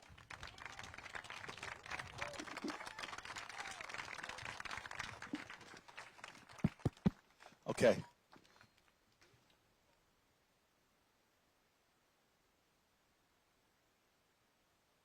So we're here, of course, Cole. We're here in the spirit of John Lewis, who always urged us to get into good trouble. And there's that iconic moment of John Lewis standing at the foot of the Edmund Pettus Bridge, knowing that as they were preparing to cross it, there was great uncertainty, danger on the other side that was waiting for them, sent by George Wallace and Sheriff Jim Clark. But there was this iconic photograph of them standing together. And one of the things that has always struck me was that you have John Lewis, and he has his backpack on him that he always took with him. And when I was looking at Cole and his spirit and his fight, I said, what an amazing thing, 60 years later, he's standing as a little lobbyist for the best of America with his backpack on him, just like John Lewis. Just like John Lewis. Cole, we appreciate you, and we appreciate the little lobbyists. All right, sit down for a second. We have our next speaker. We're going to come down. You can go wherever you want, Cole. This is your capital. This is your house. This is your house. Anywhere you want to go, man. So I want to just tell one quick story, then we're going to go down to talk to Eddie Unidos. But I just want to preview one of the great leaders in America. He was a great leader in the House of Representatives, but then in the draft, we drafted him over to the Senate. And there's a little tension. You could see there's a little space between these two men because he abandoned him in the House, East Coast, West Coast rapper kind of thing. But we're after we go down and talk to the president of Unidos, we're gonna come back and introduce the great Adam Schiff.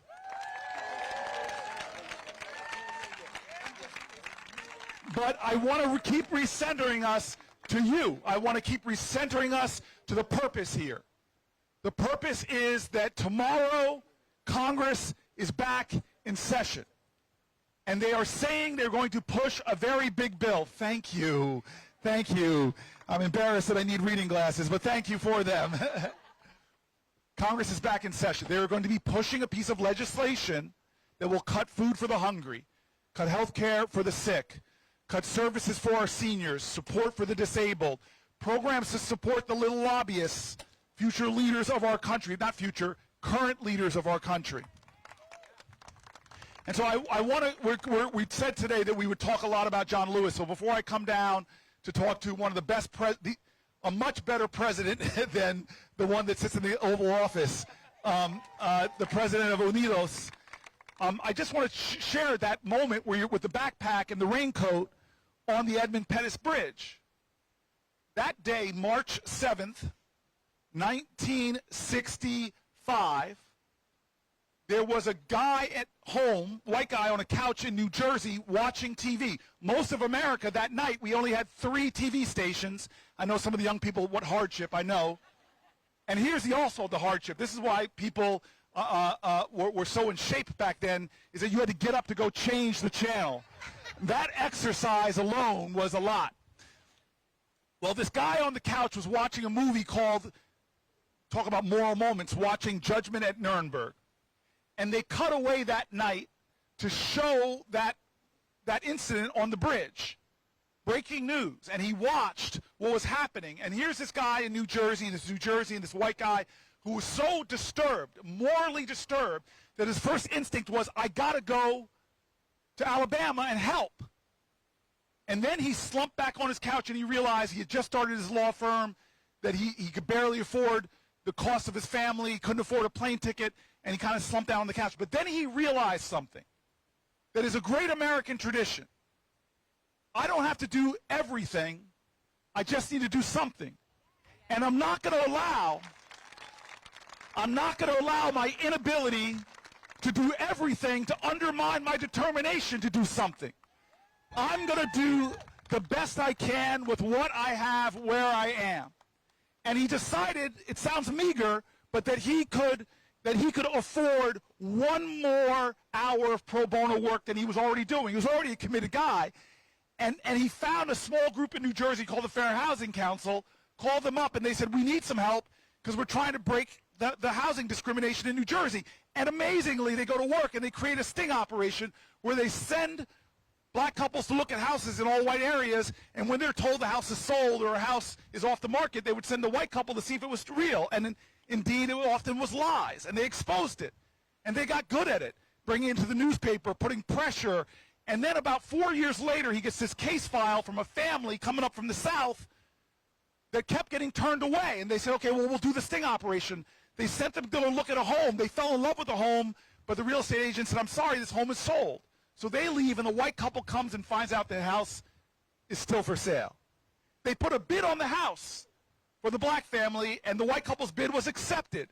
Papers were drawn up, and on the day of the closing, at the real estate agent's office, the white couple did not show up.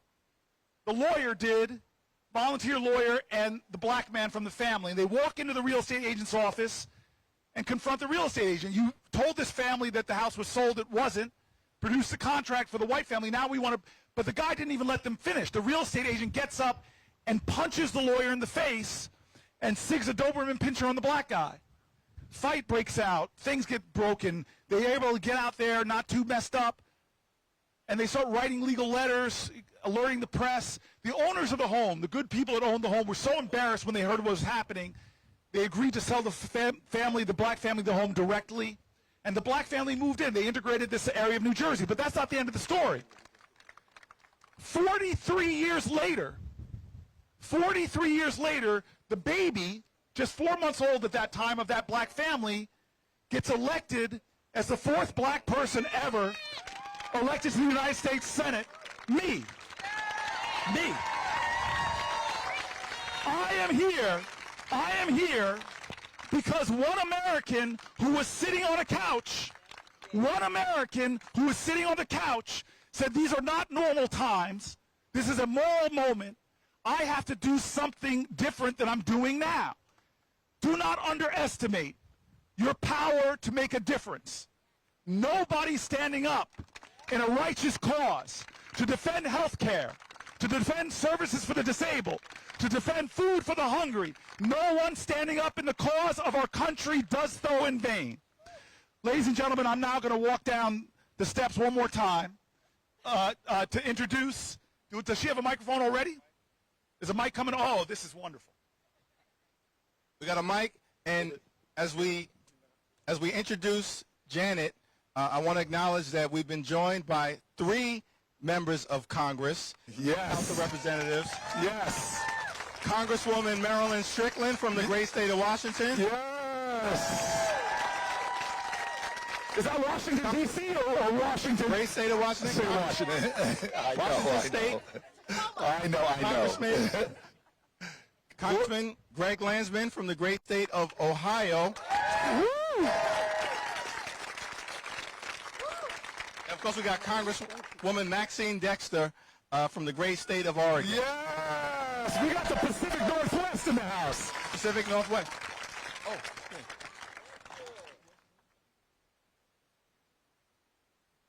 Oh, Congresswoman Delaney from the great state of Maryland. Woo! We're about to have a House Democratic Caucus meeting right here on the steps of the House. All right, we got some good speakers on deck, but no better than El Presidente of one of our oldest, strongest civil rights organizations in the United States of America, Unidos US. Gracias. Thank you.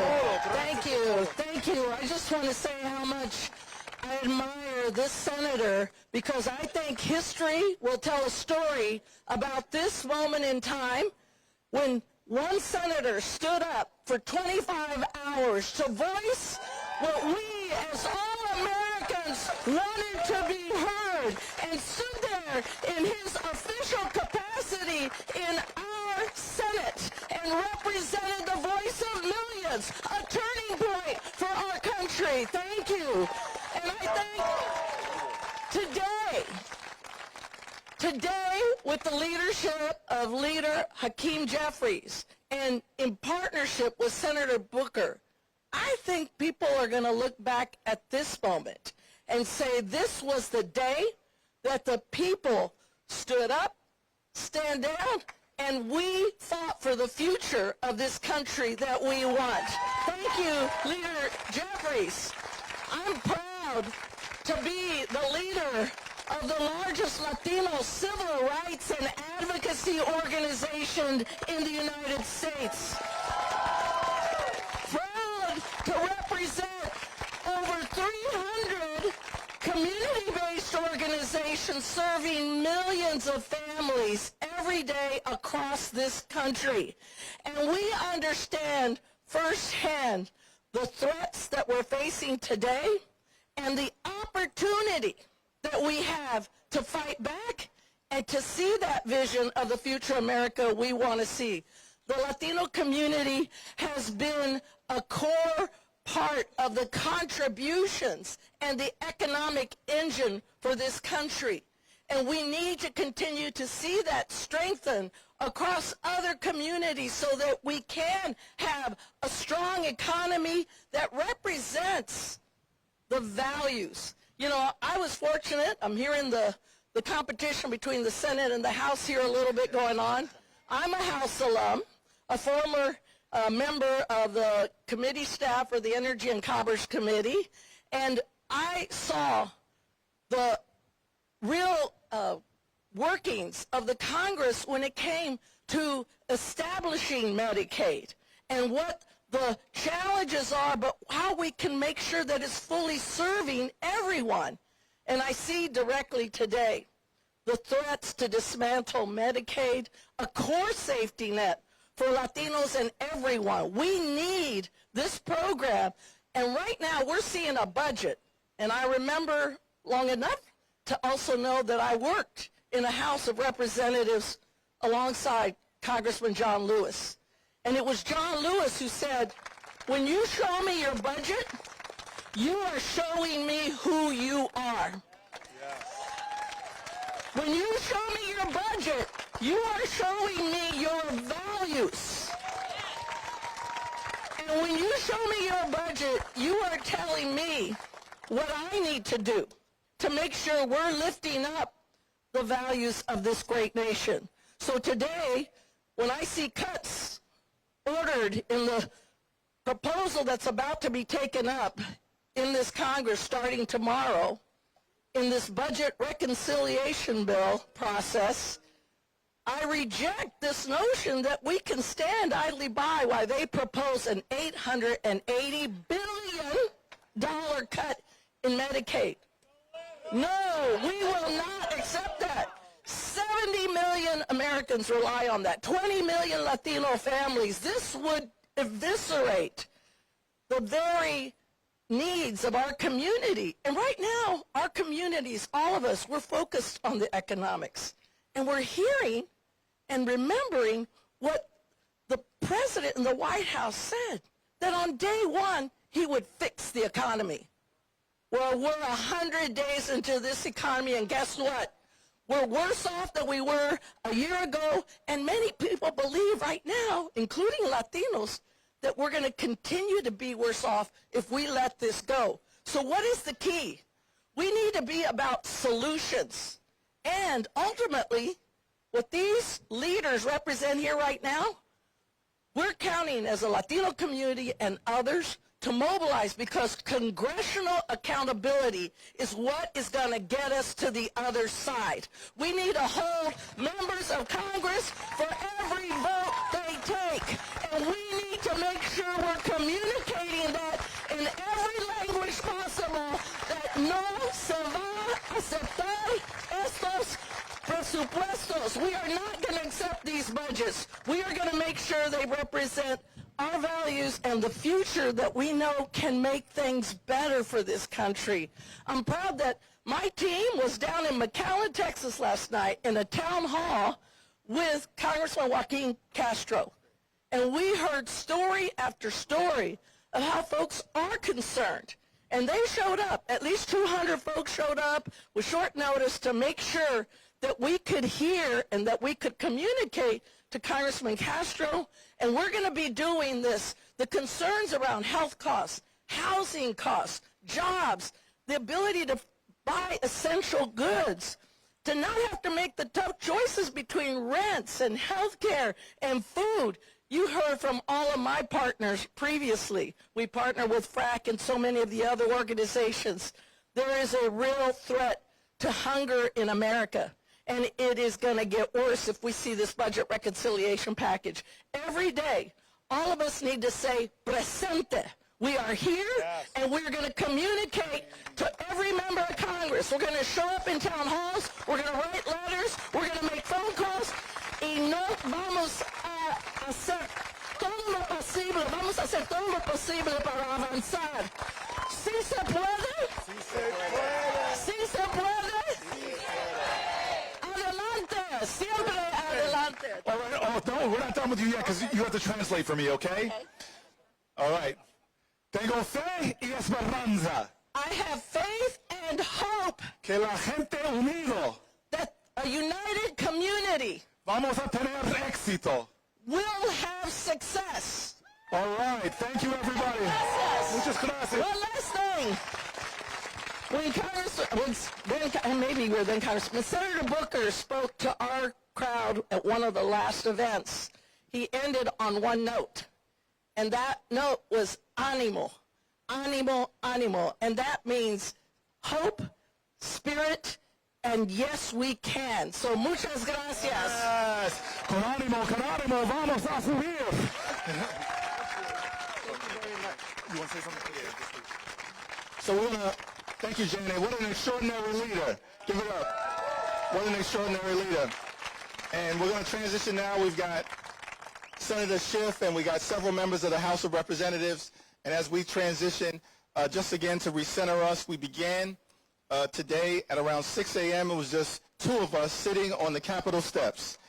And now, hours later, hundreds have showed up on behalf of the American people, representing millions of the American people who have said, enough, this is not America, we are better than this. And you know, we weren't exactly sure, Cory and I, how many people were going to tune in. And so we started, and I said, well, Cory, we can at least be confident that we will have some viewership. His mother and my mother. But now people are watching all across America and the world to stand up against this Republican budget.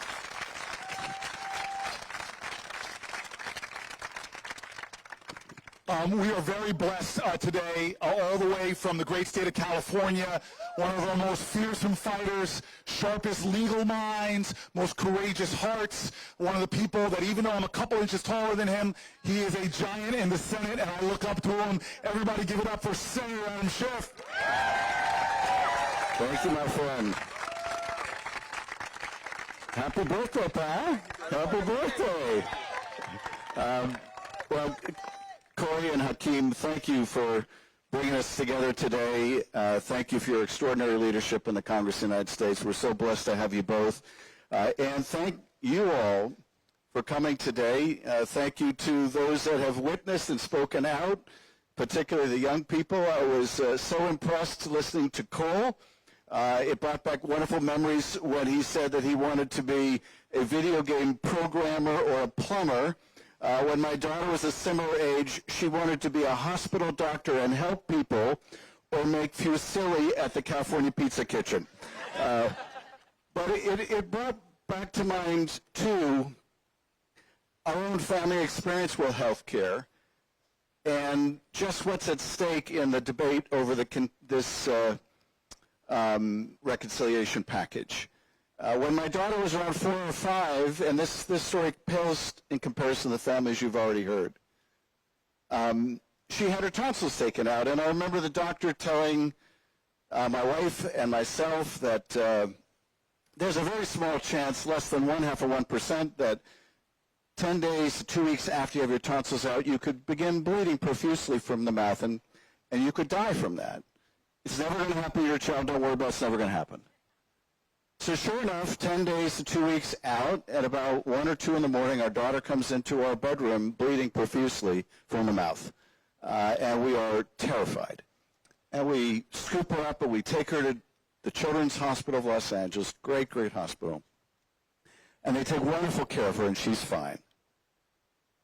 And thank God there was such great medical care near where we lived and great practitioners who knew what to do and could take care of our daughter. Now, we have private insurance. But the thing is, but for Medicaid, that hospital probably wouldn't be there. Wouldn't be there for us, wouldn't be there for anyone. If you eviscerate Medicaid, we're going to see hospitals all over this country shutting down. Hospitals are going to close, clinics are going to close, and people are going to die because they can't get the care that they need when they need it. It will be utterly catastrophic. Hospitals and clinics are already on the razor's edge of keeping their doors open. We've already seen so many hospitals close, particularly in rural areas. We've seen labor and delivery vanish from different communities. We've seen emergencies disappear. We've seen people die because it takes longer to get to an emergency room. So this affects all of us. This affects all of us. It most keenly affects those who are lowest income and disabled. And so this is a life or death issue, what happens here. Life or death. And I'm so heartened to see all of you here today, but also to see the mobilization all over the United States of America. Millions of people taking to the streets to say, we're mad as hell, we're not going to put up with it. We're a better country than this. We're going to fight back. We're going to stand up. We're going to defend our democracy, our rule of law, our hospitals, our people, our immigrants, our citizens. We're going to defend the best of America. And that gives me hope, and it should give you hope, too. Thank you so much, gentlemen. Thanks for bringing us together. Senator Adam Schiff. Woo! A variety of different organizations have joined us today, and certainly I want to express our thanks to Win with Black Women, who have been here with us almost from the very beginning for all that you do. And now I want to yield to one of 4 members of Congress who have joined us here on the Capitol steps, Congresswoman Marilyn Strickland.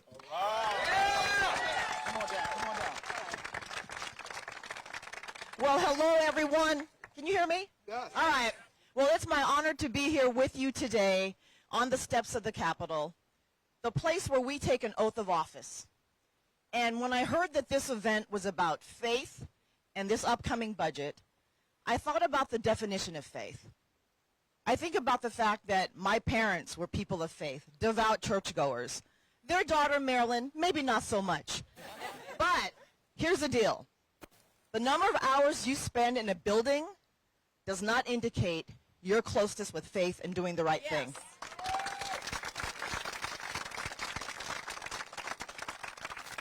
And as a proud member of the 92% of black women who made the right choice in the last election,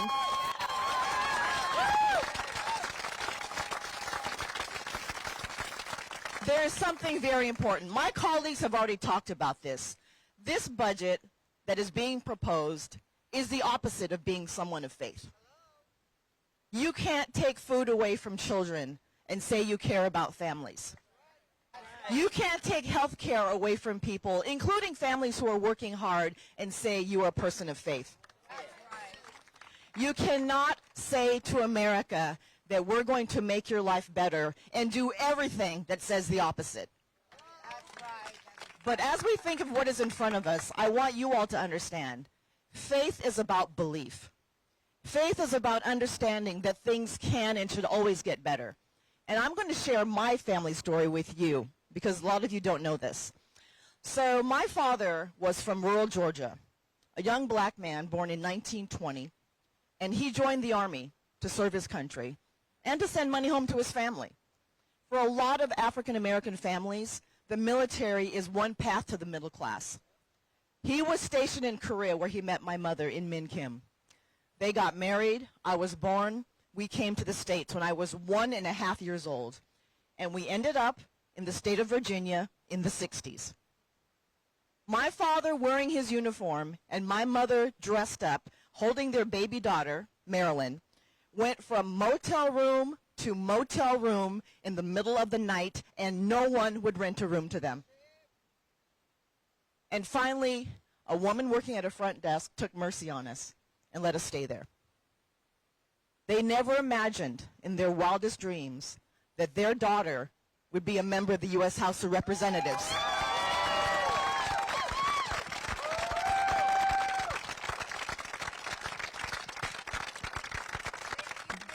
But I want you to understand something. As a family that was served by the military and members of the military, we got access to health care. We got a food allowance. We got a housing allowance. We got our basic needs met. My parents always said to me, you have to go to school and get an education. So I am a beneficiary of a public school system. And as we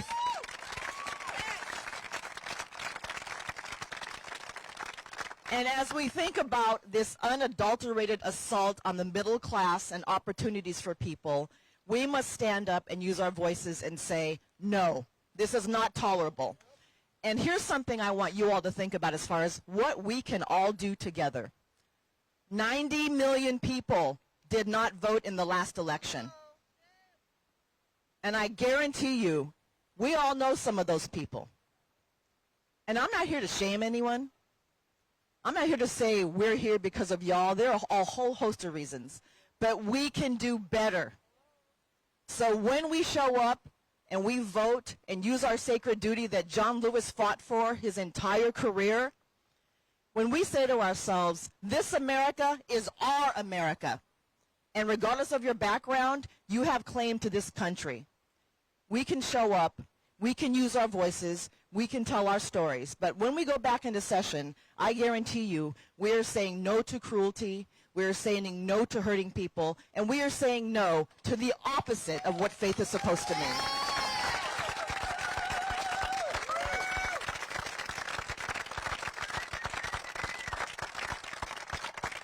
So let us rise together. Let's look upon the people who are here today and say to ourselves, this is a reflection of America.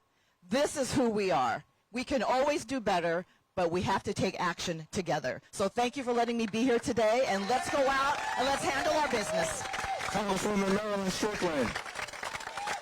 What a powerful story. We're going to go next to second-term member of Congress. We've had Christian leaders, we've had Jewish leaders, we've had Muslim leaders and others throughout the day. We heard from Congressman Andre Carson a couple hours ago. It's what a wonderful thing that we've been joined by so many diverse members of the House Democratic Caucus, diverse leaders from across the country of different faith traditions. And it's now my honor to yield to Congressman Greg Landsman from the great state of Ohio.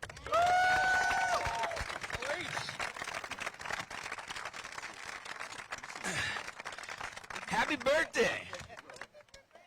Who does this on their birthday? Who gets up at 6 o'clock in the morning on their birthday and says, you know what, I'm going to go find my friend Hakeem Jefferies, And I'm going to spend the whole day in the sun. You got to get more sunscreen on. I got to get sunscreen on. Hakeem, I know I saw it. I was like, okay, Cory's got it. He's got his sunscreen. But you do this if you care deeply, deeply about your country and the people that we serve and the number of people. That's right. So smart. I'm next. Trust me. And there are very few people who care more than Cory Booker and Hakeem Jefferies. And just a round of applause for them and their spirit and their commitment and their fight. Just incredible leaders. So I represent Southwest Ohio, and I grew up in Butler County. I mention this because J.D. Vance also grew up in Butler County. We grew up just a few minutes from one another, and he is my constituent. He lives in Cincinnati, where I represent. Yeah, I like to say I'm J.D.'s member of Congress. I'm his. But I want you all to know, because Marilyn and Hakeem and I and others were overseas for the last couple of days. We were in Europe, the Middle East, and in addition to the global issues that our partners are dealing with, Russia and China, the issue of terrorism, the migration and climate change, all of a sudden they've got a new issue. And that's Trump and J.D. Vance. Now they're wrestling with this chaos and mayhem. And I want to make sure that you all know that while J.D. says what he says and believes what he believes, which is incredibly dangerous, and always take him seriously, he does not represent the values of Southwest Ohio.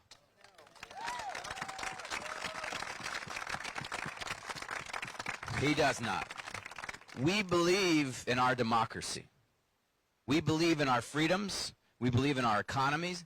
We believe in our workers. We believe in people's health care. We believe in Social Security. We believe in our public workers.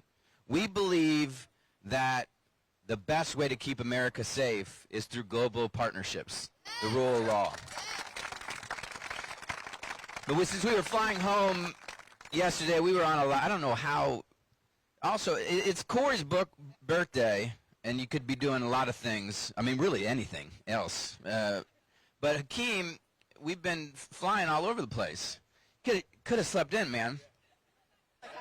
Like Marilyn and I did. But anyway, we had this long flight. I had a birthday date with Cory Booker. Yeah.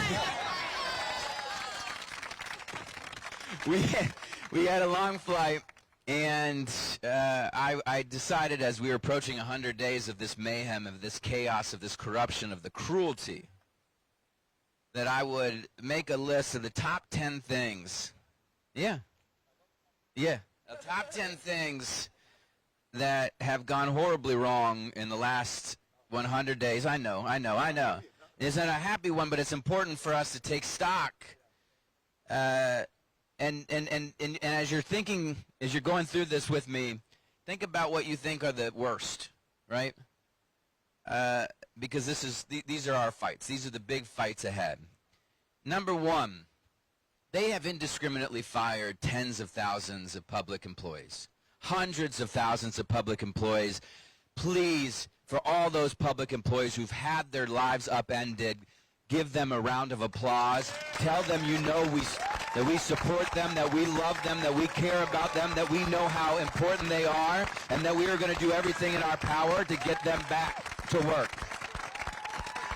They are actively creating unemployment. First time ever an administration actively creating unemployment. Number two, withholding hundreds of billions of dollars from us, from our communities, from science, from food assistance, from Head Start. They are denying. I have Head Start partners who provide early childhood care for thousands and thousands of children, and they can't get their money.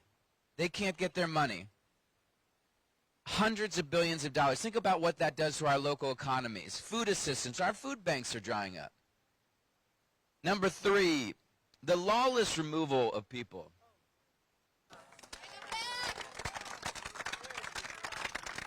And while Abrego Garcia rightfully got our attention, because if they can remove somebody with zero process like Abrego Garcia, they can remove you. They can remove me. None of us are safe. But the stories yesterday of the removal of toddlers, some with cancer, American children, the removal of toddlers, is so lawless and cruel, and it's not keeping any of us safe. Number 4, he launched this costly, unnecessary global trade war. I mean, and this may be the offense that has gotten him to an approval rating of 40%. 60% of people now say no.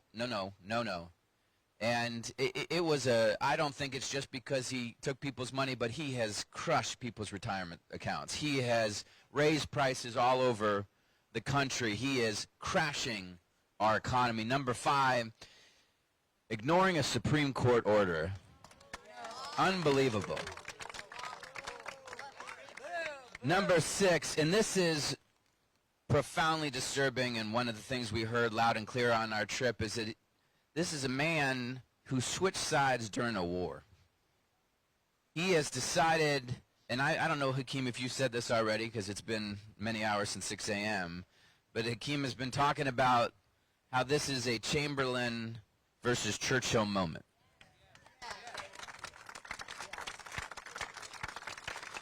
And as a Jewish American, somebody who was raised with the history of the Holocaust, and who got to spend the day in Israel on Holocaust Remembrance Day, we know what happens when you appease dictators.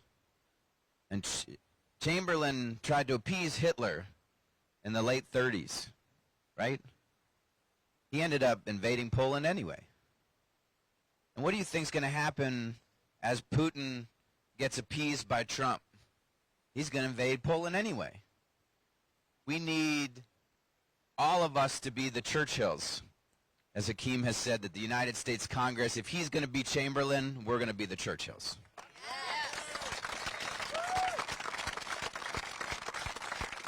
Number 7, the Defense Department mayhem.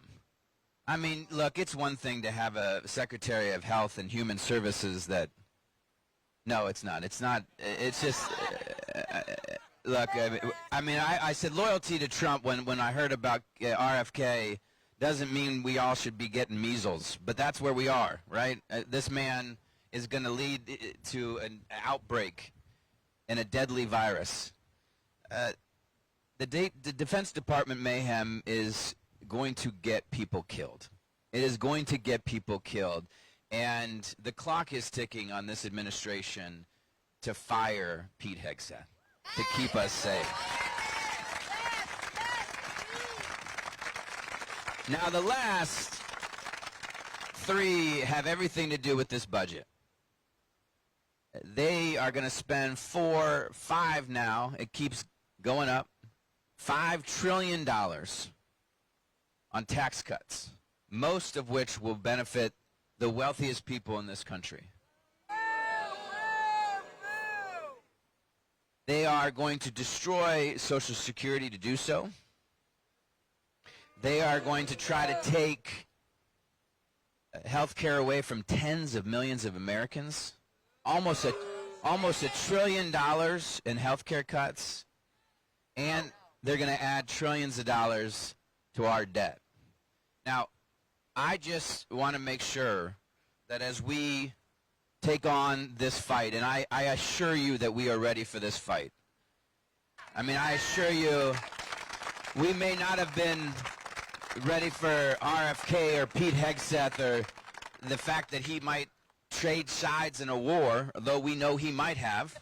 We knew it was possible, but we are ready for this fight on this budget. I can assure you that both in the Senate and in the House, I'm on the Energy and Commerce Committee, we are going to fight back on these health care cuts. We will keep them in the room as long as we have to. We'll pull a Cory Booker.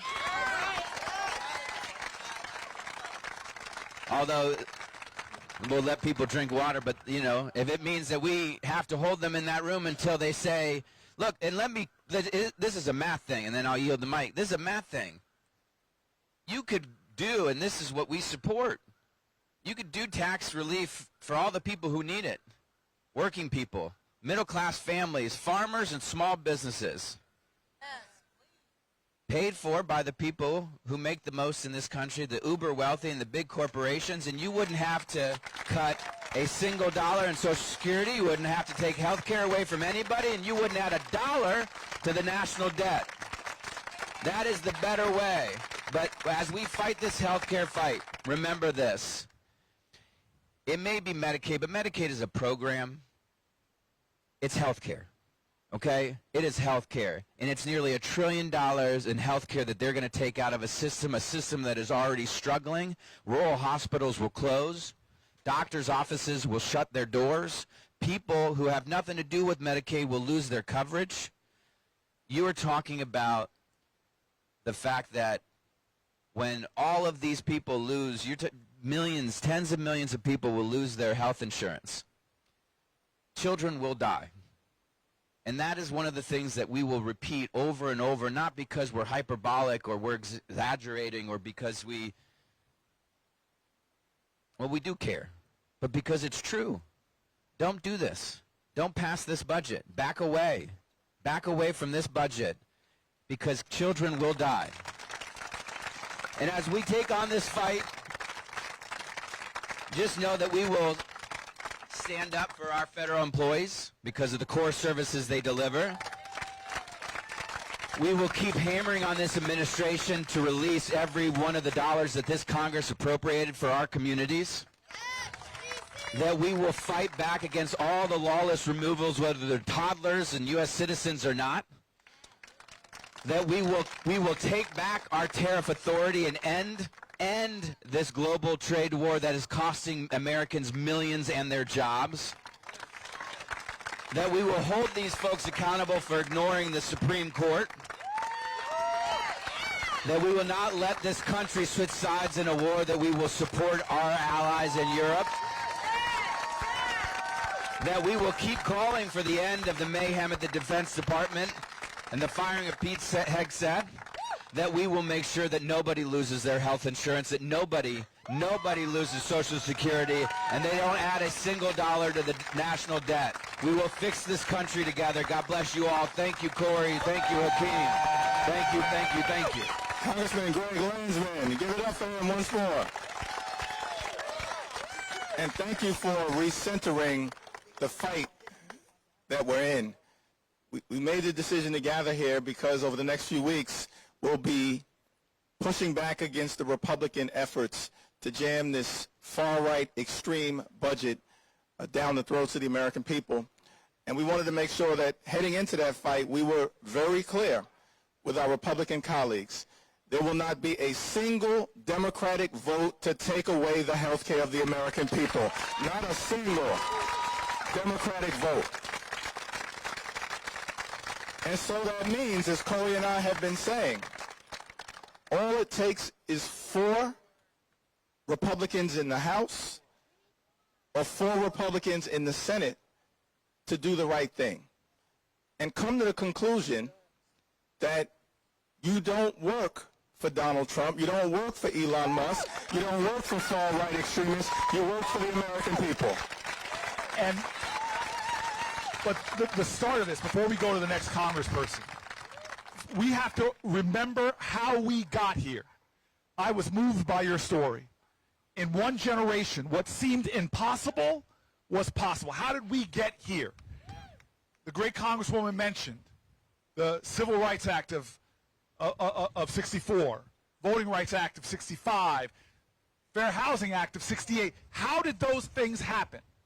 Do you think we got here because a bunch of senators over there one day got together on the Senate floor and Strom Thurmond pulled everybody together and said, I've seen the light. Let those Negro people have the right to vote. That's not how it happened. Do you think we got suffrage in America?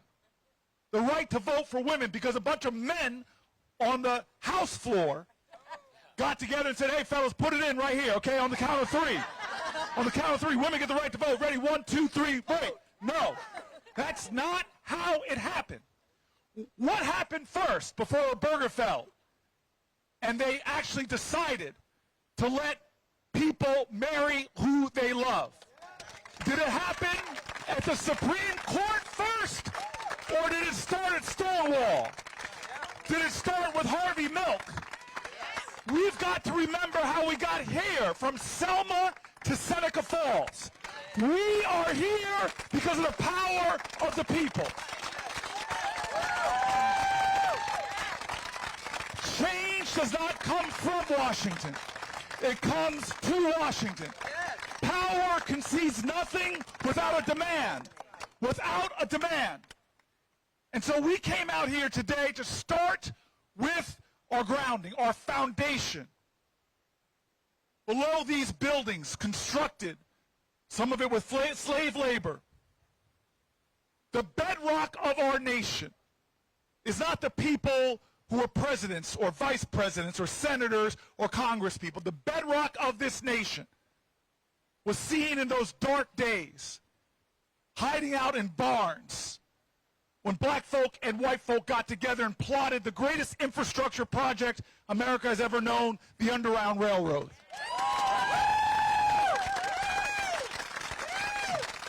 We got here because of individual Americans, like a little girl named Ruby Bridges, that when all the forces of hate were allied against her, she still stood up and said, I deserve the right to a free public education. We got here because amidst hatred and bigotry, a black woman named Fannie Lou Hamer stood up and said, I am sick and tired of being sick and tired. We got here because the first ever protest before one of our federal buildings, the first time anybody stood in protest in front of the White House, was a woman named Alice Paul, a great suffrage leader. We are here because of American activism. People who are not elected or selected, not anointed or appointed, that took it upon themselves, that said, I am the leader that this nation needs. I am the change. I am the one. I may be only one, but I am one. And so we began almost 8 hours ago, sitting right here, before the sun came up, opening up a live stream. John Lewis, when he organized in the 60s, didn't have live streams. Fred Shuttlesworth didn't have a live stream. But they had a moral imagination to challenge a nation. And so humble as we are, we serve with people like John Lewis. Hakeem and I may have big titles, but we know we're broken men. We came out here to start with our faith. We know that everyone deserves mercy. Everyone deserves redemption. We know as leaders, we haven't always lived up to the expectations of our constituencies. We know as a party, we have helped to pave the way to this moment. But we know that we got up early one morning, sat here right here 8 hours ago, and said, well, let's try to do something different and show that leadership is not a title, it is not a position, it is an action, and it is a service. All of us have to lead right now. If you're watching at home, you have to lead right now. If you can hear my voice, you have to be the leader. It's time for us all to lead. And one of the leaders that we've been joined with, another member of the House of Representatives, who just a few days ago was down in El Salvador, standing up for the rule of law and the United States Constitution, Congresswoman Maxine Dexter from the great state of Oregon. Thank you. Thank you so much. I can't really express the honor that I feel to sit on these steps with all these people led by the two of you and the vision that you have for a better future for our country. It is such an honor to be here. Thank you. So I'm going to start with why I was in El Salvador. And it is exactly for the reasons that Senator Booker was just speaking to. The people that I lead in the great state of Oregon, Portland, Oregon, who has been, we have received a lot of attention and not of it all positive over the years. But it is because the people of Portland stand up and they won't back down, and they demanded that I do the same. Since we started disappearing people in March, the people have been calling, emailing, stopping me in the grocery store, wanting me to know that they wanted me to fight back and show up for due process and for the right to free speech in this country.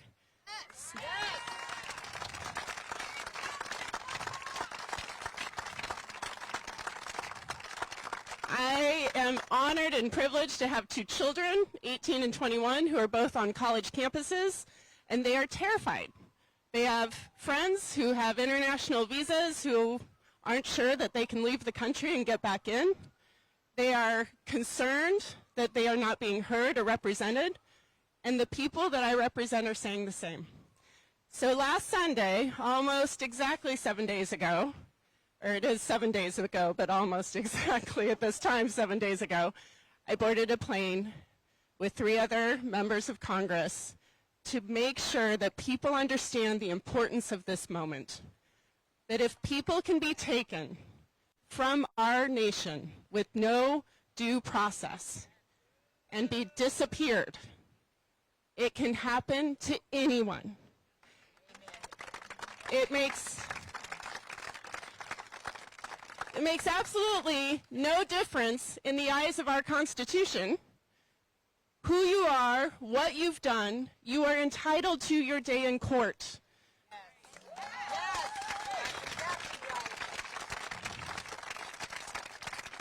So I was honored